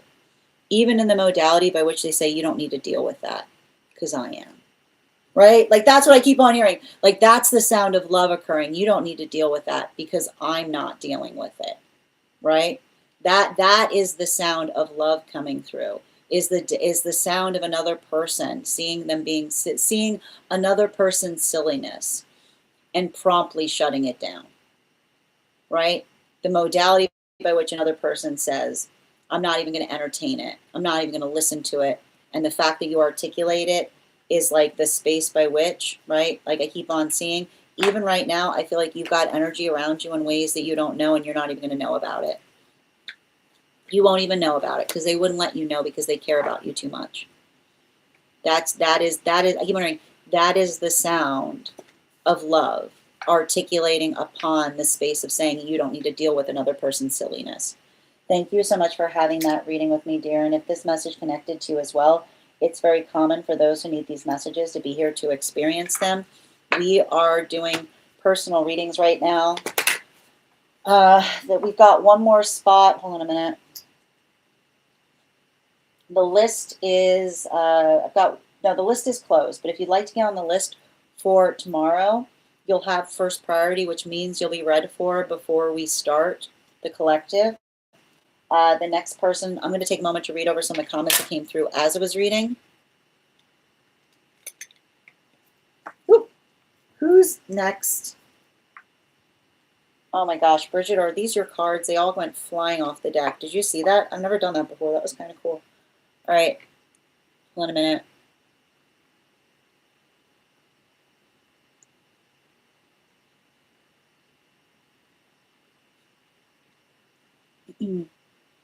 Hi there, Healing. We did a whole free collective today for each of the signs. So if you can't afford a reading and you're looking for that, you can find it as a podcast over on my Spot and Stack, or over on the place where we keep the videos.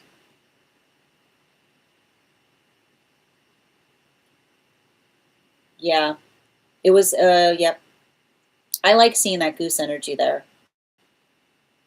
Yeah, my guides keep telling me to stay still. I know it's hard to, right? especially when someone's being real silly, you know? Yep, shaken, not stirred. This is for me. Thank you also, Healing, for receiving this message. It's wild behavior. Yeah, I know. But here's the thing. I need to point out, you literally saying, I hope they heal, is how you're blessing the situation, right? Like the modality by which you recognize it, but you're not letting it energetically affect you. Yeah, that's likely. Yeah, it was definitely feeling like a maternal ancestral coming through. You have both with them, with you. Period. Absolutely. Hold on a minute. Who wouldn't love to be a part of that drama? Who wouldn't love to be a part of the drama club? Yeah, exactly. You're so welcome, dear. Sending you support. You're so welcome as well, Healing. Absolutely. All right, let's continue right now. The next person on the list for today is Bridget. Your card's already out, Bridge. Before we continue, though, let's warm up those intuition muscles with an intuition check. I've got the animal spirit guide card here. We're going to count back from 10, and when we get to 1, I will reveal the card. 10, 9, 8, 7, 6, 5, 4, 3, 2, 1. Got the adder. Thank you. We'll do that again after the next reading. We've got a dream interpretation. All right. You know what that means?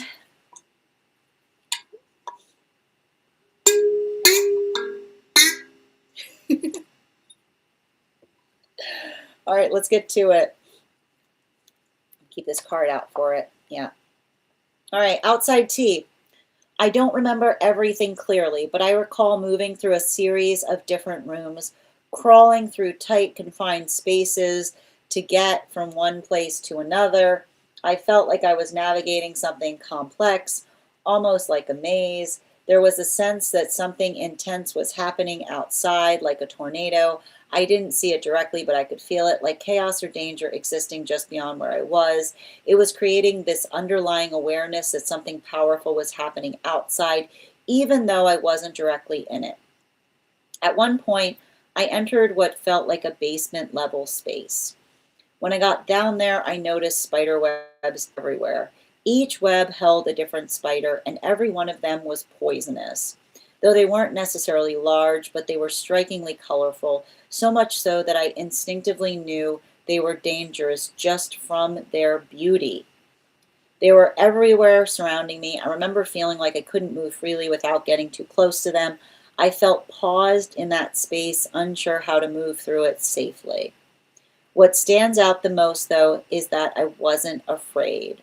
I wasn't anxious, panicked, or claustrophobic. Even in the tight spaces, I just remember thinking, this is really small. I don't know if I can fit through here. But I didn't feel threatened or uncomfortable in my body. I felt aware, not overwhelmed. There was also a sense of familiarity. I've had dreams before where I'm navigating tight, confined spaces. Even in the exact setting was different. That part felt familiar, like something I've experienced many times. That's about all I can recall, but I have a strong sense that I'm working through a lot on a deeper level in my dreams. So much that maybe I can't bring all of it back with me when I wake up. Well, the cards flew out before I even started the reading. And the thing I want to identify that I feel like you're working through right now is, and we need to, I feel like the thing that's important about this dream is identifying and recognizing, like, it's clearly a shadow work dream. And the thing about shadow work dreams is being able to identify the difference between how we feel versus navigating the reality of circumstances and situations. And so the one thing I keep on seeing that you're effectively navigating in this dream space is the feeling of dread, right? And the thing about dread is, you even described it, the feeling that there was something intense happening outside, like a tornado. And you said you didn't see it directly, but you could feel it, like chaos or danger existing just beyond where it was. And it created this underlying awareness that something powerful was happening outside, even though I wasn't directly in it. So you saw how quickly those cards came out. And the thing about it, and I want you to kind of recognize this. When we're dealing through dread, it makes us feel like we want to be energetically reactive, right? There is a volatility that dread sometimes creates within us. And you're effectively now seeing that in the space by which you articulated that you said that you entered what felt like a basement level space. And when you got down there, you noticed that there were spider webs everywhere, right? So this is the modality. You said each web had a different spider and every one of them was poisonous, okay? They weren't necessarily large, but they were very colorful, so much so that you instinctively knew that they were dangerous just from their beauty. And you articulated that you felt like they were everywhere surrounding you. And I remember feeling that I couldn't move freely without getting too close to them. And you felt paused in that space or unsure how to move through it safely. Now, the thing about this that I think that needs to be energetically addressed is, and I want to kind of describe this, and this is why it becomes a shadow work dream, right? You saw a bunch of these creatures and they were colorful and you said they were beautiful. And that was all you needed to see to decide that they were energetically dangerous, right? Because that's the shape of your shadow work, okay? Did you see any example? Did you see any example of energetic harm caused in the modality or experience of something there? Right? Did you see the cause of harm, or did you make the energetic assumption? And that's why we saw, right? And I want to point this out. You said what stands out the most is that you weren't afraid. You said that you were anxious and panicked, claustrophobic even, in the tight space. You just remembered thinking, this is really small. I don't know if I can fit through here. But you didn't feel threatened or uncomfortable, right? You felt aware, not overwhelmed. So I want you to understand that what we're potentially seeing here in the dream space is a tendency of feeling energetically intimidated in the space of not wanting to energetically offend someone, right?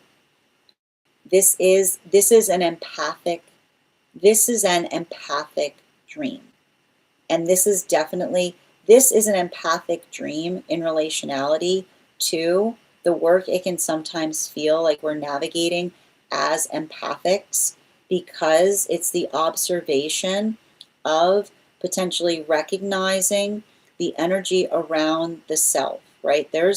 Perceive the energy around the self and perceive all of the things around the self and all of the things around the self that have, right, that have energetically like working through hypersensitivity is often working through the modality by which we're trying to navigate circumstances or situations without necessarily energetically offending someone, right? And the thing about it is, when we are energetically strong, right, we don't navigate, like we don't feel the space of the hypersensitivity, right? Because I want you to understand this. There's a difference, and this is often something that happens, right? This is often the difference that happens when we're used to navigating trauma environments versus the modality of navigating healthy energy, which is often working into the framework of being able to recognize and identify what feels energetically supportive in the space by which we're able to effectively articulate or attenuate the energetic invested attention by which we bring things forth. Now you have to understand this, right? When we're in healthy energy, then our ability to move through things, right? When we are in a healthy space and we see energy moving through things, it shouldn't create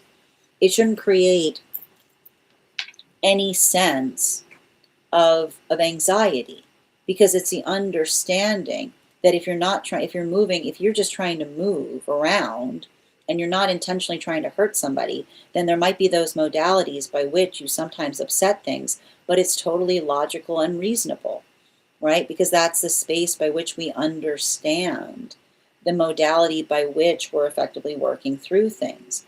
But this is potentially articulating upon the fact that you're healing from trauma environments, right? And what do you see in a trauma environment, right? Like there you are just trying to exist, and another person is finding ways to be offended by the fact that you're just trying to move, right? The modality by which another person feels like you're energetically encroaching upon them for energetically existing in the first place is often the modality by which we recognize the full shape of what it is that we ourselves are healing from. So it's actually interesting because I want to point out something to you in the dream space, right? You identified that you saw all of those spiders around you, right? And you said that they were beautiful, right? And you were being energetically aware of them. But you also said that you didn't feel, right? You didn't feel anxiety or panic, even in the tight spaces. You articulated yourself, you said it felt small and you didn't know if you could fit through there, but you also didn't feel threatened or uncomfortable in your own body. You felt aware, not overwhelmed. So this is you potentially getting stronger at holding space for yourself, right? Which is the modality by which you're not feeling, right? You're feeling the attenuation of others' energetic frequencies, right? And you're recognizing and identifying, right? That you're potentially even articulating the fact that you find them beautiful and energetically compelling. But the understanding, and I want to point out, the way that you identify that something's energetically beautiful is not in the space by which, right? Beautiful energy is not petty, right? Which is not the space by which, again, you do something and it disturbs them in the slightest, and then they come into the space by which they would effectively hurt you.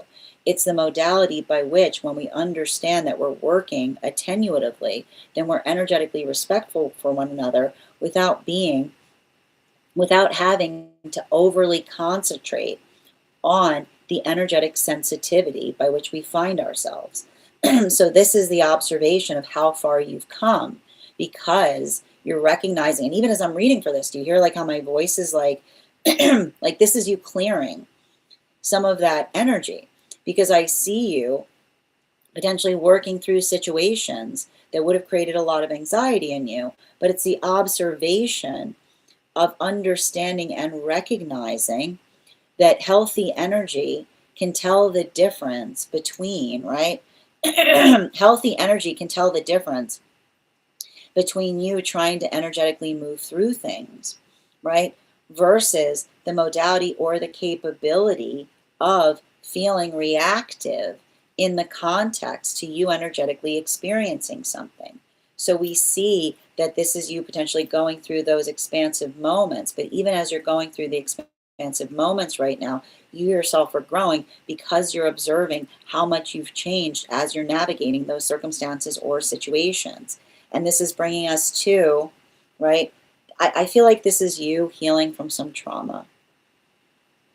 And the hard part about healing from trauma is it's often working through, right? I wouldn't be surprised if you had a lot of trauma early on based upon hypersensitive energy, right? Because what often happens with hypersensitive energy, it's the modality by which, right? The modality by which another person potentially causes, right? The space by which another person energetically hurts us and then tries to articulate and say, if you didn't do something, I wouldn't have energetically hurt you, right? The modality by which another person tries to impress upon us the fact that they themselves, right, that they themselves were hurt, which makes it okay to hurt the other person. This is often the modality by which I see that you yourself are healing, because I keep on seeing that the hypersensitivity by which we energetically experience something is mitigated by the intention that is put towards it, right? So when we're in a healthy space, we navigate that correctly, which isn't the space by which we're so hypersensitive that we're looking like everything effectively hurts us. And then we look for reasons to be able to take something out on another.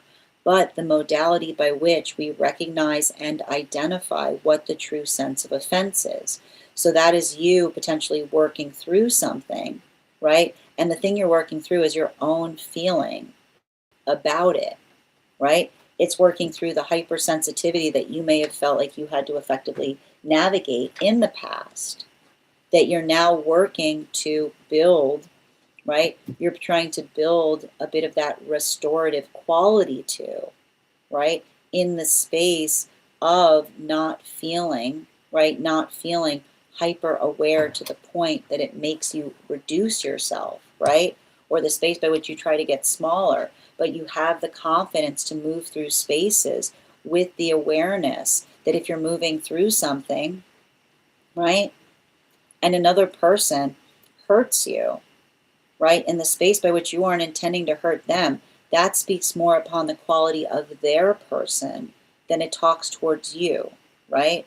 Because that's the shape and nature of you identifying that intention is key. Bottom of the deck on this reading was that strength card for that reason. Thank you so much for having that reading with me, Bridget. And if this message connected to you as well, it's very common for those who need these messages to be here to experience them. We are doing personal readings right now. If you would like to get on the list today, the list is closed, but you can get on the list for tomorrow and you'll be the first person read for. You'll also have an additional card in your reading. I'm going to take a few minutes. I mean, you're also, not going to have an additional card reading. You'll have first priority, which means you'll be read for before we start the daily collective. I'm going to take a moment to read over some of the comments that came through as I was reading.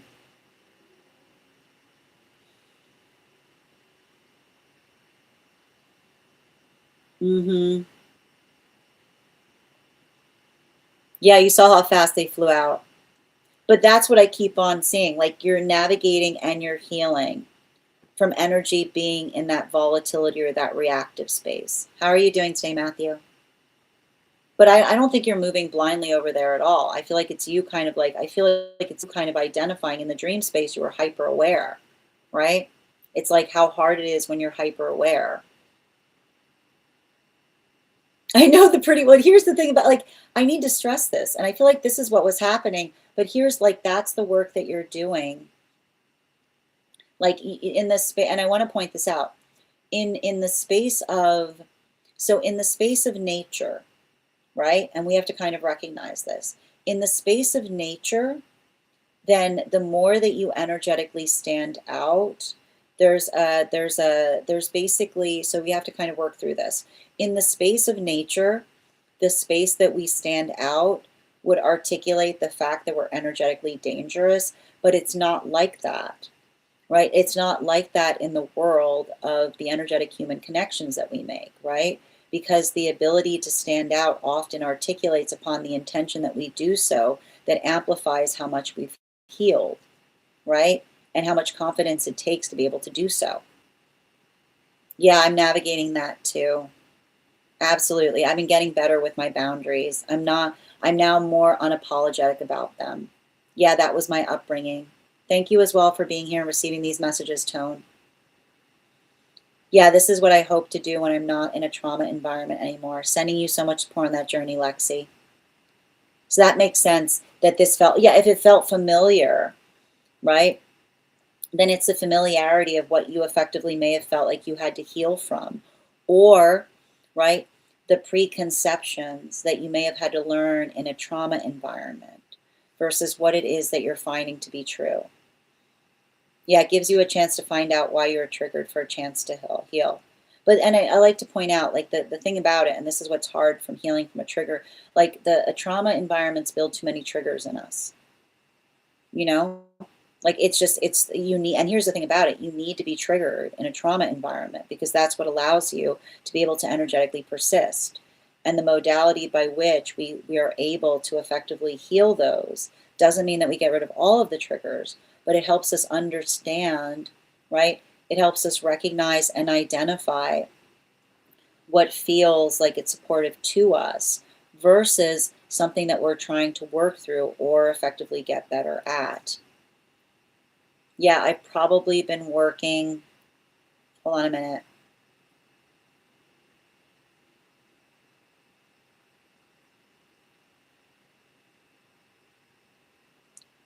Just reading over, I just lost my spot, yep.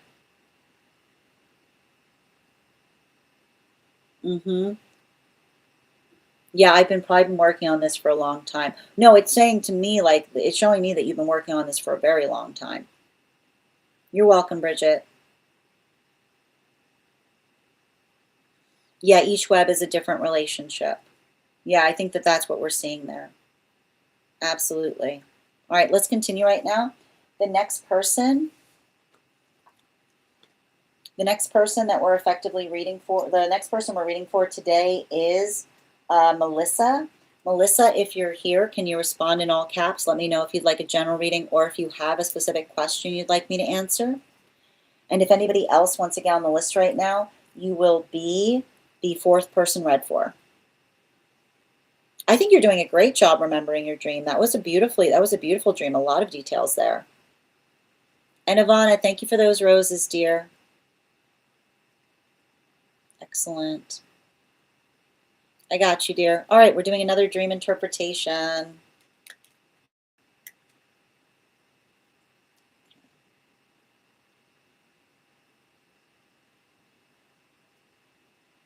One moment, please.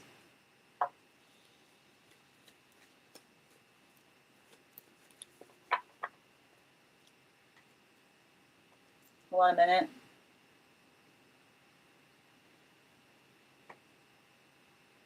And before we continue right now, let's warm up the intuition muscles with an intuition check. I've got the animal spirit guide cards here. We're going to count back from 10. And when we get to 1, I will reveal the card. 10, 9, 8, 7, 6, 5, 4, 3, 2, 1. Got the ram. We'll do that again after the next reading. All right, where are we? And we're doing another dream, which means we have to get out the coconut.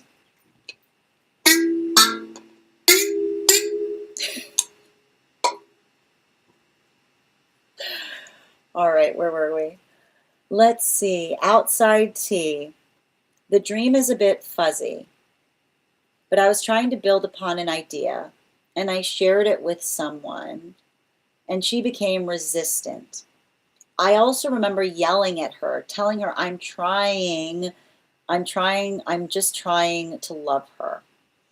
I woke up to feeling so much emotion. I'm wondering if this has something to do with my current relationship with my partner, who I've been experiencing some frustration around. Can I please get 4, and before we continue right now, I'm going to get that card back out. Hold on a minute, I'm going to pin up Mel here. Guys, make sure to give Mel some love.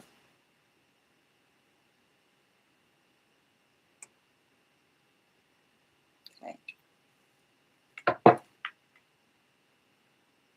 right, I got to pin up Mel here. There we go. All right. 4 cards, please.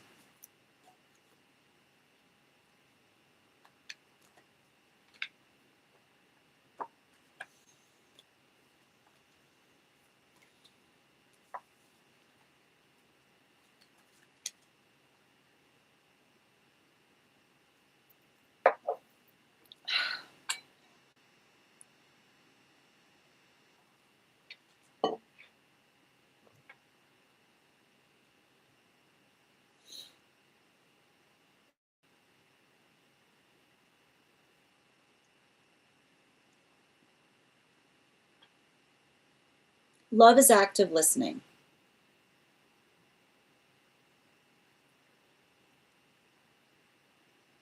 Love is active listening. And the hard thing about it, and this is what we effectively recognize, okay? There are 2 different ways. There is often the space by which love is misconstrued by what we desire to bring towards another versus what they actually need, right? And this is really important. And the fact that you said that the dream itself was fuzzy articulates upon how difficult it can sometimes be to recognize whether another person is loving us indulgently or empathetically. Okay? And the way that you can usually identify it is that indulgent love often leaves someone feeling malnourished, right? Indulgent love is often the attenuation point of another person that potentially brings love to something, but they bring love to something in the way that they themselves would desire to be loved. And this is why it's important to be able to work through our shadow work, because when we're loving in a way that feels like it's a projection, then it often creates the space by which we say to another person, I'm loving you, right? I'm loving you to the best of my ability. Why are you why are you not receiving the love that I'm trying to give you? And usually it's because the answer is the love that you're trying to give someone is self-indulgent. It's not what they actually need, but it's what you want to energetically give them. And if you want to give something to someone, right? And it's not attenuative to what it is that they actually need, then it's not actually love, it's self-indulgence. And here's a nice thing about it. Like, this is the truth, right? And this is what we talk about with alignment, right?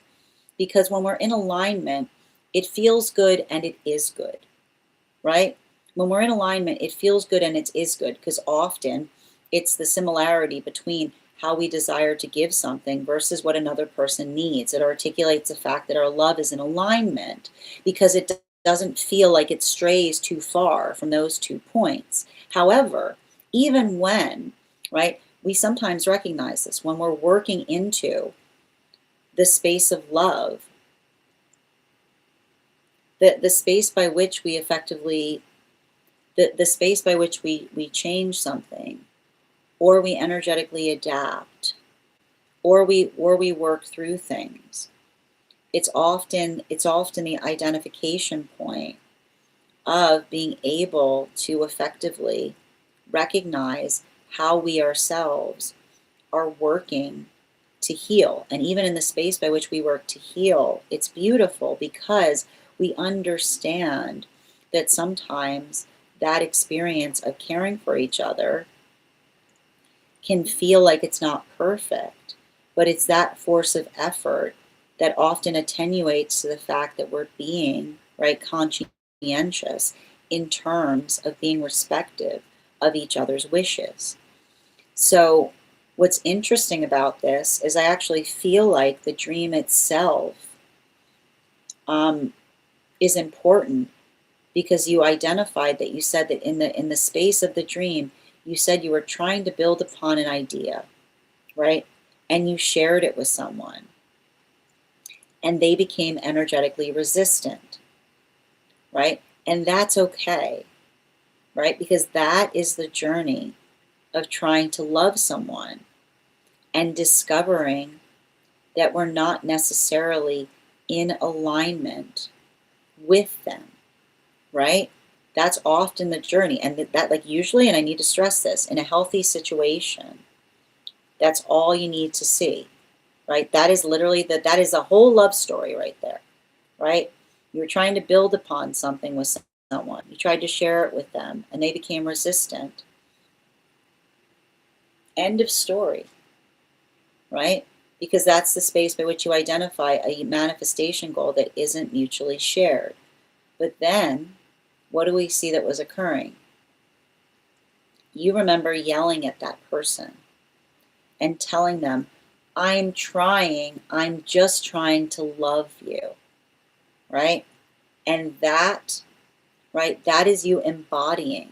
Like, that's you being in the modality of embodying the experience by which love becomes distortion, right? Because in the moment, right, in the moment by which another person articulates that what we're trying to give them isn't experienced as love, then the love, right, the love has stopped, right? And it then becomes something that becomes energetically toxic in the space by which another person says, don't resist, just let me energetically love you, right? Because that is the shape of trauma. And the sad point is that for a lot of individuals, and you have to understand this, the sound of trauma does not come through with someone saying, I want to hurt you, right? True trauma often occurs with someone saying, why won't you let me love you, right? The space by which another person hurts us because they're trying to force their love upon us when we have no desire to energetically receive it. So I feel like the space by which you said that you woke up feeling so much emotion is you recognizing, right? Holding the experience of understanding the pain, right, that occurs in the shape of trauma, which is navigating the fact that someone can traumatize someone, not in the space by which they don't care about them, but in the space by which they're not listening in terms of how another person feels towards what another person wants to receive.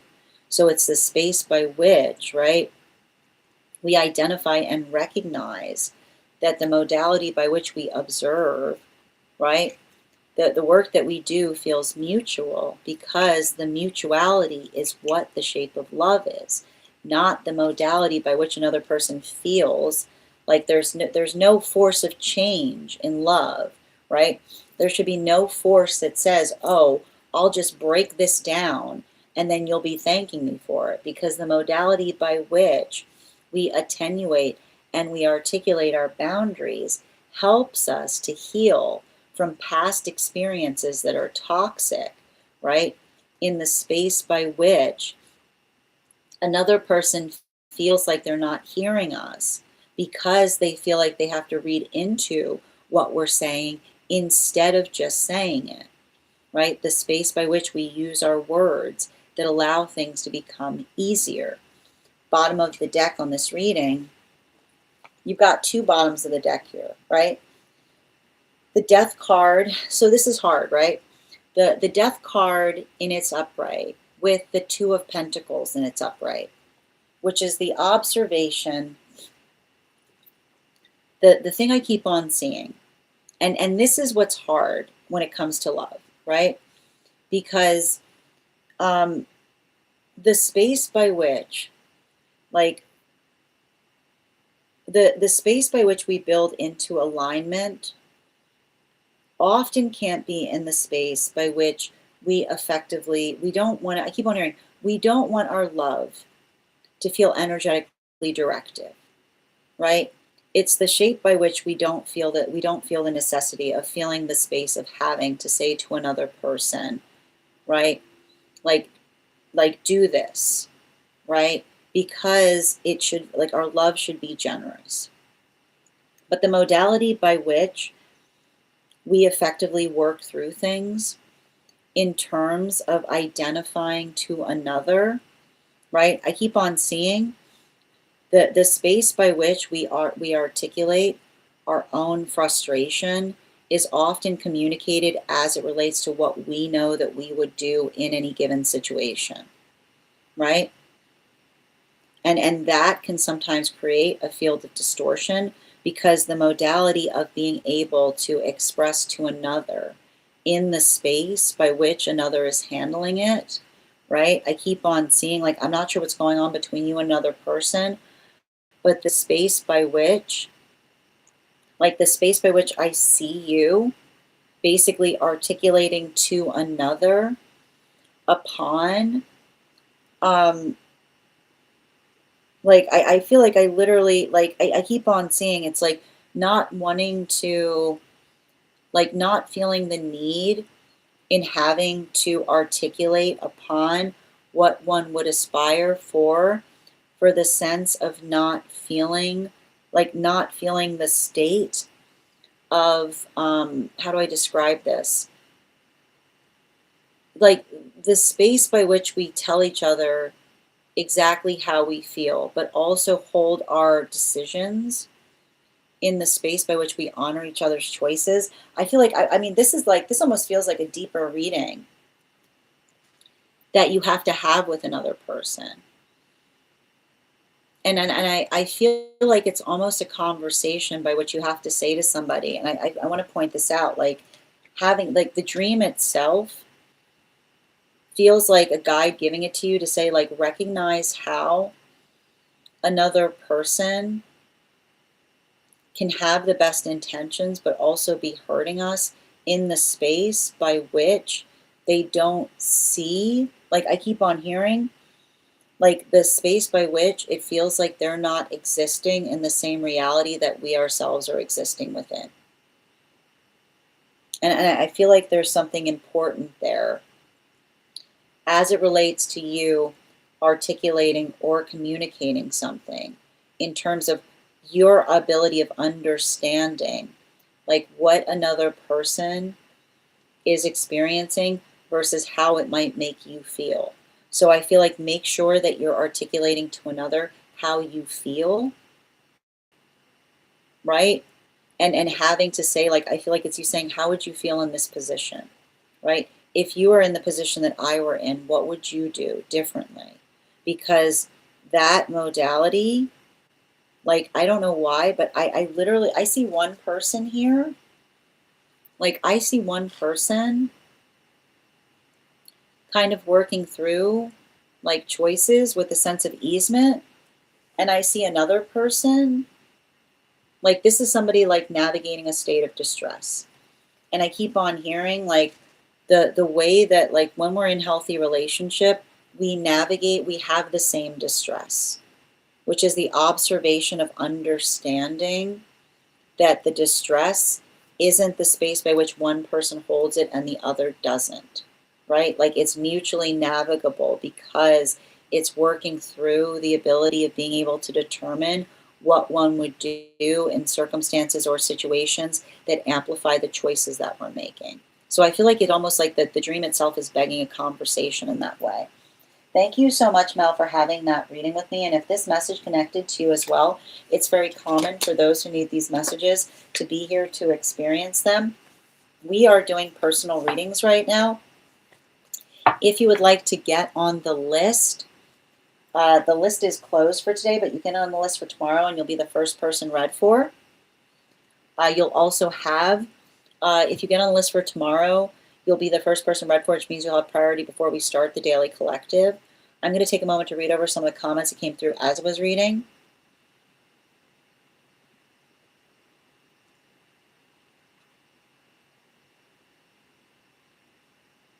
Mm-hmm.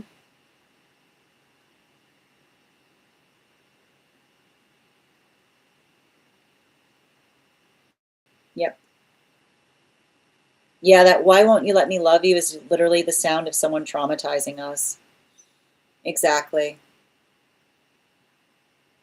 Absolutely. And thank you again, Mel, for having that reading with me and sending you so much support on that journey.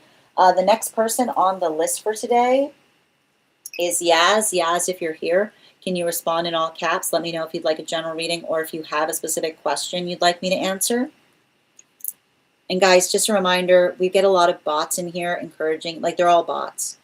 So anytime you see someone that comes in and tells you to message them for something, just remember that's a bot. Please make sure that you're being safe out there. We get them perpetually right now. So let's continue. You're so welcome, dear. And thank you, Yaz, for letting me know where the question is. Also, friends, we're at 103K likes. When we get to 150K, I know. I will not. Here's the thing. Joe. That is a special bot. I mean, now that I identified them, like that's the thing about it. Like it's like now it's like it's kind of yeah. I know. I know. Absolutely. We should actually figure out what days they come in because we could probably kind of isolate. I'm like very curious to understand the way that it's working, you know? Yeah. And thank you again, Mel, for having that reading with me. All right, the next person we're reading for today is Yaz. I've got the Animal Spirit Guide card here for Yaz. We're going to count back from 10. And when we get to 1, I will reveal the card.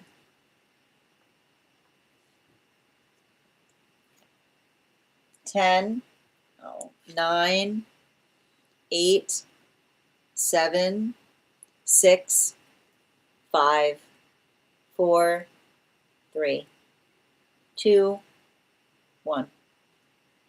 We got the Fire Dragon. We'll do it again after the next reading.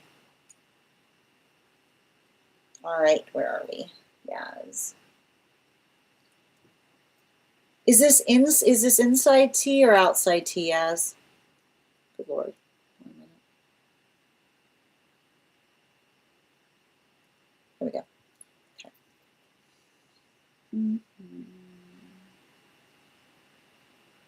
Outside tea. Thank you. At my discretion.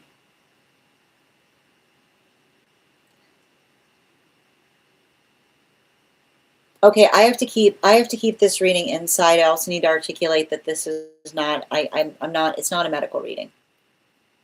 Okay? So I can give you without all of like the space by which you're working through, like the if you're looking for an energetic read in terms of the insight or lesson behind a lot of the things you're currently experiencing energetically, I'm happy to read for that, if that makes sense.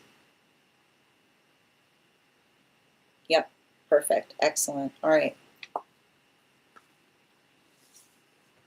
got it. Thank you for understanding, dear.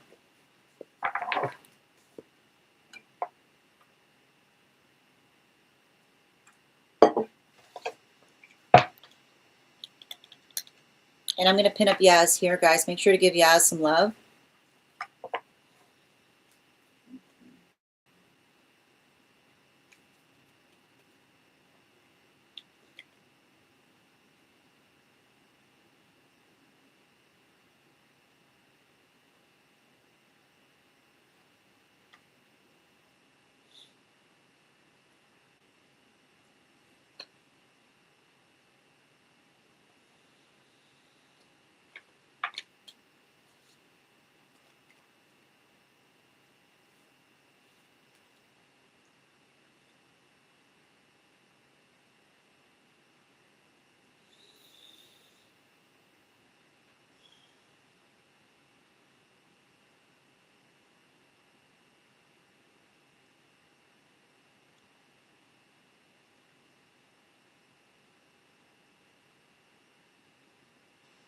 yeah, like,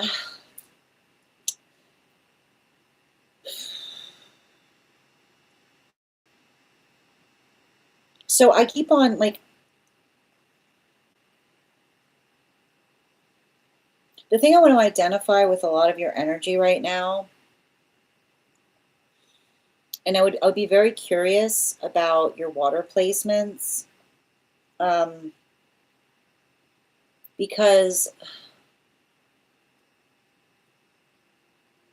and we have to get back into, like, I have to delve back into something that we articulated in relationality to, um, in relationality to the Akashic that we've read for previously.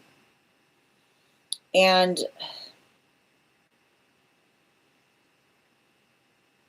the way I like to describe it is often with energy like yours, right? Um,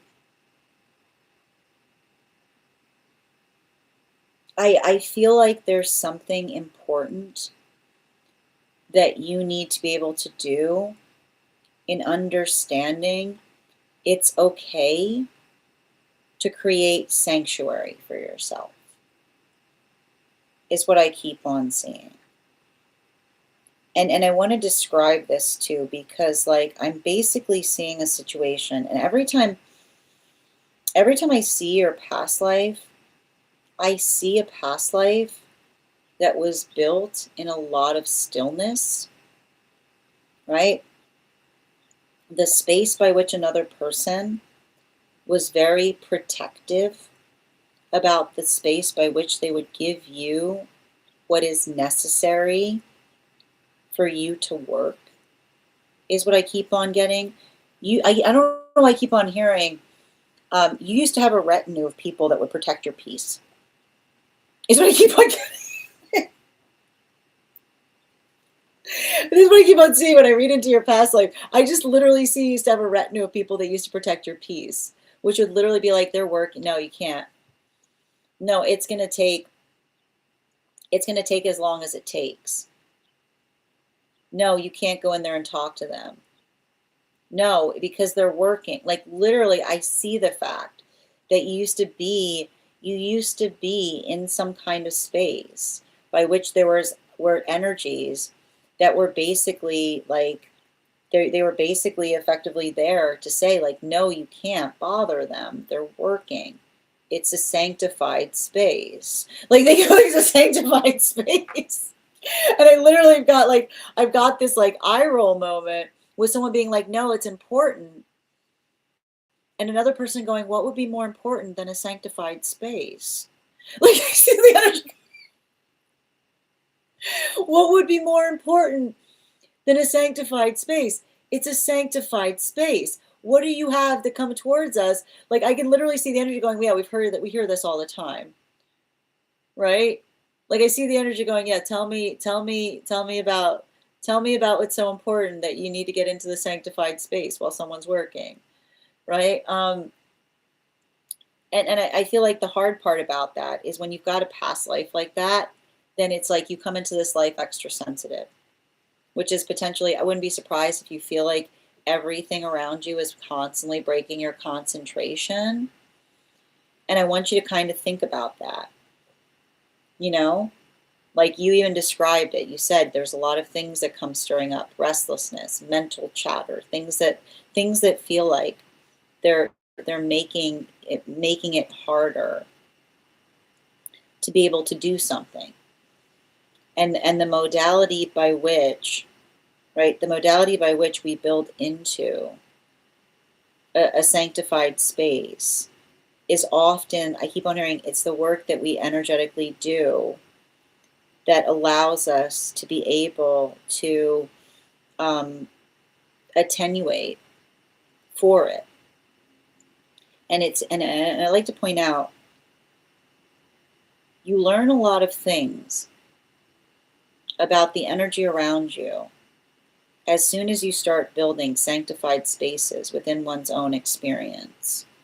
Because the way that another person respects a sanctified space is the space by which another person is effectively observing, right?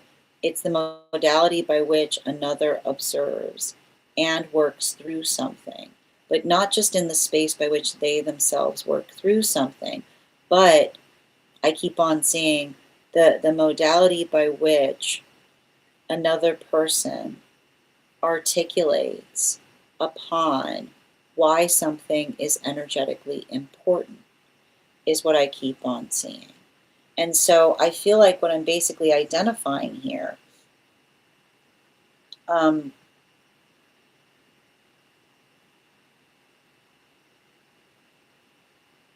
I feel like I see I feel like I see a situation or circumstance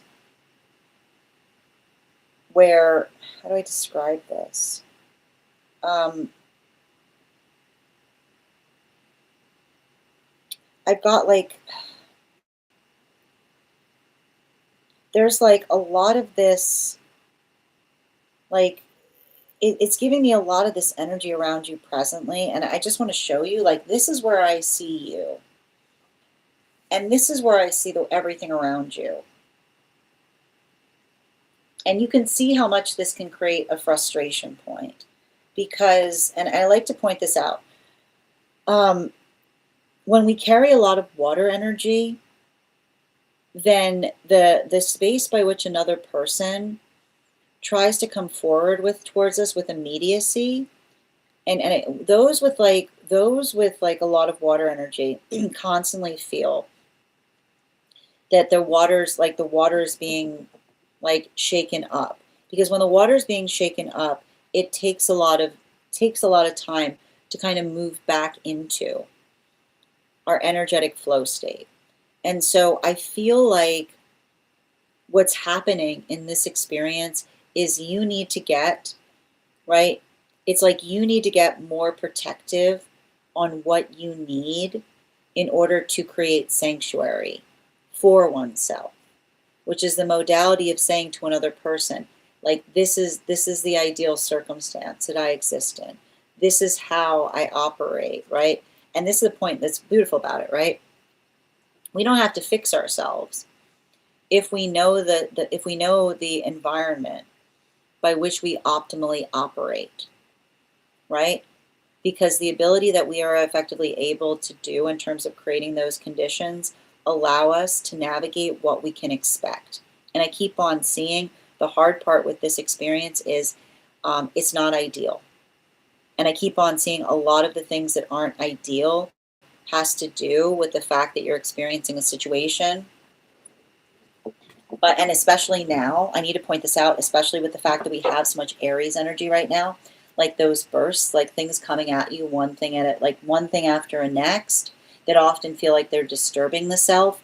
So your ability to effectively be able to kind of navigate something in a way by which you understand that you say, like, I'm addressing it, but I'm addressing it in the way that I know is best, is you building into, like I keep on hearing, is you building into a force of energetic peace. But I keep on getting the peacefulness that you're working to create is the peacefulness by which you're effectively articulating to another, right? This is what you're working towards, and this is the energetic outcome upon it as well. Bottom of the deck on this reading, yeah, the Two of Pentacles. I think that's something really important there, specifically in terms of not allowing the self to be energetically surprised by anything that feels like it distorts, is what I keep on getting, right? I want you to kind of say to yourself, this is how you're building concentration, right? See how that changes your perspective.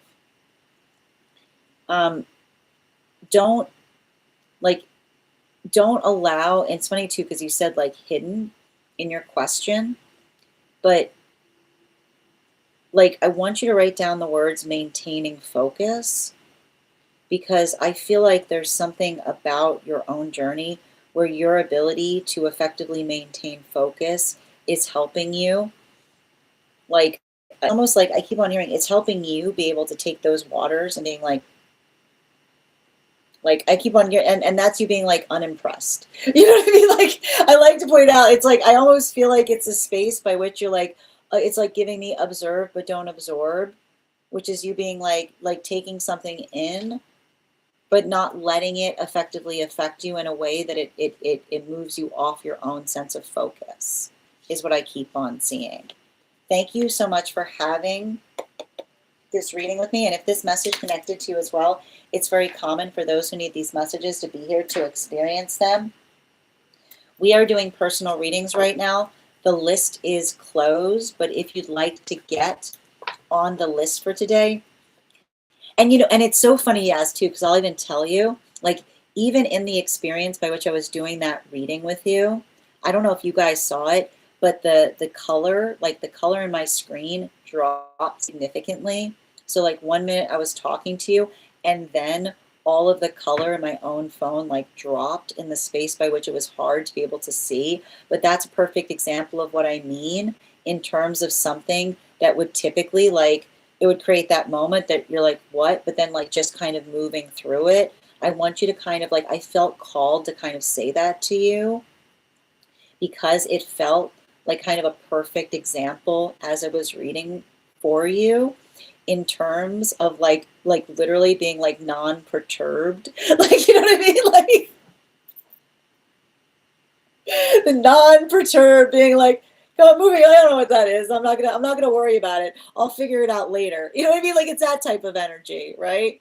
Which is like it's even in that, it was wild. It was just really amazing that it was happening even as I was reading for you. I'm like, oh, this is probably a perfect example of like what one is energetically feeling. But even in the context of kind of like working through it, right? Like taking note of something, but then just continuing to move through it unabated, right? Like I want you to kind of focus upon that as you're working upon sharpening your focus on things.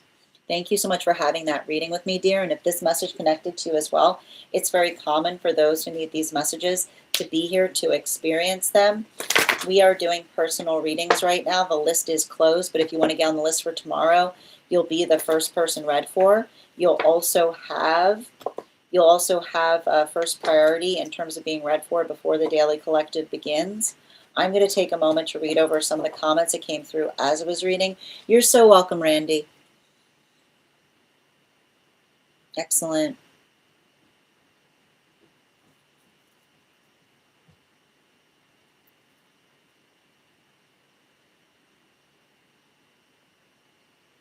You can't see any of the comments?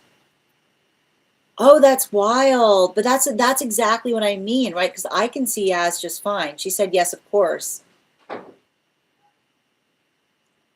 That's so weird. Do you see my replies? I can with a delay. But I need to point out it feels very attenuated to the reading we're having, right? Like given what you are energetically asking, right? Like not allowing yourself to be perturbed when it feels like something is energetically disturbing. And HR, thank you for the follow. You doubting the guides. Peace protectors, is it working now? It's a sanctified space for me. Exactly. I love this. I can feel the effect of this past life on my life a lot. Yeah, absolutely. So true. Hanging in there. Thank you guys for supporting each other. You have a Pisces moon. Yeah, okay, maintaining and focus, observe but don't absorb, feels very right. That's wild.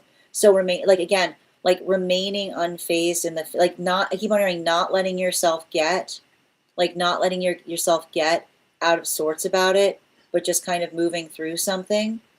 Hold on a minute. Yeah, 1 minute. A previous reading you made about someone having a past life on water to handle the sensitivity also comes to mind when you're reading on my sensitivity. No, I think I think it's really interesting that you brought that up because it feels to me like the opposite problem, if that makes sense. Yeah. Okay, you see them now, Bridget. Excellent. You're so welcome. Yeah, you were hidden like just in time for the reading. Yep. Does that does feel no, but you understand what I'm seeing here? It feels very on point for the reading itself. Mm-hmm. But I keep on getting, and I think that this is important. Like, remember when I said like creating sanctuary for your space? But like, I feel like it's almost a guide saying like creating modalities by which you articulate to another person saying like, I'm not energetically available, right? Like helping others recognize and identify what it means when you articulate that something is energetically sanctified, right? Like, I feel like there's a lot of that work that I see that you're doing there. Yeah, I would really focus on that. Thank you so much for having that reading with me. And if this message connected to you as well, whoop, who's next? I got Nana here. If this message connected to you as well, it's very common for those who need these messages to be here to experience them. We are doing personal readings. The list is closed today, but if you want to get on the list for tomorrow, you'll have first priority, which means you'll be read for before we do the daily collective. We're also at 103K likes. When we get to 150K, I will be gifting a reading back to the collective. So make sure you're tapping that screen. We'll get to 150K in no time. My guides are happy now. This makes me, oh, I saw all the comments. I know, it's really interesting, right? But I think that like, I think that like it was almost like a perfect example of working through like everything that you were describing, right? Like things that effectively perturb, but even in the space by which it perturbs, not letting it perturb the self, right? All right, we're going to continue right now. The next person we're reading for today is Nana. Nana, if you're here, can you respond in all caps? Let me know if you'd like a general reading or if you have a specific question you'd like me to answer. And also, while we wait, let's warm up those intuition muscles with an intuition check. I've got the animal spirit guide cards here. We're going to count back from 10. And when we get to 1, I will reveal the card. 10, 9, 8, 7, 6, 5, 4, 3, 2, 1. Per, I know you want to say butterfly, but I just want to show you. Like, I get it.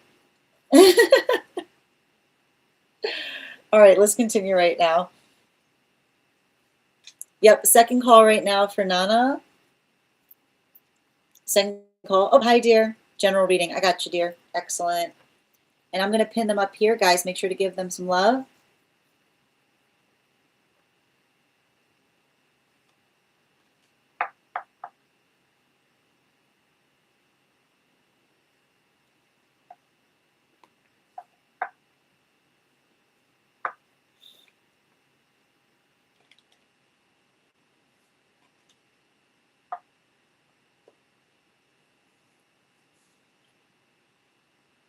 I feel like I see somebody by you who, like, other people see needs a lot of help, but I see you saying, like, they don't need a lot of help if you're just actively listening. You know?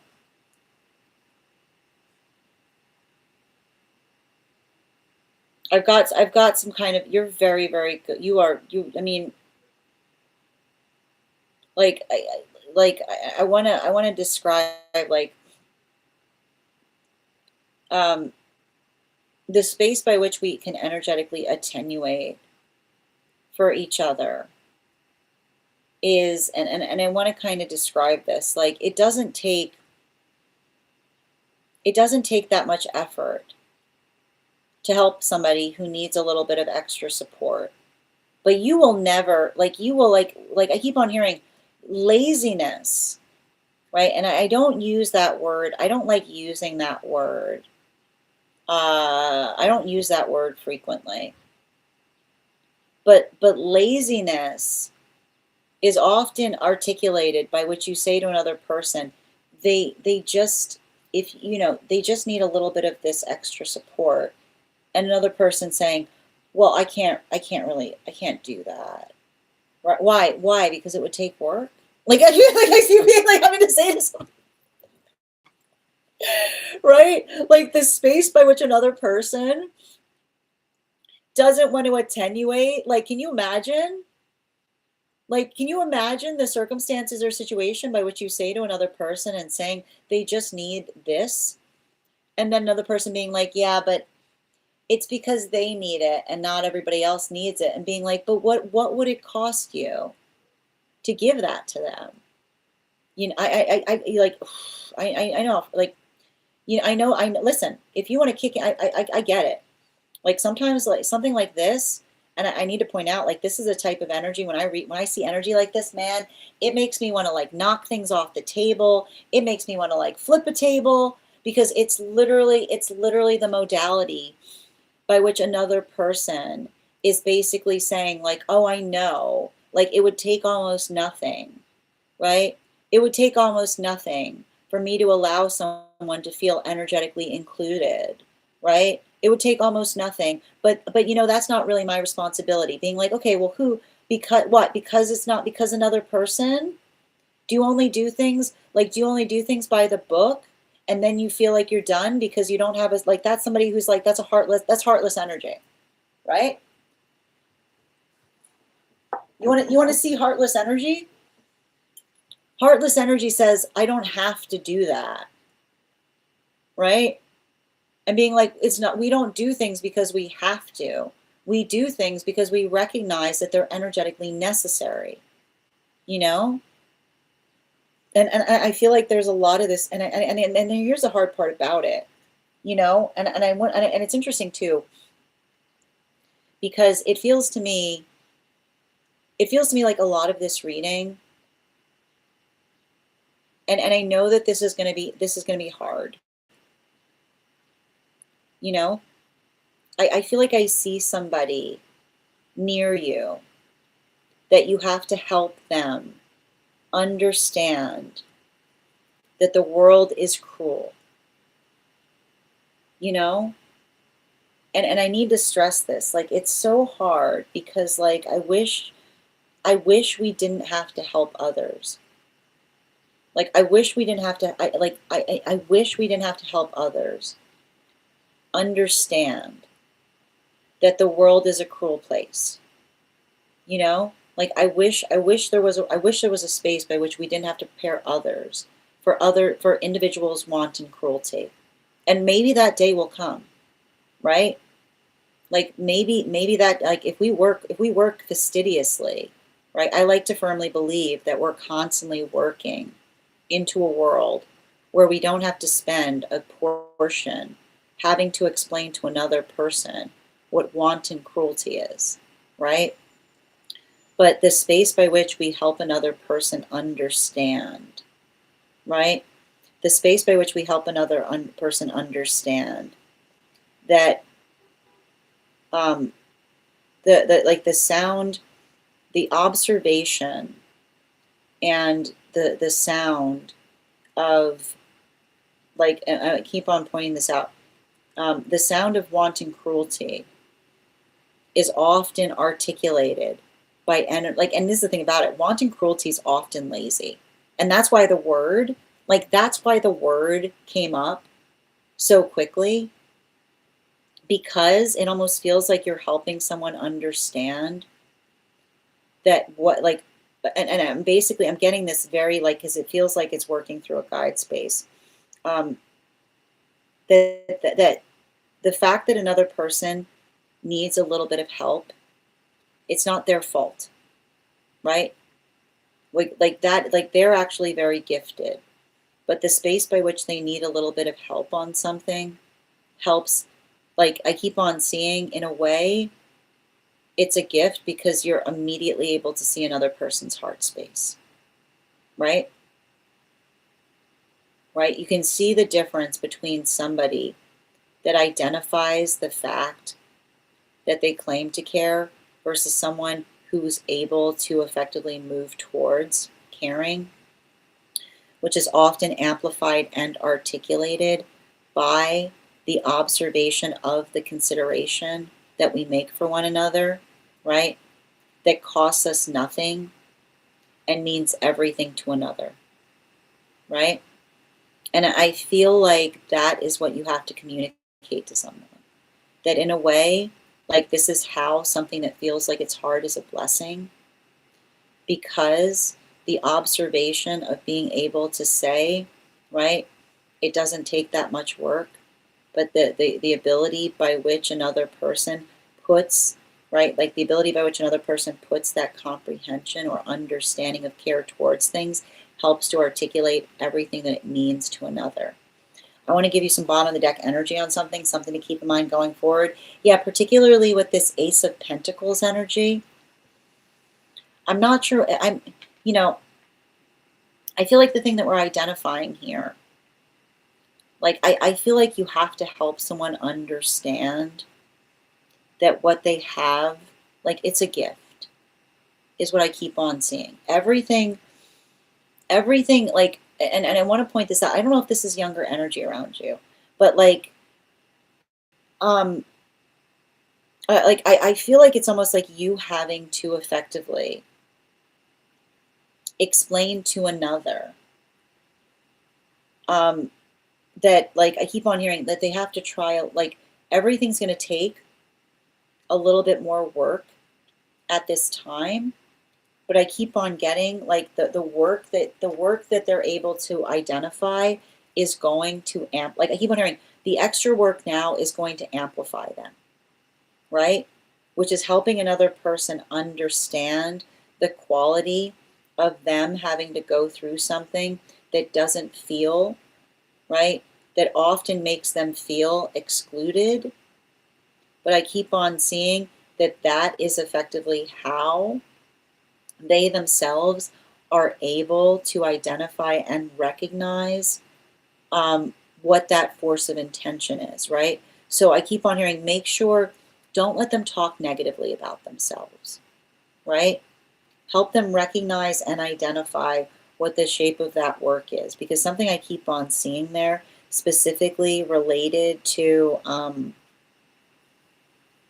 like, I feel like I see you doing a lot of work in terms of helping another person gain confidence in something. And the confidence I keep on seeing, sometimes confidence is found in being able to say to another person, I know what you're dealing with, right? Like the observation of helping another person see something can often create the space by which they don't feel alone, because it's the observation that you say to another person, I've experienced it too. And I like to point out some things, right? Some things that feel impossible become very navigable when another person is able to basically say to someone, right? Like what you're going through, I've gone through too, right? And sometimes we just need that reassurance that we're not alone in something that we're experiencing that makes all of the energetic difference. Thank you so much for having that reading with me, dear. And if this message connected to you as well, it's very common for those who need these messages to be here to experience them. We are doing personal readings right now.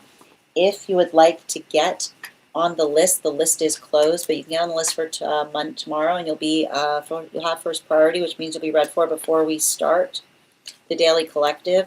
I'm going to take a moment to read over some of the comments that came through as I was reading. Absolutely. Yeah, but yeah, exactly that type of energy. Yeah, like if we did, yeah, that you got it right there, Bridget. Like that's the type of energy that, like, ugh. Yeah, none of it was easy, but necessary. You're so welcome, dear, and thank you so much for being here and having that reading with me. All right, my friends, we're now at 1 card readings for super fans and for paid members. So if you are a paid member over on the place where we keep the videos, you can put your question through now, and I'll be happy to pull a card for you. If you are a super fan and would like a card pulled, just go ahead and put your question in the comments. I got you, Nikki. 1 card, please, for Nikki. Strength card. just continue to do, like, I feel like this is like a lot of the guides articulating, just continue to proceed with a sense of stability. Yeah, especially with the Seven of Cups in its upright.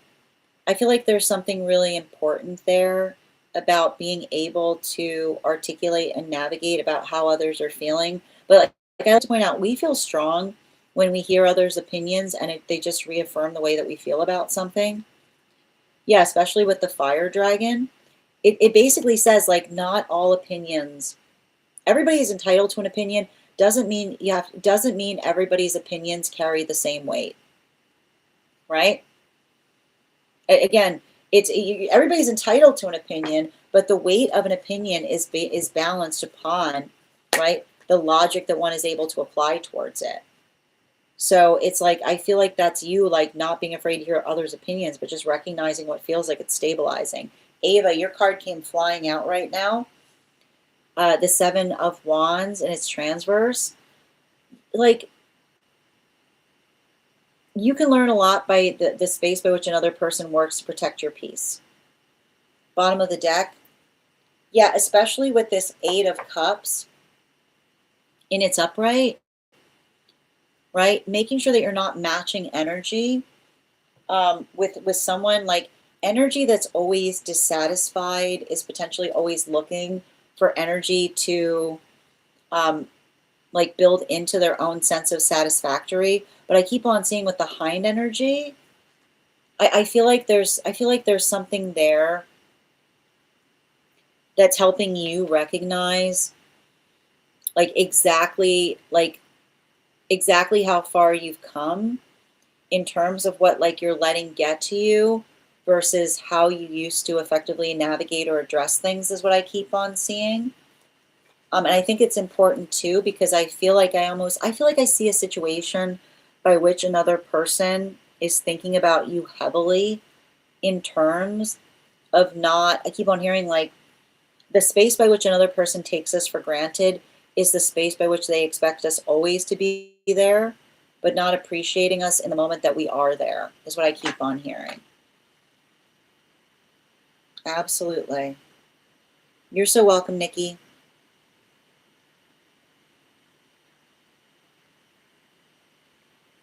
Highest good for Ella, please. Can I have one card for Ella? I mean, I keep on hearing mature energy is slow conversation, right? Which is the observation of, like, I keep on seeing, if you've got a lot on your plate, another person not taking it personally, if it takes you time to be able to fully concentrate on something in order to give them a decent response. Yeah, I keep on hearing you say, like either you can have a fast reactivity point to something, or you can have a thought out response.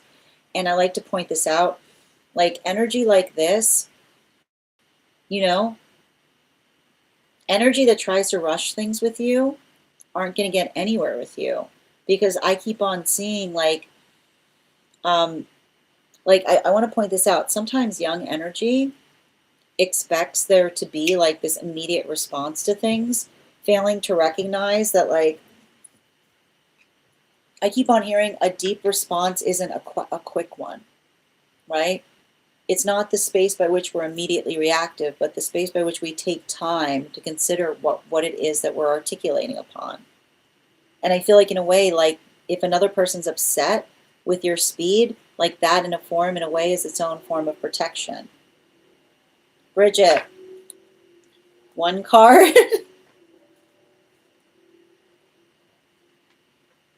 What? I don't know. I feel like, I don't know what. I feel like this energy might feel a little claustrophobic is the word that's coming through. Yeah, like, if you have to create something by which they get used to it, is what I keep on seeing. Potentially letting them see. Let them see something else in something like that before you try to put them in it, is what I keep on getting. Yeah, like, lead by example with the frog energy, right? Show them something with someone in it. Don't try to just stick them in it, is what I keep on seeing.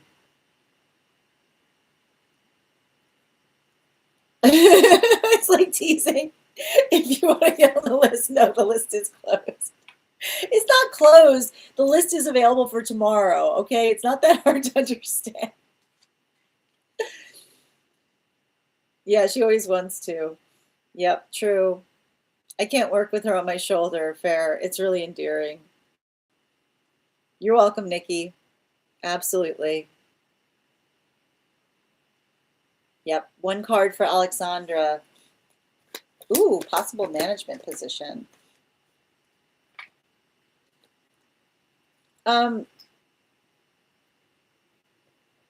Yeah, I mean, like, I think it's interesting because I literally, like,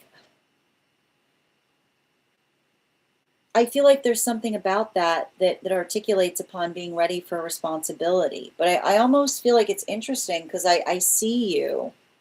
Um, I feel like there's something about um, working through um, like what it will entail is what I keep on getting. Bottom of the deck. Yeah, especially with the chariot energy, right? Um, like I feel like the important question related to something there has to do with locationality or also about I don't know why I keep on seeing something about location or um, how it might change something in terms of like, yeah, especially with that Sao energy, working into some context of being able to identify or recognize what feels like an energetic priority point in terms of, I keep wondering, not the way someone wants you to do it, but whether another person is receptive to feedback is what I keep on getting. Yep. Nicole, one card for Monday.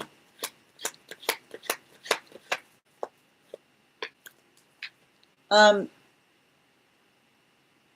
going to be hard on yourself, and you need to stop being so hard on yourself about things.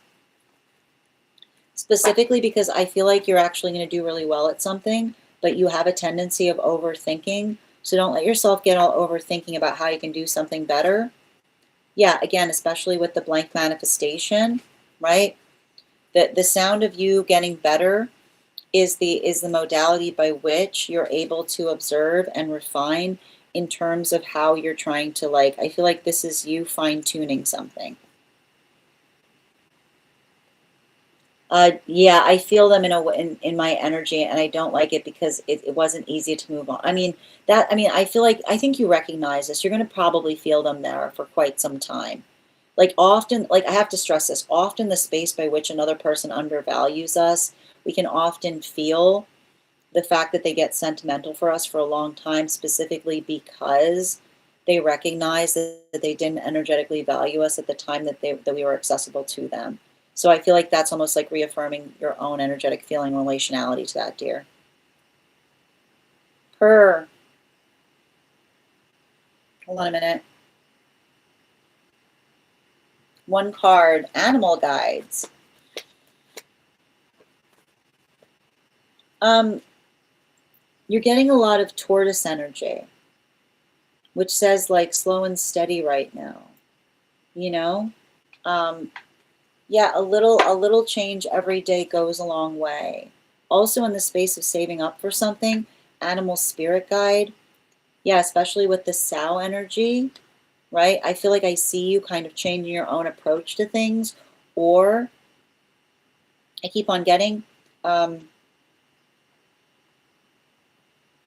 being more energetically adaptable, but in a way that allows for an amplification of what it is that you yourself are working upon. You know, like it's saying to me like small, steady, incremental is going to get you there. You're welcome, Bridget. I had a hoodie with a slopper. She liked that, but it was too hot. Yep. Absolutely. You're so welcome, Alexandra. Erica, can I get a card, an energetic read on that individual, please? I feel like you have to make sure that they know that they're invited, is what I keep on seeing. Yeah, especially with the Star card in its reversal. Like there's a lot of that. I feel like I see a lot of that energy there. Like working through situations or circumstances. Like I feel like it's the energy that doesn't want to intrude. So again, animal spirit guide, like make sure that you're articulating to another that they're energetically welcome, is what I keep on seeing. Yeah. But it almost feels like the type of energy, it's like, it almost feels like the type of energy you have to like force an invitation on them, right? You gotta like, it's like that type of energy. You're welcome, dear. You're so welcome. Angelic for Ivana, please.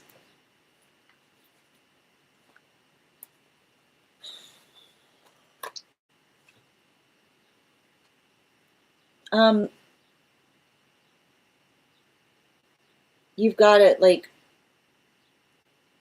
I feel like there's something really important that I see that you're navigating in terms of honoring the fact that, like, I've got a lot of guides that are really supportive of your choices right now, is what I keep on seeing.